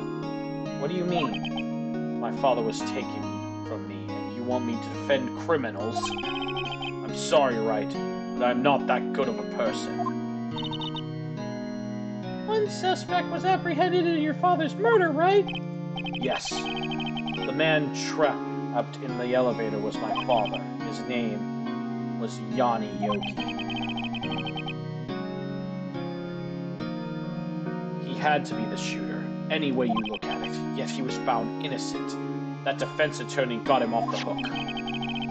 That would be Robert Hammond. On that day, 15 years ago, the 3 of us were trapped in that elevator for 5 hours. When we were rescued, we were all suffering from oxygen deprivation. I had lost all memory of the murder. Lost your memory? Even now, I can't recall what happened in that elevator. That was the crux of Yogi's attorney's arguments in court. He claimed that Yogi had not been of sound mind due to oxygen deprivation. Yogi was released due to a lack of evidence. Innocent.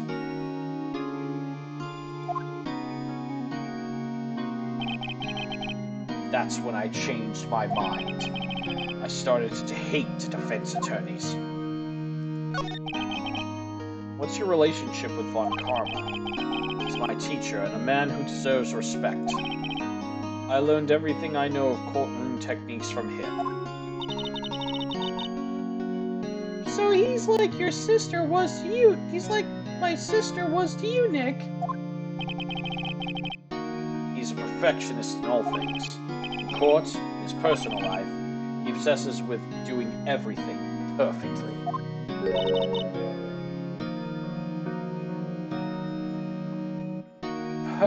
Perfectly, huh? In all cases he has taken on, none were left unsolved. Not one suspect was ever declared innocent.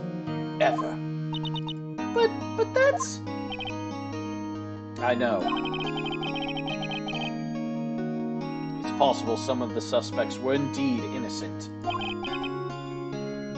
However, it is impossible for us to accurately determine that in every case. All Von Karma does is his job to find the suspect guilty perfectly.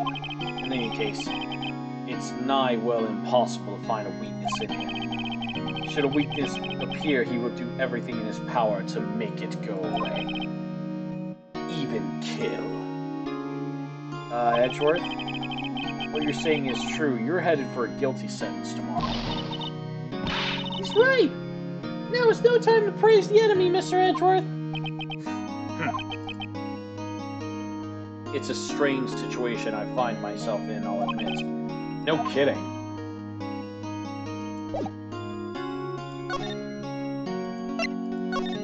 Let's head to Grossberg, see what he's got to say.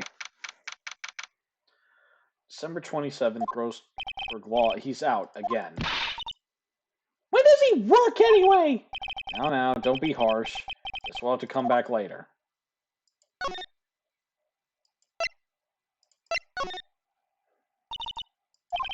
Yeah, I know. Well, no time to waste. Let's get going.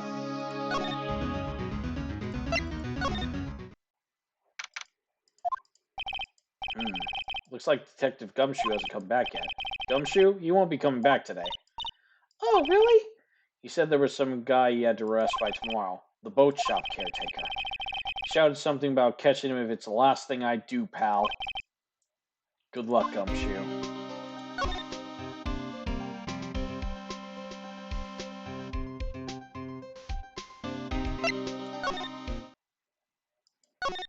Anywhere else I can go, or...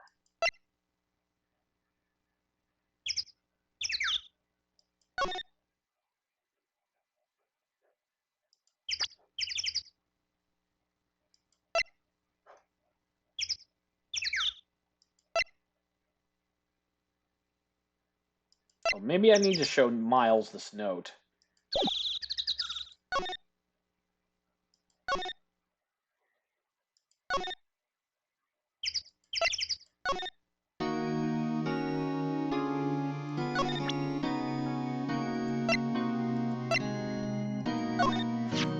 Edgeworth. See this letter? This came out of the safe in the shack where the boat rental caretaker lives. I see. Revenge on me? Who is that old guy anyway? I don't know. Could he be an innocent defendant who got declared guilty or something? Nice, right, but I don't remember that old man. Not at all. So he was following this letter then. Which means there was someone else behind it. Now is the time to get your revenge on the two men who ruined your life. Two men, meaning myself and Robert Hammond. Also says this is your last chance. Last chance. Wait, maybe Maybe he's talking about the statute of limitations on the DL6 incident. Wait, that old man. What? What is it? Oh, I think I see where this is going. Yogi. Could he be Yogi? He's finally back for our picnic baskets. Oh, jeez. Saying that in Edgeworth's voice, that kind of hurt.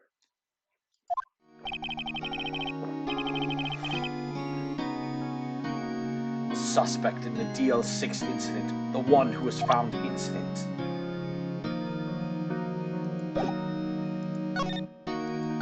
So it was Yanni Yogi. Was a court bailiff at the time. We just happened to be in the elevator together 15 years ago.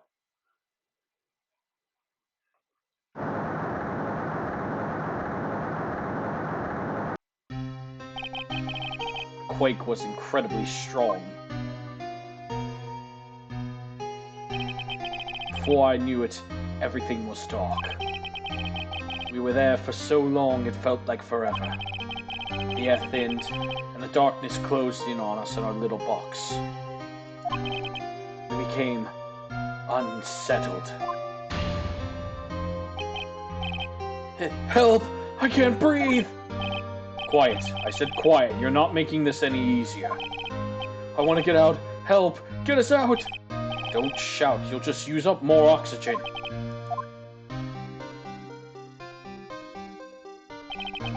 That's all I remember. When I came to, I was in a hospital bed, staring up at the ceiling. In court, Yanni Yogi's mental condition was called into question. They claimed the oxygen deprivation and stress had caused temporary insanity.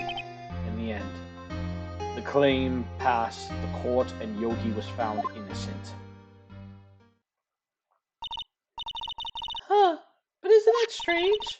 Leonard tells him to get revenge on Edgeworth. Why would you want to take revenge on you? Right.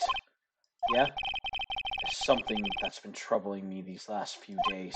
I don't know whether or not I should tell you. Oh, please, please tell me.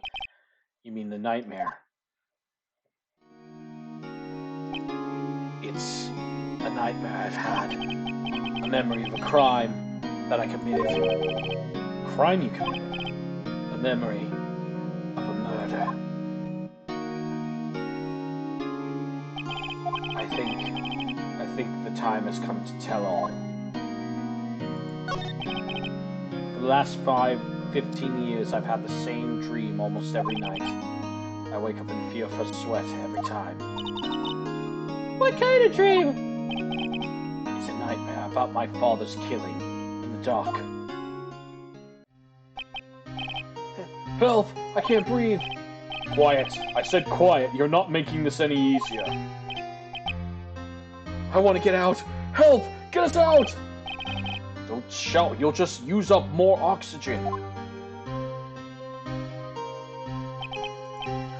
I can't breathe.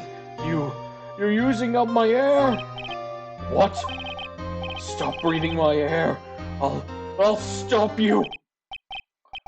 Oh, what are you? Stop breathing my air. No. Father. He's attacking Father. Then I saw the pistol lying at my feet.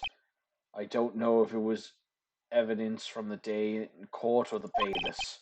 In a daze, I picked up the pistol. Get away! Get away from my father! Oh!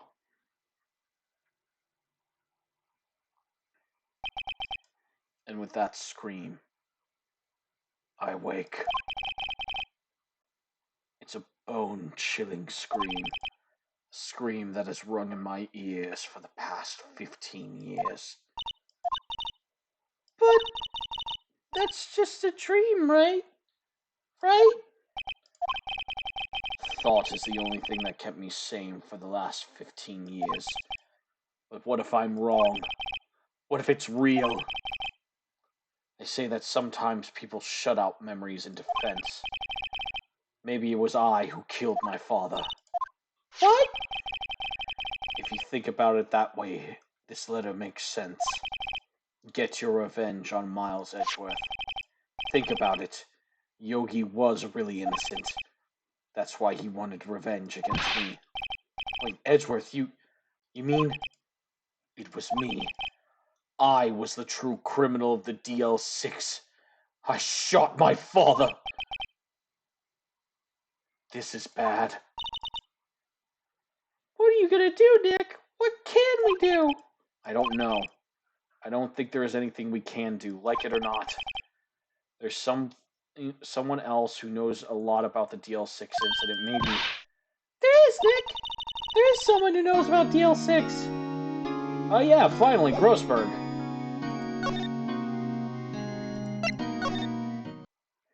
Finally, he can be useful. December 27th, Grossberg Law Offices.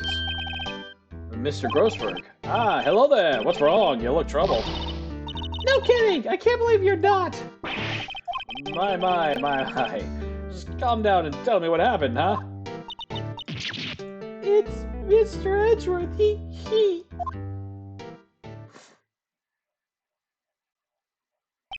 I see. Edgeworth dreamt he shot his own father. It's only a dream. Only a dream. Wait, what? Wait, what?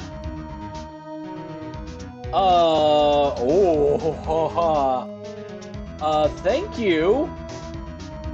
Hold on a second, guys. Thank you, Avian, for the raid. Welcome in. Hi. I'm Death, everyone's favorite skeleton. I play video games, really love them, and sometimes I'm even good at them, but only sometimes. Thank you for the raid. Hold on, let me give you a little shout out. So I don't forget this time.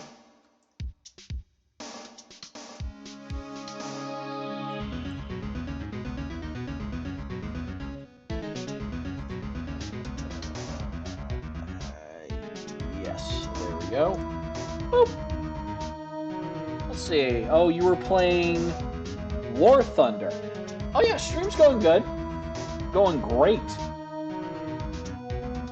How was your stream? Tell me a little bit about what you were playing. We're playing Phoenix Wright right now, but tell me what you were playing. I always love hearing about new video games. It gives me ideas, you know, for what to play next. What? If that's the case, why don't you look so troubled?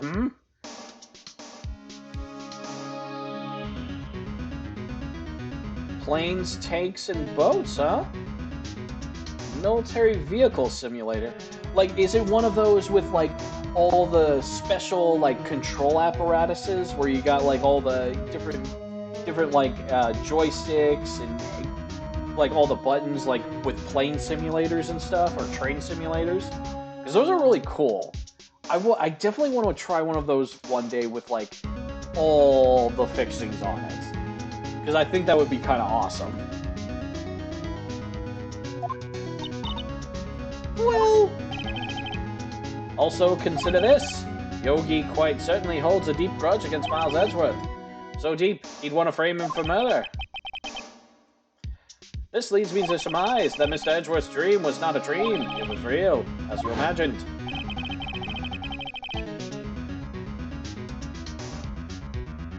Ah, okay. Okay, so it's more of like,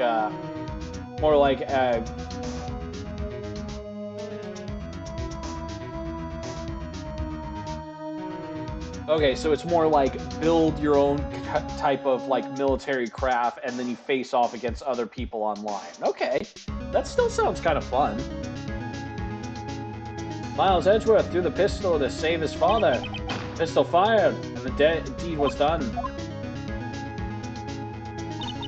No, I don't believe it.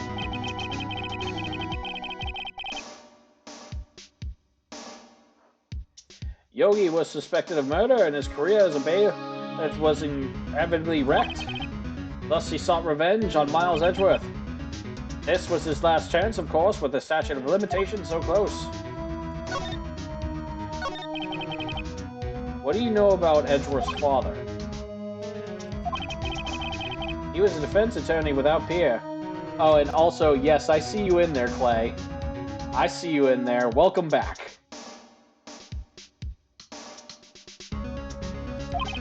It sounds trite, but it's true.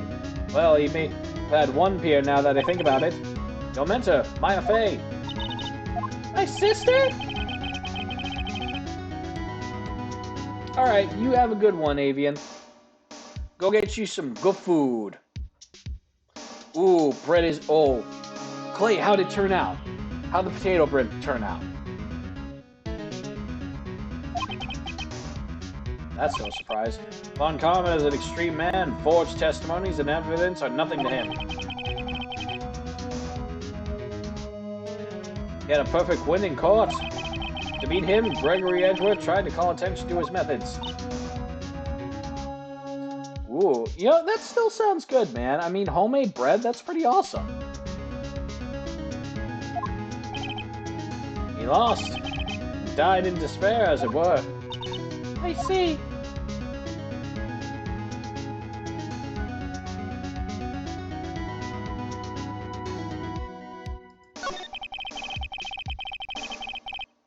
When Gregory Edgeworth was killed, the police called on a spirit medium.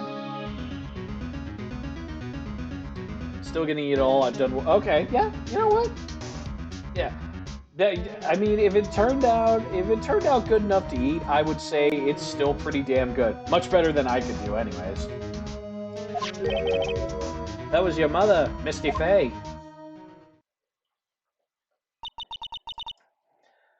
I am Gregory Edgeworth. I have been killed. The one who shot me was the bailiff, Yanni Yogi. Yet Yogi was found innocent. That's when my mother left us. Everyone called her a fraud. That's right. Everyone thought she was, you see. Yet, now that I think about it, it seems the one who lied was Gregory Edgeworth's ghost. Ooh, yeah. Give that a try. My stepdad makes bread all the time. He got himself a bread maker. Really likes to make homemade bread, and it's actually pretty good. And that, honestly, that's something that takes practice. Was this your first time making it, Clay, or like, have you done that before? Gregory Edgeworth must have known who shot him. I don't believe it. So you're saying he falsified his testimony? That Edgeworth's dad lied to protect his son? It's only a possibility, mind you. But a possibility nonetheless. So his ghost could have lied to try and protect Edgeworth.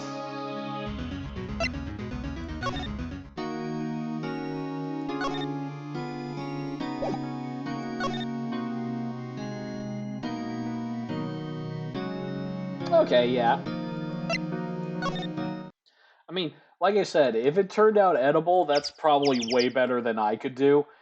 God knows what would pop out of my oven if I attempted to make some bread.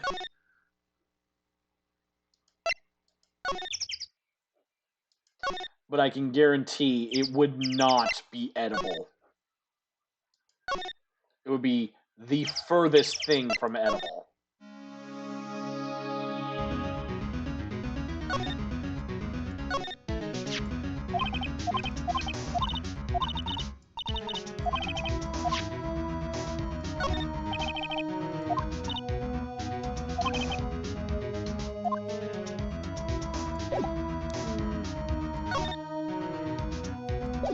Maybe go back to the Criminal Affairs Department.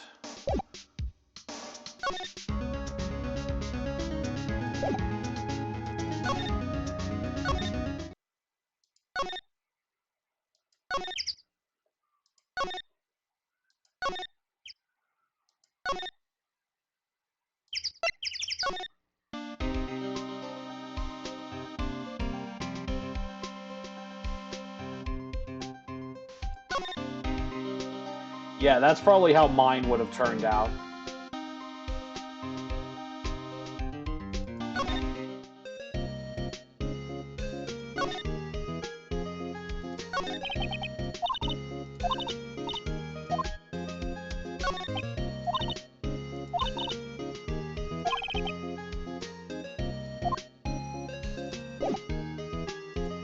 Maybe I needed to show Grossberg something.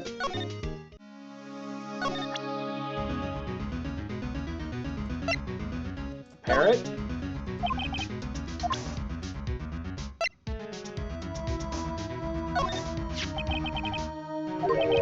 I'm truly sorry about what I did. Huh? Sorry about what? I think I'll stay out of this one.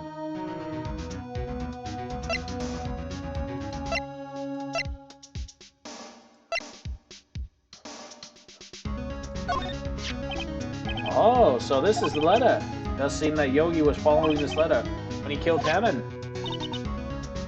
Well, why kill Robert Hammond? Hammond was a skilled defense attorney, but he defended clients not for his sake, but his own sake. Huh? His own sake? He never trusted his clients, that one. The only thing he trusted was his own ability. But he got his clients found innocent, so why should it matter? Actually, my dear, it's quite different. He won that innocent verdict not for no one but himself. Yogi was a free man, but socially, he was ruined. Huh? You'll understand soon enough. Wait. What is it?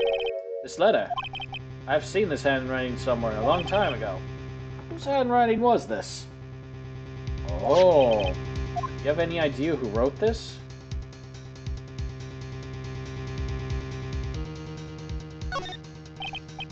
Could it have been Manfred von Karma?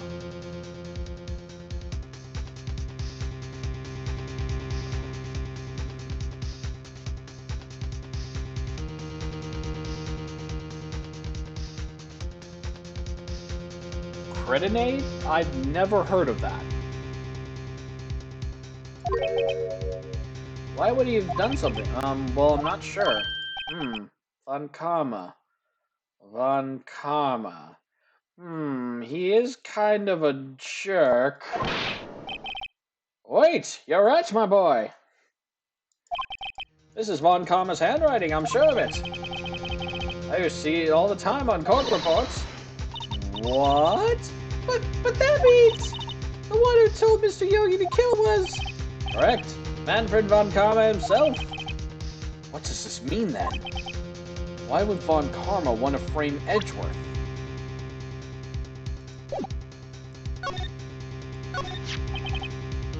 If it truly was Von Karma who wrote this letter, then he would know the truth.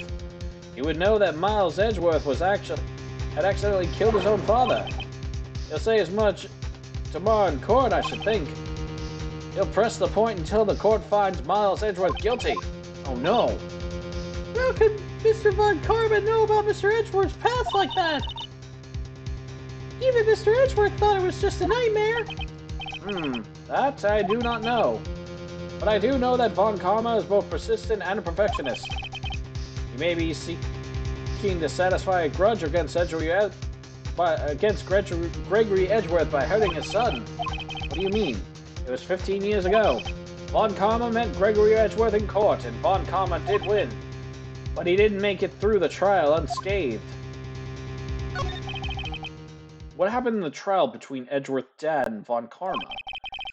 Von Karma got the guilty verdict he wanted. He won the trial. But Gregory Edgeworth accused Von Karma of falsifying evidence. And though he lost the trial, Mr. Edgeworth's accusation stood. Faulty evidence? It was the only penalty Von Karma had ever received in his career as a prosecutor. Gregory Edgeworth dealt a blow to his perfect trial record. Whoa!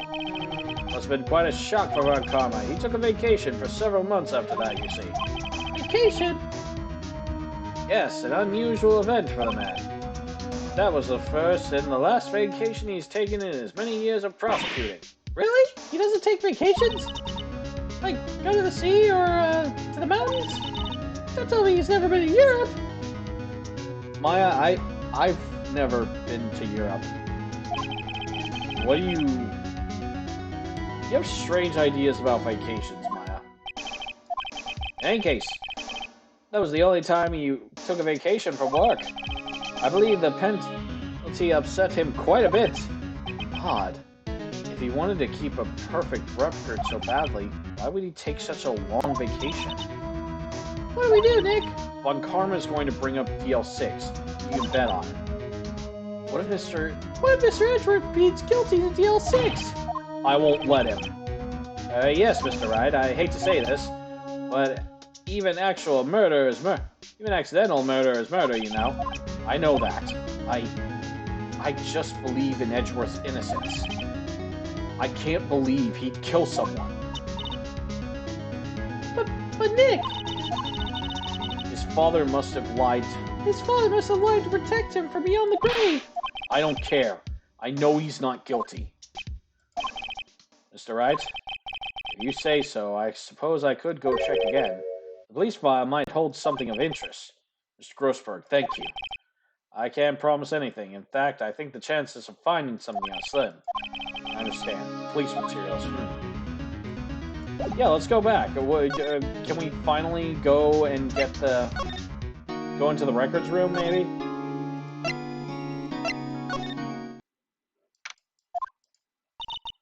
There's hardly anyone here. Everyone must be out looking for that old guy Yogi. Ah, it's you.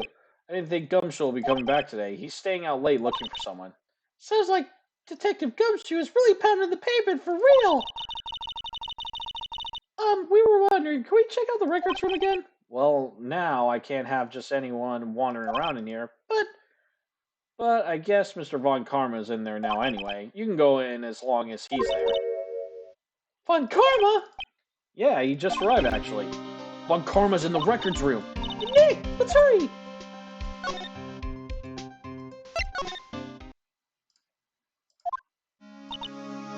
Dusty as always. We were only here just yesterday. I'm sure they just haven't had time to clean. What's wrong, Nick? Nothing. I just noticed that he isn't here. Von Karma?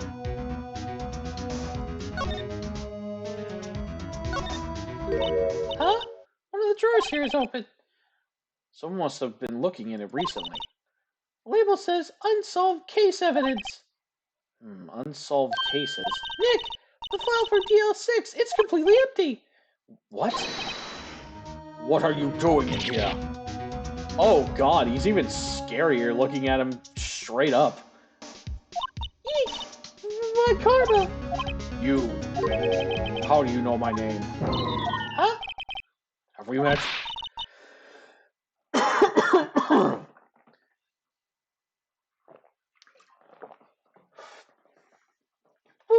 What are you saying? We see each other every day, don't we? You're Miles Edgeworth's defense team.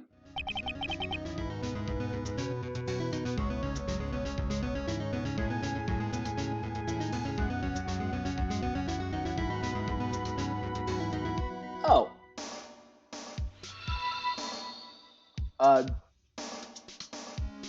Doran Pita, I'm probably saying that wrong. I'm sorry. I am terrible when it comes to reading names. Oh, God. But hello! Welcome to the stream, and thank you for the follow. I really need to fix that alert sound.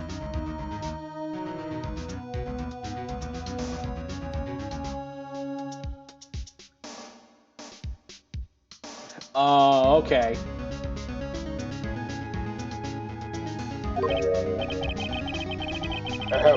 I beg your pardon. See, I rarely remember defense attorneys. They're like bugs to me, needless things to be crushed. Well, welcome in. We're playing a little Phoenix Wright. We're gonna be finishing up this case.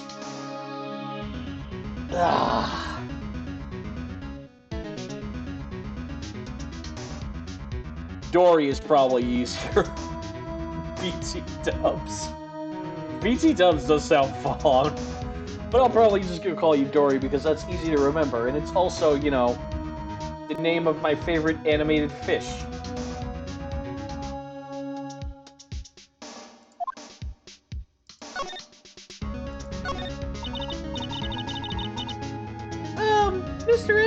student, right? A romanticist still can't shed that veneer of amateurism, just like his father, always second rate. You had an axe to grind with Mr. Gregory Edgeworth, didn't you? Me a grudge with a mere defense attorney? Why? Because he dealt a blow to your otherwise perfect trial record. Oh, So you did. But what I don't get is, why did you take his son under your wing afterwards? The son of your most bitter rival. that, my dear attorney, is none of your business.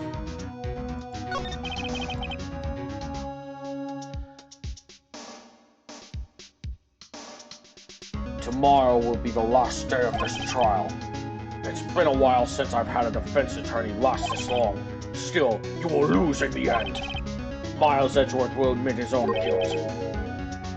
His guilt of 15 years ago, do you mean? You're quite the researcher. If you've done your homework so well, then certainly you must understand. You know what Miles Edgeworth will tell the court tomorrow. So Von Karma is going to bring up the Deal 6 in tomorrow's court.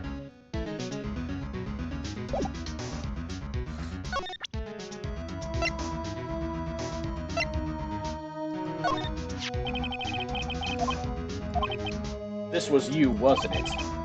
You instructed Yanni Yogi to commit murder. Yanni Yogi. How many years has it been since I've heard him called by that name? He's a fool. I told him to burn it after he read it. So you admit it! You wrote Mr. Yogi that letter! Yes, my dear defense attorney. Thank you for taking the trouble to bring it to me. You saved me a lot of needless hassle. What? Nick, what is that thing? Oh, fuck.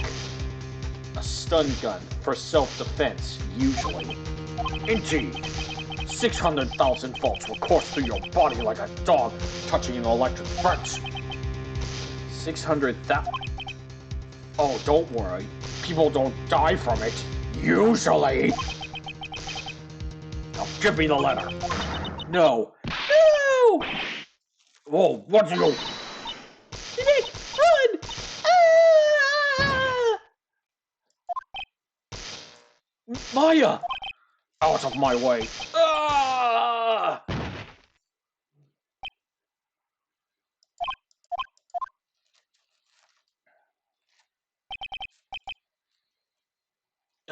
He got us.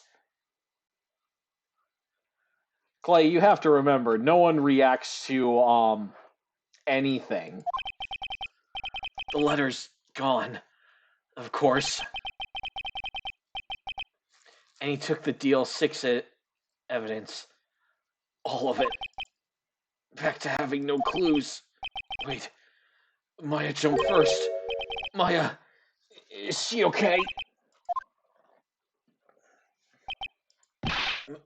Maya. Maya, open your eyes. Maya. The letter. Did he take it? Oh, yeah. Are you okay? I couldn't stop him. I jumped as fast as I could, but one shot from that thing knocked me out cold. I'm useless. I'm no good as a lawyer or a medium. I can't even call my sister. Not even now when we need her most. I wish I hadn't woken up at all. Maya. There has to be some way I can help her. Oh. Hey, Jill. Thanks for the lurk. I better do something about her self-confidence first. Maya, she's holding something. What is that, a bullet? DL6 evidence number 7, taken from the heart of Gregory Edgeworth. Remember, Von Karma was holding this when Maya jumped him. I'll prove it to you, Maya. You're most definitely not useless. I'll prove it to you in court tomorrow.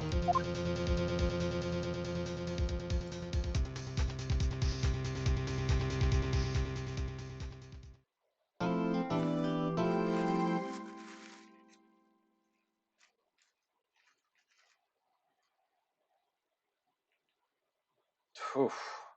That was pretty intense. All right. Final day of the trial.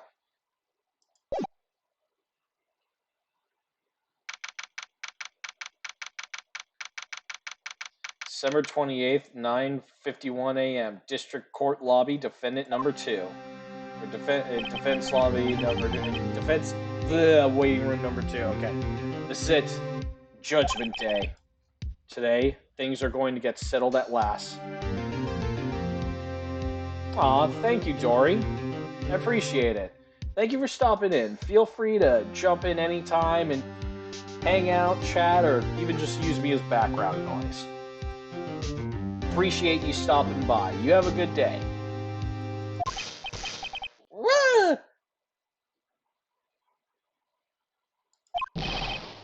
What's the big deal? Sorry, Nick. I only touched your shoulder. I guess the shock hasn't worn off from my run-in with the stun gun yesterday. Anyway, today's the last day of the trial. Good luck, Nick! Yeah, thanks, Maya. Edgeworth is looking glum as always. Hope Von Karma doesn't push him too hard. Whoa! What are you doing? Sorry. I'm sorry. Just thought I'd cheer you up with a pat on the back. Maya, maybe you should go outside and discharge. Great. Good idea. Try not to electrocute anyone on your way out. Yeah, pal! What's gotten into that girl? Detective Gumshoe. Morning. Mr. Edgeworth? Good morning. How did it go, Detective? Have no fear, as promised, I've captured our runaway caretaker. I brought him in. Took all night, pal. Thanks, Detective Gumshoe. You must be tired. Actually, after that shock, out on the way in, I feel pretty good.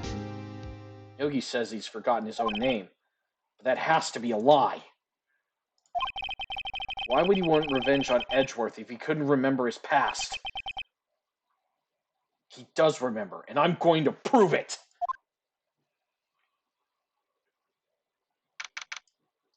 December 28th, 10 a.m., District Courtroom number 3. Court is now in session for the trial of Miles Edgeworth. The defense is ready, Your Honor. The prosecution is ready. Oh, finally stop acting like a jackass, huh, Von Karma? Right, very well. We've reached the final day of our proceedings in this trial. I ask that the prosecution submit decisive evidence. Understood. Come on, don't be awed into silence by every little thing he says. Very well, Mr. Von Karma, your opening statement. Right. Thanks to Detective Gumshoe's efforts, the boat rental shop caretaker has been arrested. In yesterday's trial, the defense asserted that the caretaker was the murderer. However, the caretaker has yet to confirm this. I would like to ask the defense to cross-examine him as much as necessary. Very well. Please bring the witness into the courtroom.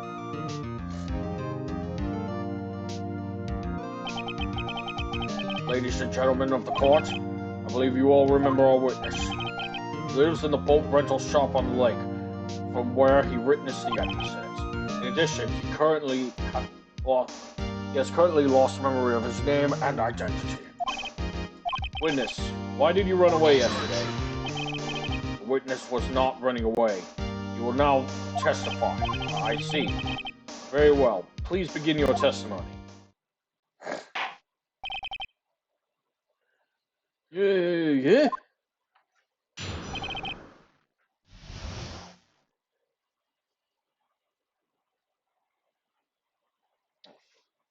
Okay. I'm really sorry about leaving yesterday. like I did, but I wasn't running away or nothing. I went to go buy some food for Polly, see? I figured I got nothing to do with this incident anyhow. I mean, I need one of those motive things, right? And I don't got one. Yeah, oh my god. I don't know whether it's drugs he is taking or drugs he needs to be taking. But man needs to do something.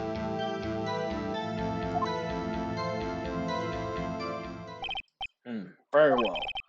Let's begin the cross-examination, shall we? He has to know his name. Yanni Yogi. You're Yanni Yogi, and I'm going to prove it.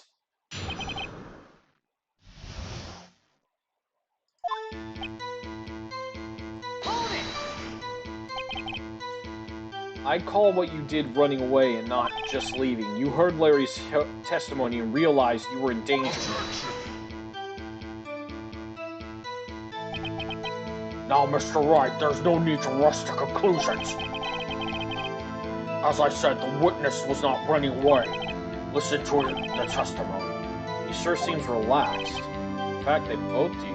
Von Karma and Yanni Yogi. But I wasn't running away or nothing. Then why did you leave?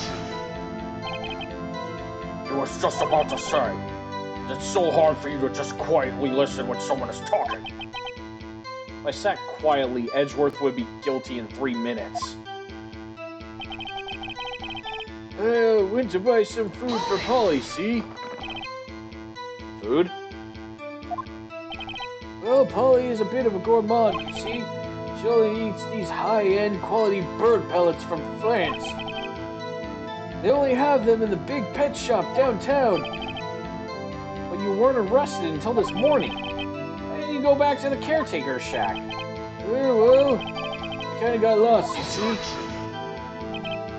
The witness has trouble remembering things sometimes.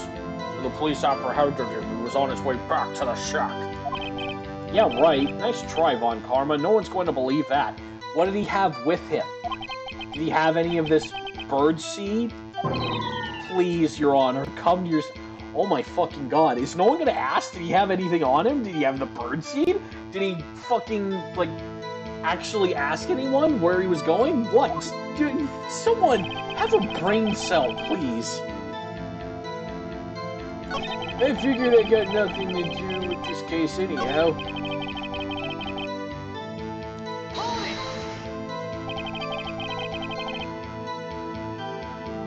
You lost much of your memory, is that correct? Yep, seems like it. And how could you know that you don't have anything to do with this incident? Or maybe you're lying about not having your memory, huh? You know exactly who you are. The witness has testified clearly that he has no memory of who he is. If you claim he's lying, then show the court proof. That's impossible. Oh, glad you've come to your senses. Very well, witness. Please continue.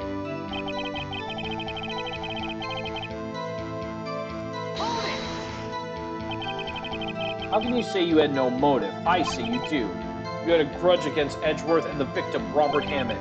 That's why you took revenge on them, right? Please don't make me repeat myself, Mr. Wright. The witness has no memory of anything beyond several years ago. He can't hold a grudge. It's impossible. I have to prove he's lying. Otherwise, it's going to be the same thing over and over until this trial ends.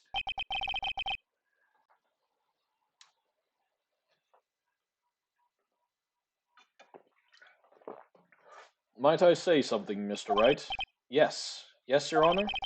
You've been saying the same thing over and over now.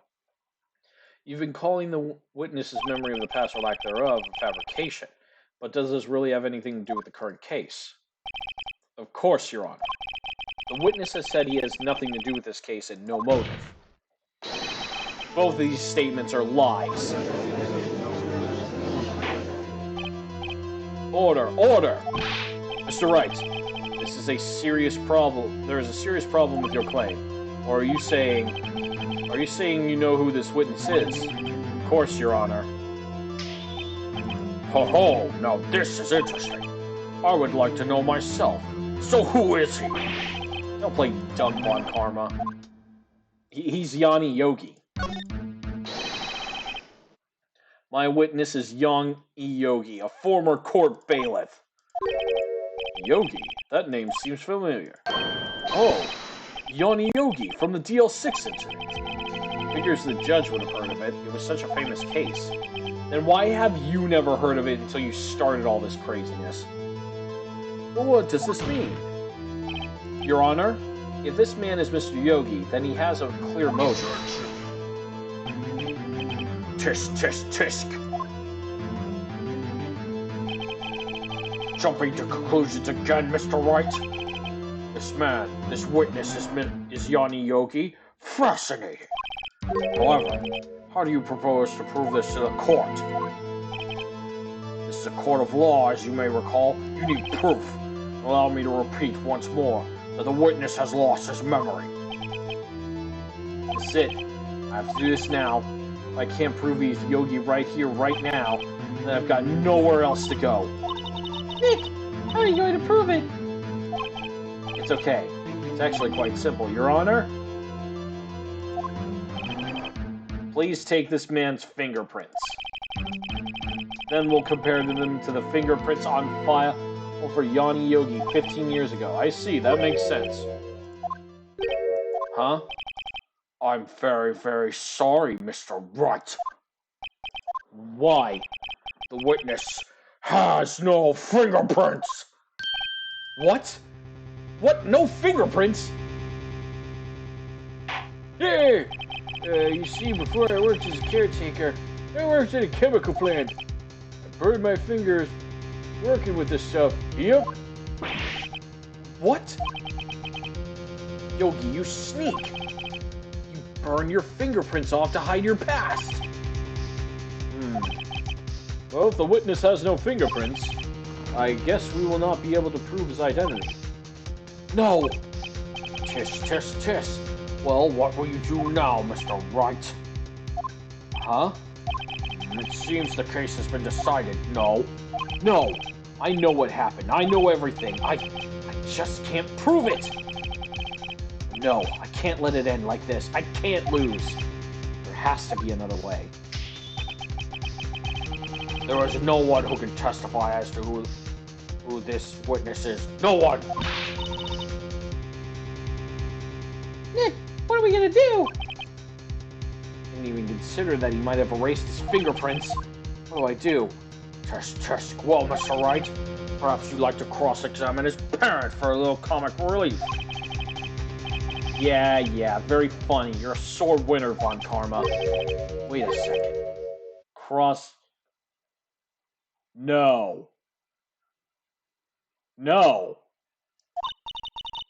No! We can't! No, you're not going to. Your Honor, the defense would like to take Mr. Von Karma up on his proposal. Oh my God, we're going off the deep end. Take Mr. Von Karma up On my proposal? Exactly, Your Honor. I would like to cross-examine the witness's pet parrot.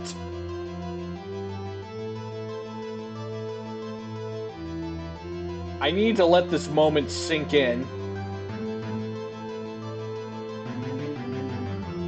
Because yes, chat, this is happening. This is currently happening.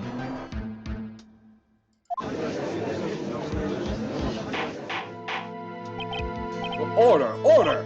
Oh, well, what do you think, Mr. Von Karma? Need you even ask? This is a farce. I object. You know what, for once, I'm actually with Von Karma on this one. Wait a second, you were the one who suggested I cross-examine the parrot, Von Karma. I have a right to do as you suggested. Humph. Well, if you're so desperate, then please, be my guest. Of course, should you go through with this, and nothing comes of it, then I hope you're ready for the consequences. Nick, this is crazy. No, this is literally crazy. What the fuck are you doing? Yes, I'm doing it. Let the parrot take the stand. I will cross-examine her, Your Honor. We have gone completely into Crazy Town. This is the most ridiculous thing I've ever heard. Yeah, this is fucking insane.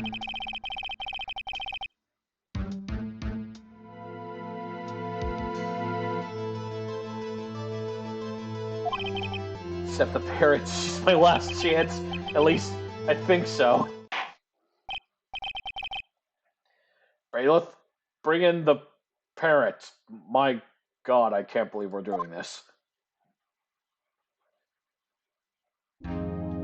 Oh. That's quite a bird. Please tell us your name. Name. The witness is ignoring me. It's a parrot. What the fuck was I expecting? Holy shit. Chat, we're in a circus. Must hurt to be ignored by a bird. Very well, witness. Who is your owner? Please testify for us. Oh my God. Hello. Hello, Squawk. Certainly the most concise testimony we've heard so far. Very well. Begin your cross-examination. Right. What are you gonna do, Nick? I don't know. What do we do, Maya?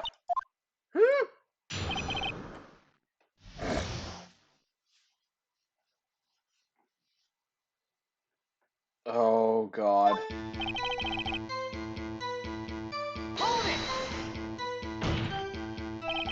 Witness, you can't just say hello and expect us to get anywhere. We want you to testify. Maya, you talk to her. Right, what do I say? What's your name?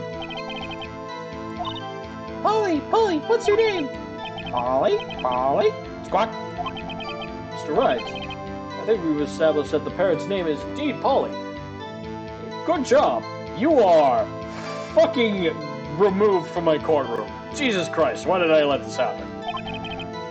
Does it have... yeah, actually it does. Yes, it does. Huh? Fascinating. Claim that the parrot's name will prove her owner's identity? And show us this proof. Nick, don't you think you're taking the bluffing a little too far? Listen, we're not here to answer the question of who is the caretaker. We're here to prove that he is Yanni Yogi. All we have to do is tie the name Polly to Yogi. Your Honor?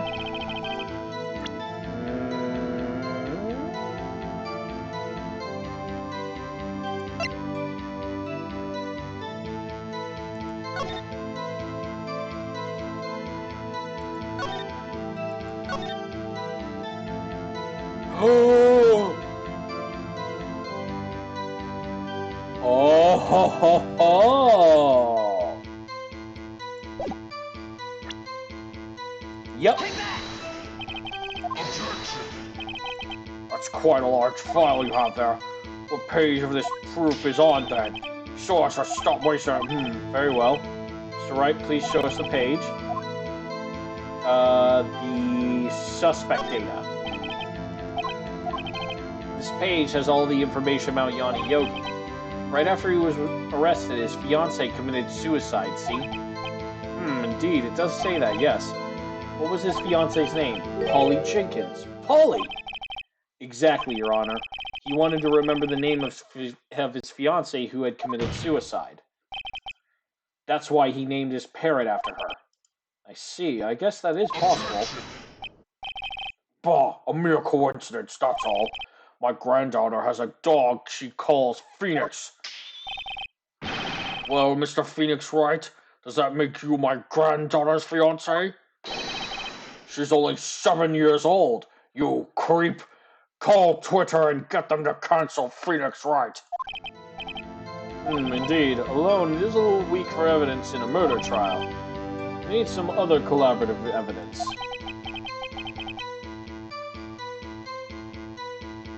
What am I going to find that? Nick, we're getting closer. One more, if we could just get one more piece of evidence. Right, but what? Very well, witness, you may continue.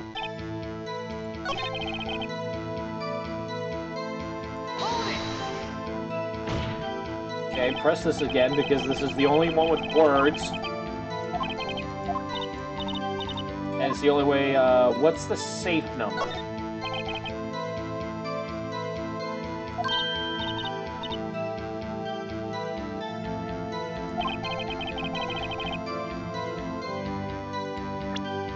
It was 1228, right? That was the safe number. 1228! Holy shit! That's the date of the court case!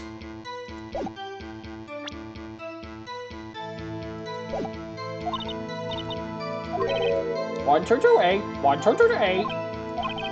My, what a reckless parrot. Well, Mr. Wright? Actually, it does. Ha! Ridiculous. How can the number to a sig tell us who the caretaker is? Show us your proof. Take that! What is this obsession you have with the case? What if the file is something represents the safe number, the case summary? It's on the case summary page. The case summary? Specifically the date on which the DL6 incident occurred. The date of the incident, December 28th. Why, that's today's date, 15 years ago. And that number on the safe is 1228. Ah, he used the date of the DL6 incident as the number for his safe, Your Honor. That's how important that date was to him. I see. It certainly is an interesting coincidence. People often do set their secret numbers to dates. Bah, that is not tangible proof. I set my ATM card's number to 001 because I'm number 1. That has nothing to do with the date. Nothing! That's enough. I think we've reached a conclusion here. This is a mere coincidence, that's all. True, that is a possibility. However, two coincidences at the same time seems more like a pattern to me. What are you saying? Summon the caretaker of the boat shop, immediately. Witness, tell us your name.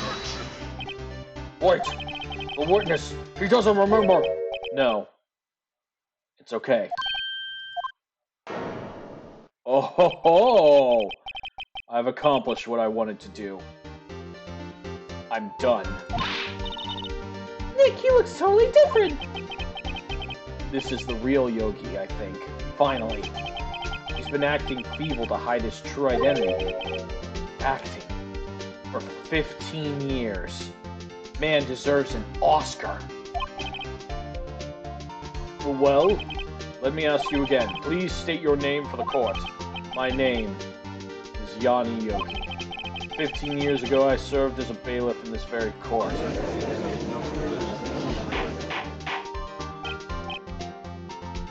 Whoa.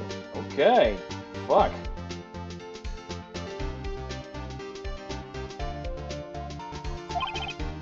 Yanni Yogi. So was it you who killed Robert Hammond and tried to frame Miles Edgeworth for his death? Yes. It was me. I did it. They put me on the witness stand 15 years ago. Robert Hammond, he said I was mentally unsound. He told me it would make me innocent, get me off the hook. So I pretended to have brain damage. I was innocent, really, but he didn't believe me. We won the trial, but I lost everything. I lost my job, my fiancé, my social standing. Then this year, 15 years later, a package arrived. It was a letter and a pistol. The plan was written out in careful detail. It was a plan for me to take my revenge on the people who ruined my life. I didn't care who had sent it. I thought this was my chance after 15 years. This was it. Finally, a chance to have my revenge on Robert Hammond and Miles Edgeworth. I have no regrets. Wait a moment. Revenge? Against Miles Edgeworth? What do you mean? I'm not at liberty to speak on that matter. Why don't you ask Mr. Edgeworth yourself? Anyway, I admit it. I was the one who killed Robert Hammond.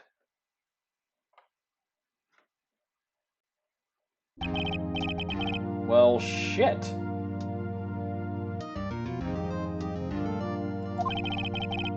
Under arrest, Your Honor. I saw no room for error in his confession. Then, the defendant, Miles Edgeworth, is innocent in this case, at least. Very well. Will the defendant please take the stand?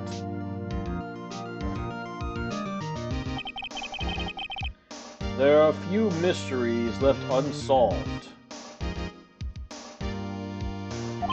Still, you're cleared of suspicion for this particular case. So I'd like to pass judgment on the murder of Mr. Robert Hammond. Any objections? I don't believe it. Why is Von Karma saying anything? Very well, this court finds the defendant, Mr. Miles Edgeworth, not guilty. Fuck yeah, we did it. Whew, okay, that was a long one. That is all. This court is adjourned. Objection! Did someone just say objection? It wasn't Von Karma. Wait, but that means no. Edgeworth? No, Edgeworth, come on! We were at the finish line, dude! Your Honor, I object to your judgment. What do you mean? I'm not innocent at all. As we have heard, Yanni Yogi killed Robert Hammond in revenge. But revenge for what? Dick! Edgeworth is trying to confess. He's going to say he's guilty. He's going to tell them that he was the murderer in the DL6 incident. He's going to tell them he killed his own dad. Uh-oh, what do I do? Leave it to Edgeworth. I'm sure Edgeworth thought about this one long and hard. This isn't my place to interfere. Dick, are you sure? There's nothing we can do about it. This is his problem now. For 15 years, I've had a reoccurring dream. A nightmare. It's only a nightmare. That's what I told myself, but now I know it wasn't a dream. Yanni Yogi wasn't the killer. You mean, in the incident where your father died? From the distance of the shot, it wasn't suicide either. Everything was as clear as day. The murderer. The criminal in the DL6 incident. It was me, Your Honor. I confess my guilt. I am guilty of DL6, the statute of limitations of which ends today. The culprit is me. Order! Order! This is certainly unexpected. The defendant declared innocent and is confessing to a different crime. A crime for which the statute of limitations runs out today. I'm not really sure how I should deal with this. Bah! It's obvious. We hold a trial right here, right now. We try this man for his crime of 15 years ago.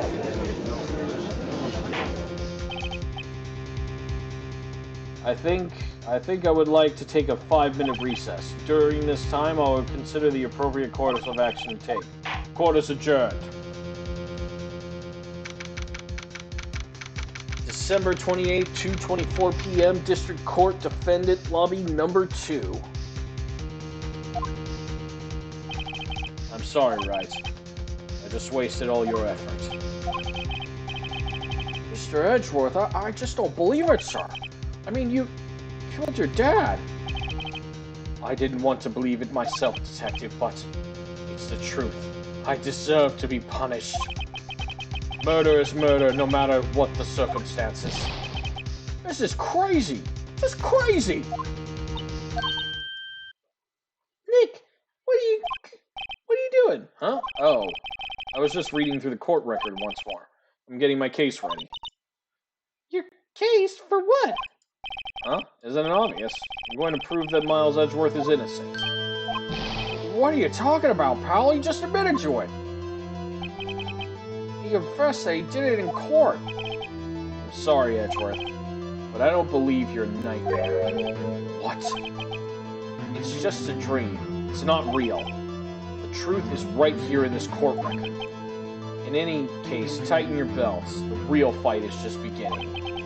I'll prove you're innocent. Trust me. Right.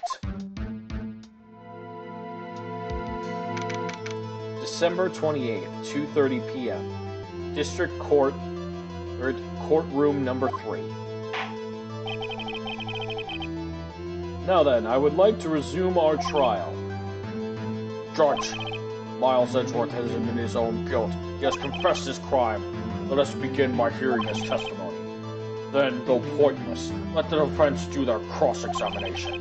The statute of limitation runs out on the DL6 incident runs out today. Though it's unconventional for me, I'd like to run this one by the book. I see. Does the defense have any objections? No, Your Honor.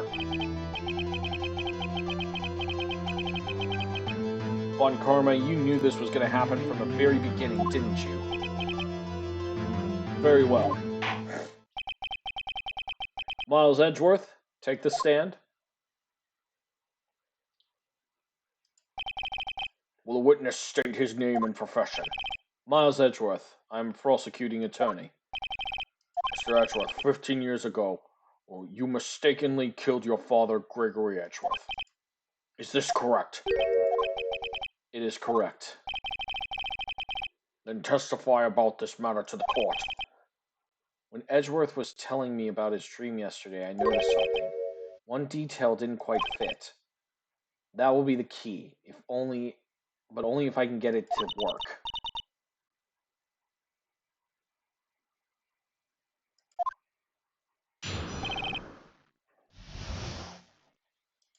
Let me see if I can do this without pressing everything.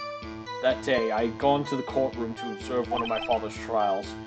As we went to leave, an earthquake struck, trapping us in an elevator. My father and Mr. Yogi lost their composure and began to argue. Just then, something heavy fell at my feet. I picked it up and threw it at Mr. Yogi. I wanted them to stop fighting. A moment later, there was a single gunshot, then a scream. It was a terrible scream. I remember it to this day. That is all.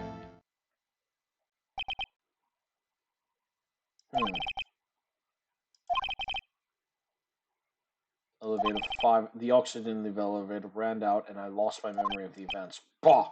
The same claim Mr. Yogi has made. Very well. Mr. Wright, your cross-examination, please. Yes, Your Honor. Okay. I want to check something. I want to check the DL6 case one more time.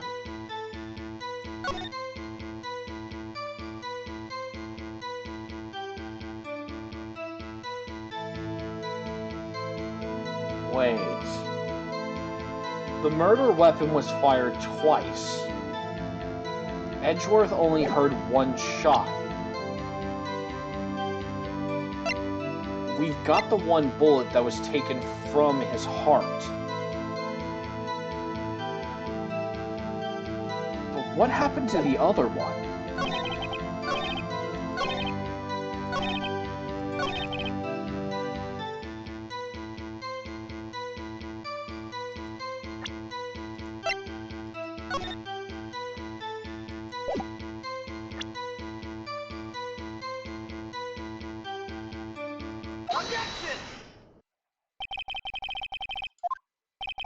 Yes, I'm sure of that. I heard the shot and the scream.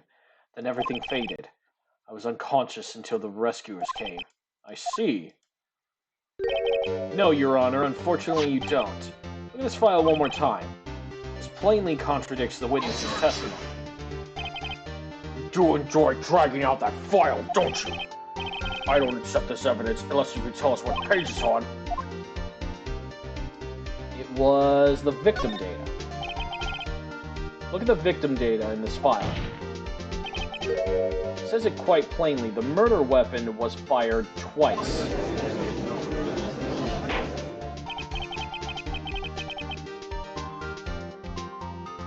Miles Edgeworth only heard one gunshot, yet the murder weapon was fired twice. The first shot was the accidental fire when the pistol was thrown. So who fired the remaining shot? Yeah, they were all knocked unconscious. Who could have fired the second shot? Was there perhaps another shooter who fired that second shot?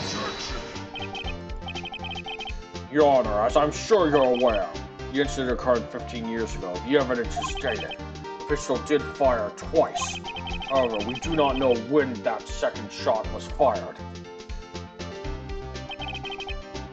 It might have been fired the day before the incident. There's no proof that the second shot had anything to do with this incident. What? I see. You have a point. The murder weapon, as we have heard, one of those shots was fired by the defendant, a boy at the time. Do you have any proof that... Yeah, actually we do. Your Honor, I think I will be able to show you proof. What? Impossible! Now, Mr. Von Karma, save your surprise for after we've seen the evidence. Do you have evidence that... Yeah. Something's been bugging me.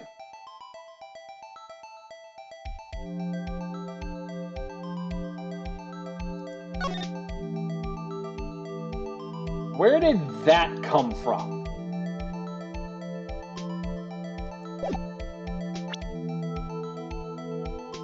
Take that!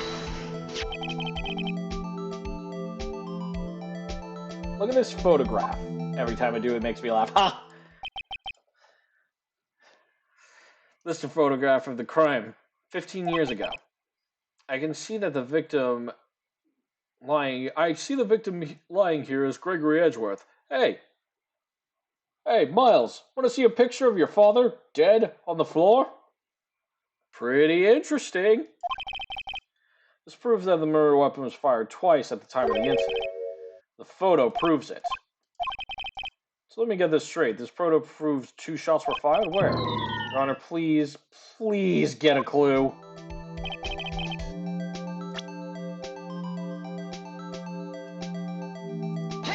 Right there, the bullet hole. As should be obvious, the contradiction is here. I see a bullet hole in the door.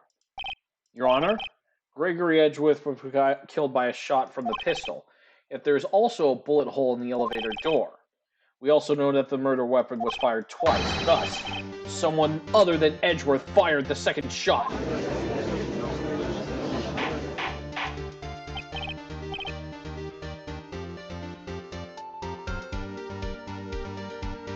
Order! Mr. Wright, what are you driving at? It's simple, Your Honor. At the time of the incident, 2 shots were fired. One went into Gregory Edgeworth's heart, the other hit the elevator door. Remember that the defendant lost consciousness after the shot he fired rang out? In conclusion, we must agree that the second shot was fired by someone else. Mr. Wright, but who could that someone else be? The murderer, of course. I knew I should have stepped in before your wild fantasies got out of hand. Mr. Wright, look once more at the DL6 incident case file. Look closely. Try the case summary page. Case summary, that's on page 1. Look what is written there. Not a single clue was found on the scene. The pistol was indeed been fired 2 times, and the other bullet would have been discovered on that scene. He does have a point. The second bullet has never been found. Why? Because the second bullet does not exist. The bullet that claimed Gregory Edgeworth's life was the only one fired by his own son.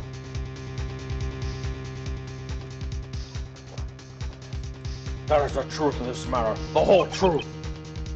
Undoubtedly something that he could not come to terms with. Order! I will have order. Mr. Wright has proven one thing to us quite clearly. The murder weapon was fired twice at the time of the incident. However, as Mr. Von Karma says, the second bullet fired was not found. It is highly unlikely that the police merely overlooked this second bullet. So all we have is a single bullet fired. I'm afraid I have to discount the defense's claim. Tisk, tisk, tisk. I praise the judge for his wisdom on this matter. God, how did this happen? I don't believe that the second bullet doesn't exist. Was I wrong? Have I been wrong about this whole incident? What are you doing, Nick? Why are you raising an objection? Sorry, Maya. It looks like I was wrong. Nick! The second bullet wasn't there. Then all my conjectures are for nothing! No! But you said you'd do it, Edward. You said you'd get it. Edward, you declared innocent. You said you were going to do it, then we were going to go out for burgers. I'm sorry. It's just, I saw the photograph. I thought that 2 shots had been fired. I was so certain of it. I thought I'd won.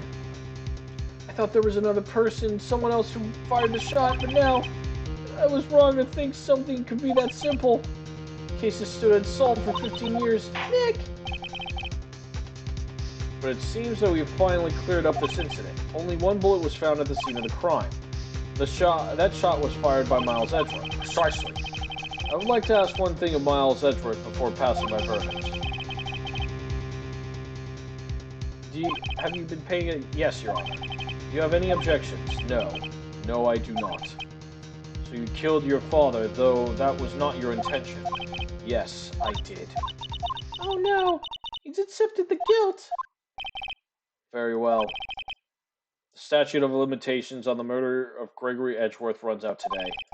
Therefore, I must pronounce a verdict on the defendant right here, right now. Right now! Indeed.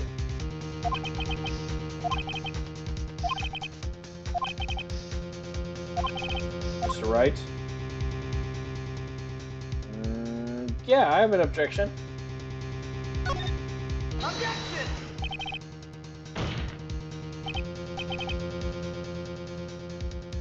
Your Honor, I object. Tisk, tisk, tisk.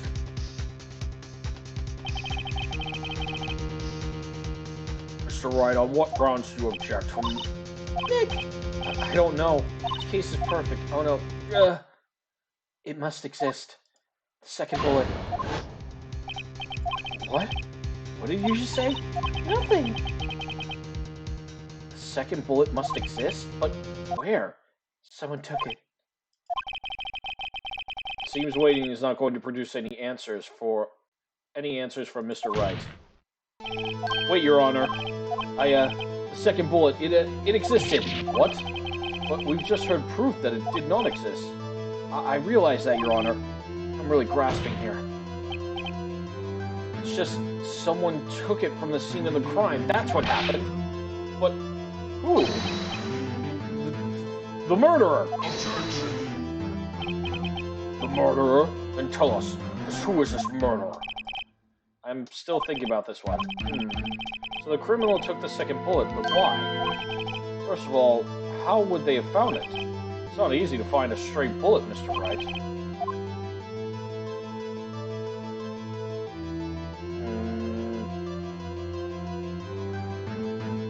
Wait. Murderer didn't need it.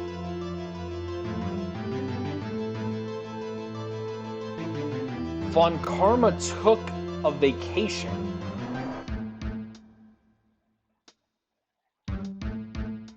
He took a vacation for several months, even though the man never takes a day off. He must have been hit by the stray bullet!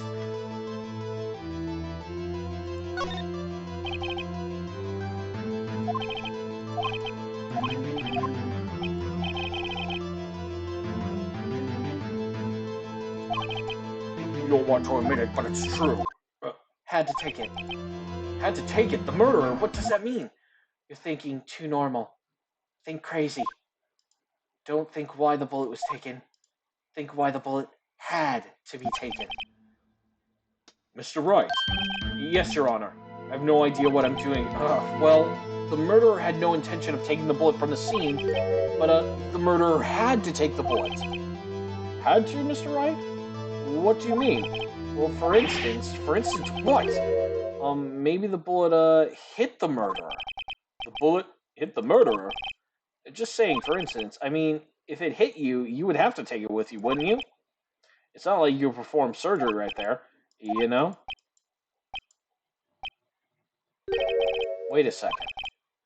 I was just thinking off the top of my head, but what if that's really what happened? Let me get this straight.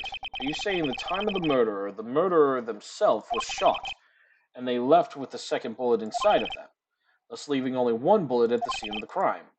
Yes, I guess that's how it would work, yes. But there's a problem with that. The other two people rescued from the elevator, Miles Edgeworth and Yanni Yogi, were both unharmed. So that would mean the murderer came from outside, yes.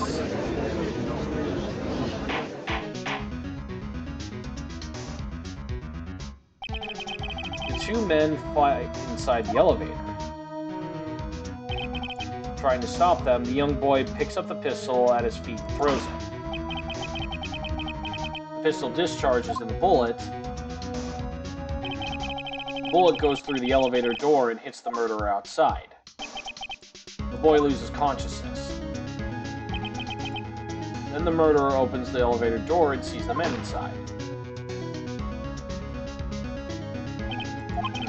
Mr. Wright, you're truly the most unpredictable defense attorney I've ever known. This is the most unpredictable court I've ever known. I can tell you're grasping, yet I cannot deny the possibility of what you say. What are you saying? Deny it! Deny it! No one involved with the incident was found. There was no murderer. No one was wounded at the time of the incident. That's right, I can't think of anyone. Hey, Nick! Huh? I just thought of something really crazy. Crazy? Remember what Mr. Brosberg said yesterday?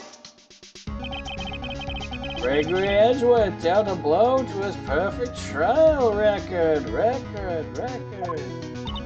Wow! Wow! Wow! It must have been quite a shock for Von Karma. Karma. I don't have an echo sound effect, I'm sorry. He took a vacation for yeah, fucking, I was right. Yes, an unusual event for the man. That was the first and the last vacation he's taken in many years of prospecting. Prosecuting, god damn it. What if our Karma didn't need to take vacation because of shock, but took it because he was injured? Did no one check on that? Which would mean... It could only mean one thing. He was the murderer in the Deal 6 incident. He was the man who shot Gregory Edgeworth. It was Von Karma. Oh, man. Something wrong, Mr. Wright? You seem dazed. No, Your Honor. Well, you have indicated the possibility that the murder came from outside. Can you give us the name of the suspect? Uh-oh. Should I come out and say it now? Say it now. Your Honor, there is a suspect. One lone suspect. Well, this is certainly intriguing news. Very well, Mr. Wright. Who is your suspect? My hands are shaking. What? Von Karma! Von Karma?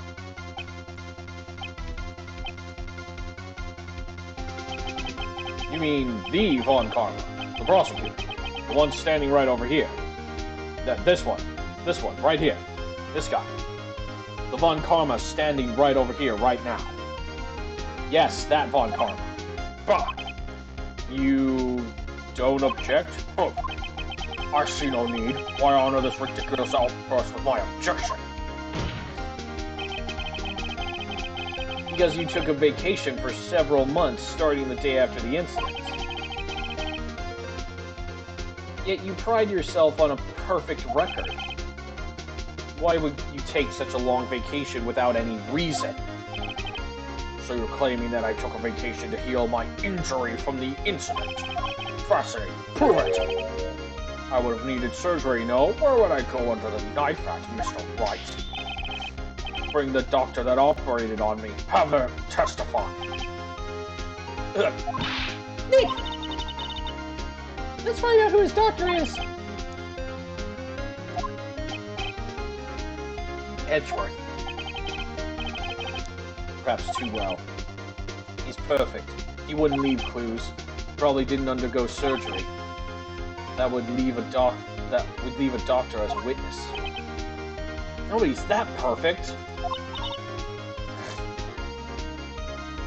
So what, Nick? Did Von Karma pull the bullet out by himself?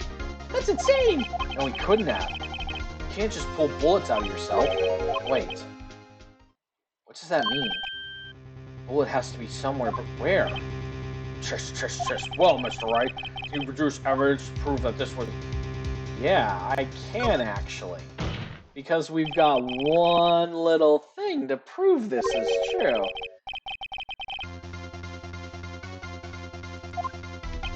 What? The evidence that proves Von Karma was shot is... Take that! Von Karma is perfect. He wouldn't risk surgery leaving an evidence trail. So then I ask, where is the bullet now? I think it's unlikely that Von Karma performed surgery on himself. You don't mean?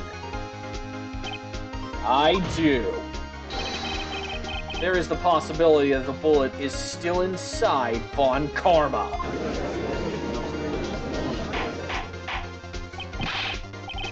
Is that even possible? For all these years? Well, there's one way to find out. We could use this metal detector. Well, Von Karma, I'm going to run this over you and see what we find. Oh, someone's starting to sweat. I refuse. You refuse? But refusing this means you acknowledge that the bullet is still inside you.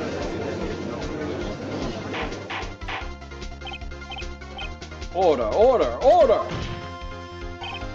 Your Honor, the defense requests that we be allowed to use the metal detector.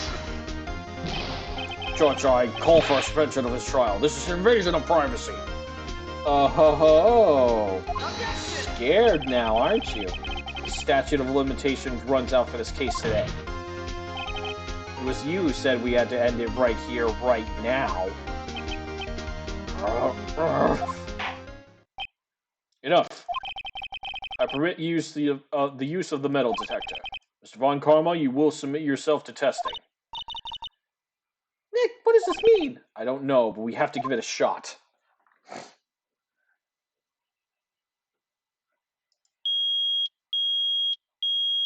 Oh, it found something.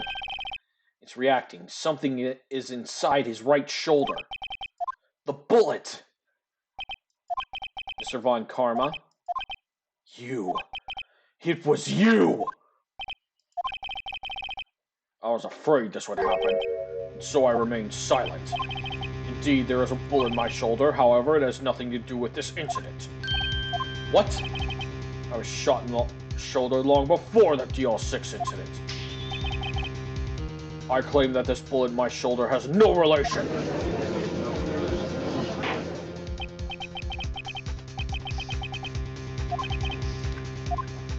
Prove? I have no obligation to prove anything. It's Mr. Wright who must prove something here, not I. Mr. Wright, well, can you prove it?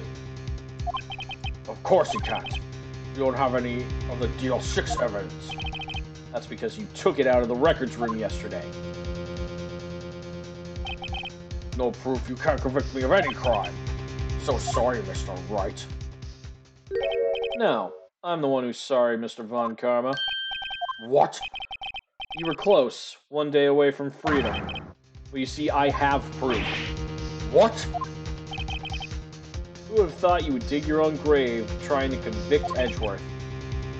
I can link that bullet in your shoulder to the DL6 incident. Here's my final proof. Where's the... There it is. That's... a bullet? Where did you get that? This is the bullet used in the DL6 incident. It was taken from the heart of the victim, Mr. Gregory Edgeworth. The bullet is preserved quite nicely with all the ballistic markings intact. Ballistic markings? You may recall the term. It came up in the in the first trial 2 days ago. Ballistic markings are the fingerprints of a weapon. All bullets fired from a gun are marked with the weapon's unique pattern. By examining these markings, you can tell which weapon fired the bullet. It's quite accurate. We have 2 bullets in our possession. One, the bullet removed from Gregory Edgeworth's heart. The other, Mr. Von Karma, is the bullet buried in your shoulder. We can analyze both bullets, then if the markings matched, we'd know that both bullets had been fired from the same gun. The very same pistol, in other words. The murder weapon that killed Gregory Edgeworth. Aw, gotcha, bitch!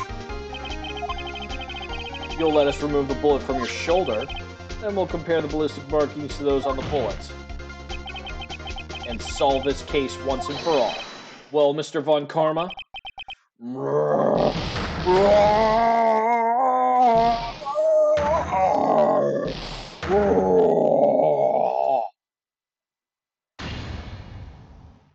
That scream. I've heard that scream before. Wait. I know. Help! I can't breathe! Quiet. I said quiet. I'm not making this any easier. Stop breathing my air. I'll stop you. Stop breathing my air! Get away! Get away from my father! Oh!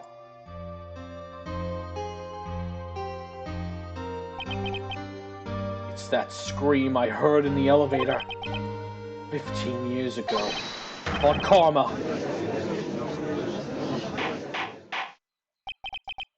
Mr. Von Karma? Edgeworth! Only you would dare defy me! So, it was you. You and your father are my curse. Your father shamed me with a penalty on my record. And you left a scar on my shoulder that would never fade. I'll bury you. I'll bury you with my bare hands. Death, death. Fuck, I think this one's the one on drugs. 15 years earlier. Chief Prosecutor, I am sorry. Von Karma.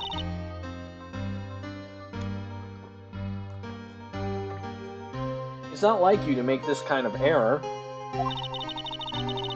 I would have never thought that Edgeworth would be the one to catch you. I was careless.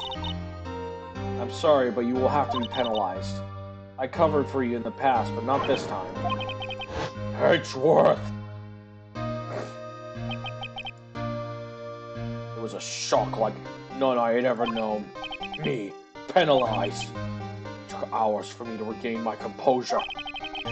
Suddenly I found myself in the darkness. I was in the court records room. Must have wandered in there without thinking where I was going. The room was pitch black and the lights must have gone off. I went into the hall and felt my way to the elevator. Pressed the button, but nothing happened. Then, there was a noise. I was in pain. A horrible burning pain in my shoulder. Just then the lights came back on. The elevator door opened before my eyes. I saw 3 people inside, all lying unconscious from oxygen deprivation. Much to my surprise, a pistol lay at my feet. I knew then it was destiny.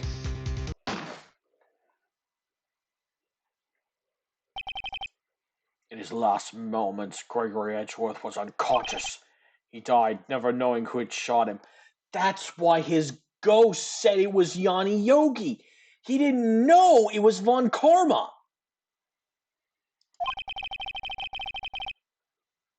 Later, he spoke through a medium, blaming Mr. Yogi. He was fooled.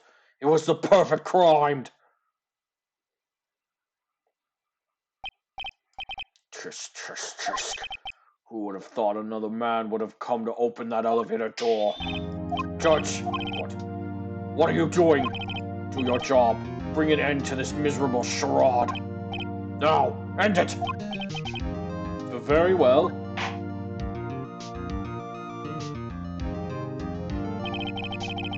It appears that we've come to a very long way to the end of this maze. 15 years later, Mr. Miles Edgeworth. Yes, Your Honor. You are innocent. You are innocent. As you said, it was all a nightmare. Yes, Your Honor. The court finds the defendant, Mr. Miles Edgeworth, not guilty. Oh, thank Christ.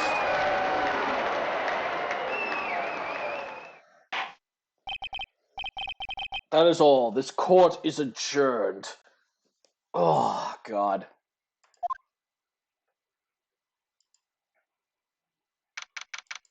December 28th, 5:38 p.m. District Court Defendant Lobby Number 2. Nick, we did it! Did you see his face? Fun Carmen looked even paler than usual. Pretended to be all cool, but inside, you crushed him, Nick. Crushed! I gotta say, I'm impressed. It was pretty close, though. I was sure we had it. I know I was on the verge of tears the whole time myself. But now it's all just a good memory. So, it's finally over, Edgeworth. Right. Yeah? I'm not sure how to say this. I know. Try, thank you. I see. Thank you, Mr. Wright.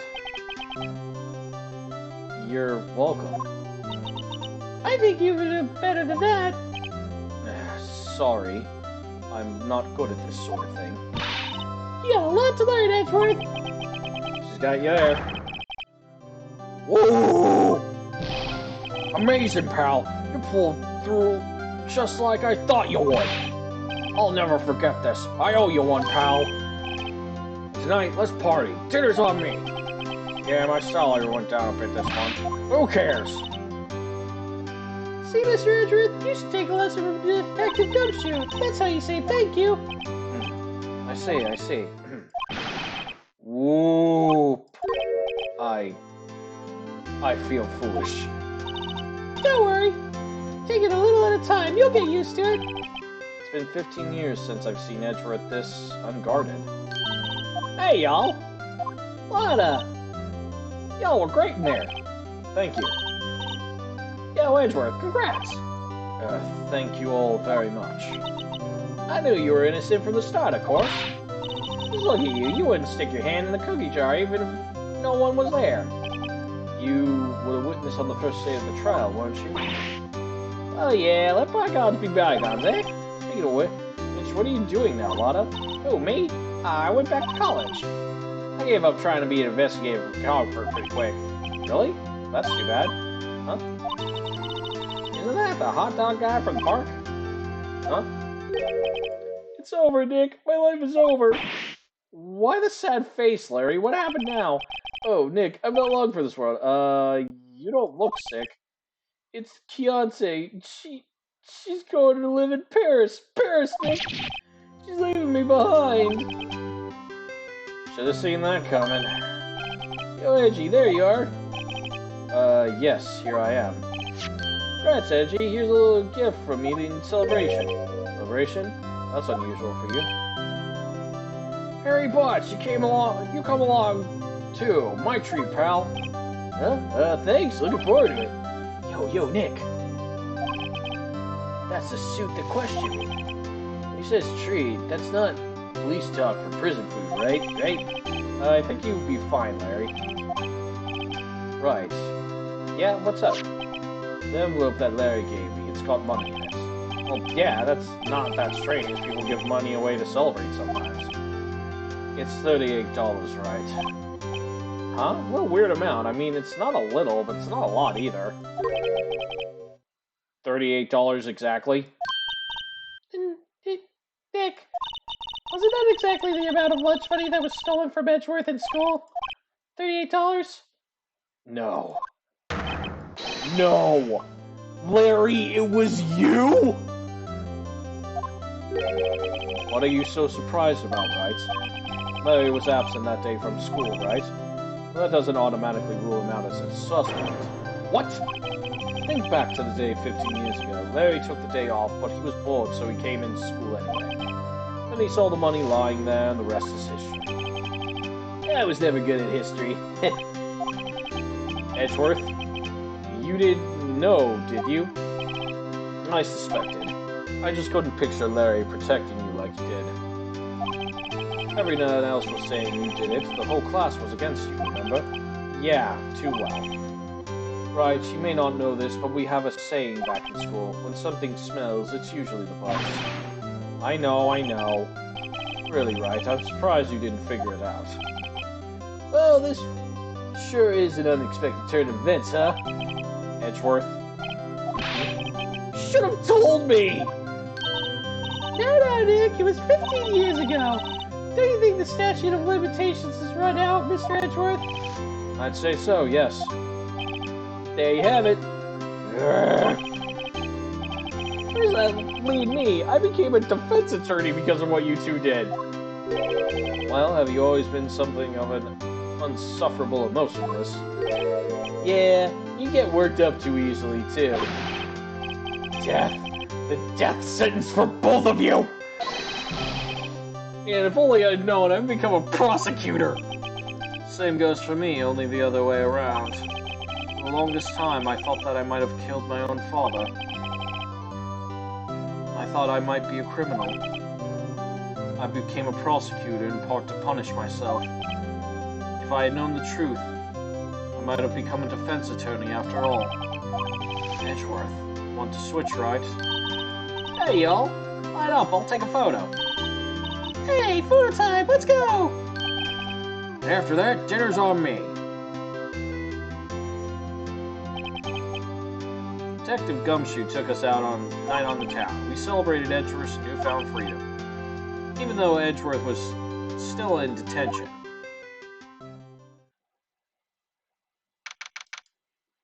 December 29th, 5:02 a.m., Wright & Co. Law Offices. Whoa, I went a little overboard yesterday. My head hurts. Huh? It's still on 5 a.m. Maybe I should go back to sleep. What's this? A letter? Good morning, Nick. You were really impressive yesterday. Seeing you, it made me think about what I'm doing here. I'm a spirit medium, in training, of course. I wanted to help Mr. Edgeworth, too. I wanted to help you, but I couldn't. I was useless. So I decided to go back to my training. I'll become a full-fledged spirit medium for starters. I couldn't say it to your face, so I left this letter. Goodbye, Nick. Goodbye? What time is it? God, the first train for the mountains has already left to the station.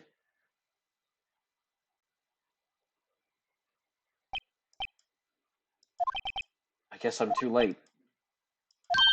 Hey, Nick! Maya? So, you're leaving? Yeah. It's hard being a spirit medium who can't talk to spirits. And I think you'll do fine without me, Nick. Be good, okay? Hold it! Wait! What? I never could have saved Edgeworth without your help. Huh? On the last day of the trial, I heard her. I heard Mia's voice. You heard my sister? Yes, only her voice, but still. It was at the very end when I thought we lost everything. Well, that's my sister for you. Detective Gumshoe helped, and Mr. Grossberg, and even Larry. I'm the only one who couldn't help. I was useless, Nick. But you were the one who stopped Von Karma, Maya. Huh? I didn't do anything. All I did was wander around in a daze. Sorry, but I have evidence that you helped. Evidence? Yep, the evidence that she helped was that she was the one who got the bullet. Take that! A bullet? Von Karma was convinced he had taken all the evidence pertaining to DL6. But you were the one who rescued the last piece of evidence we needed. This was the bullet that put an end to Von Karma. You were the one who gave it to me. Nick! Thanks, Maya. I couldn't have done it without you. I'll be back soon. I'm going to complete my training and come back. Okay. I'll be waiting.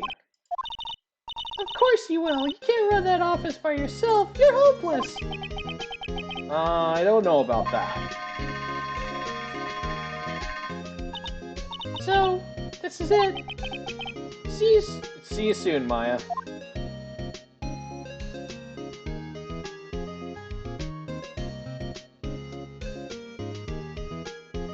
Thanks, Nick.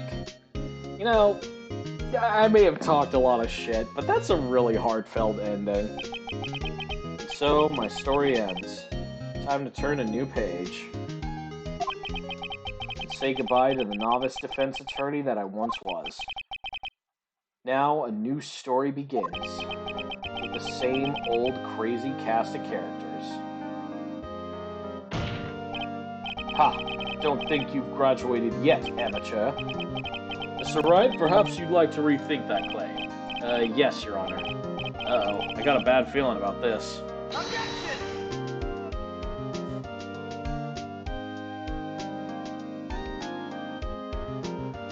Whew! Okay, there we go. Holy shit.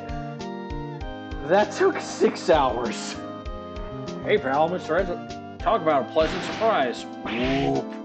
Detective Gumshoe. Then he hugged his head low and went right back outside. Kinda like he was embarrassed or something. Strange, huh?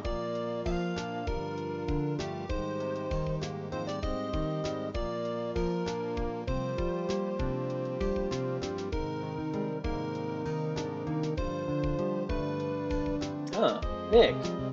Haven't seen him lately. Who, me? I've been working at a cheese shop. That Missy's a nice lady. She's not exactly what you call a cheap date. Oh, she's in Hawaii right now, yeah. Oh my god, Larry, take a fucking hint!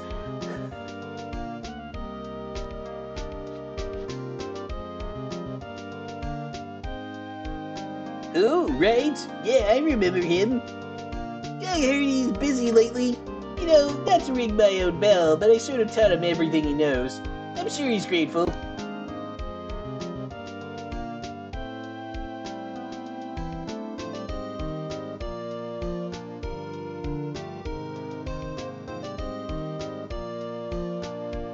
Phoenix Wright? The defense attorney for whom I wrote that affidavit for, yes. Oh, you should know, I've taken over management of the Gatewater Hotel recently. Should you be in the area, please stop by.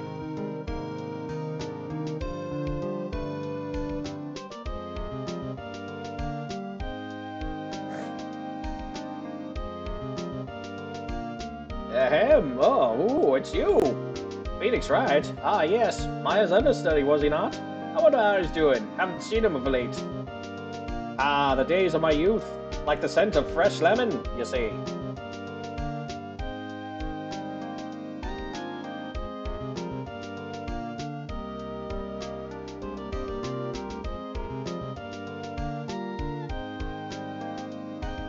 Phoenix Wright? Is he an actor? Well, I'm not buying it. You can't be a star without a name like Phoenix. Oh god, it's again Attack of the Old Bag.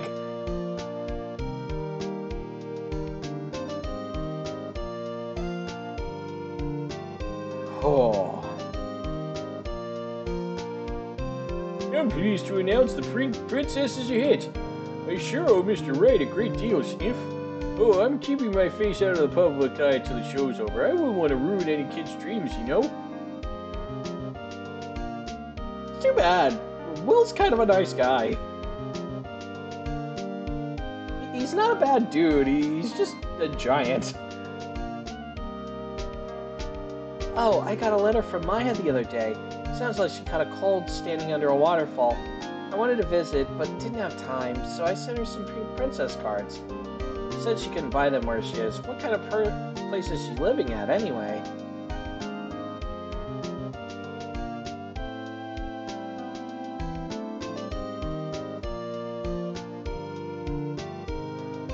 Right? Who's that? You want to talk? Let's talk Pink Princess, all right?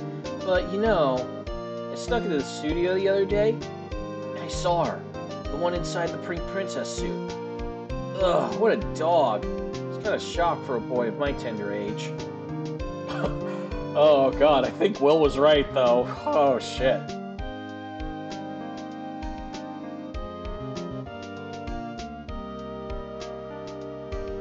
Yeah, I remember, right? That lawyer guy, not me. I've been training to become a paranormal photographer.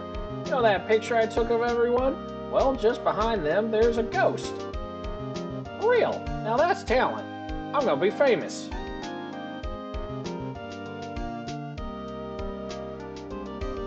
Oh my God. It's so fast. Are we visiting everyone? Oh shit, there was a ghost!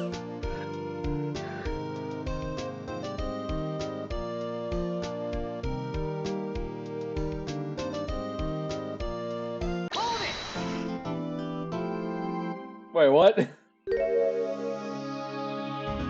No, there can't be more!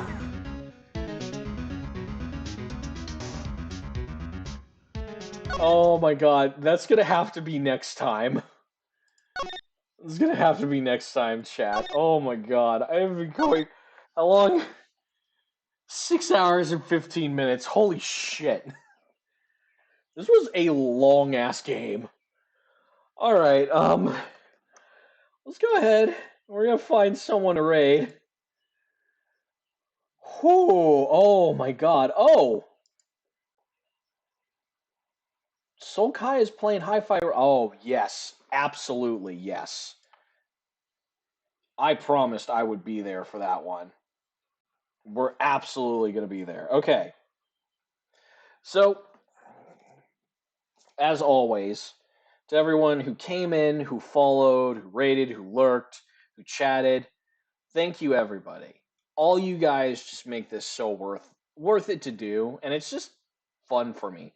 I love being able to share my favorite games with other people, and honestly, like, whether I make like a big splash in Twitch or whether I stay always this small streamer really doesn't matter to me.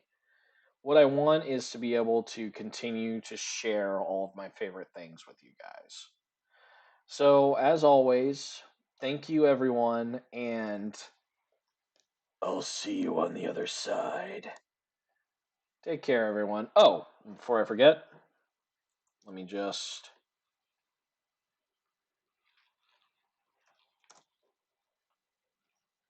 There you go. There's our raid message. Have a good day, boneheads, and I'll see you around.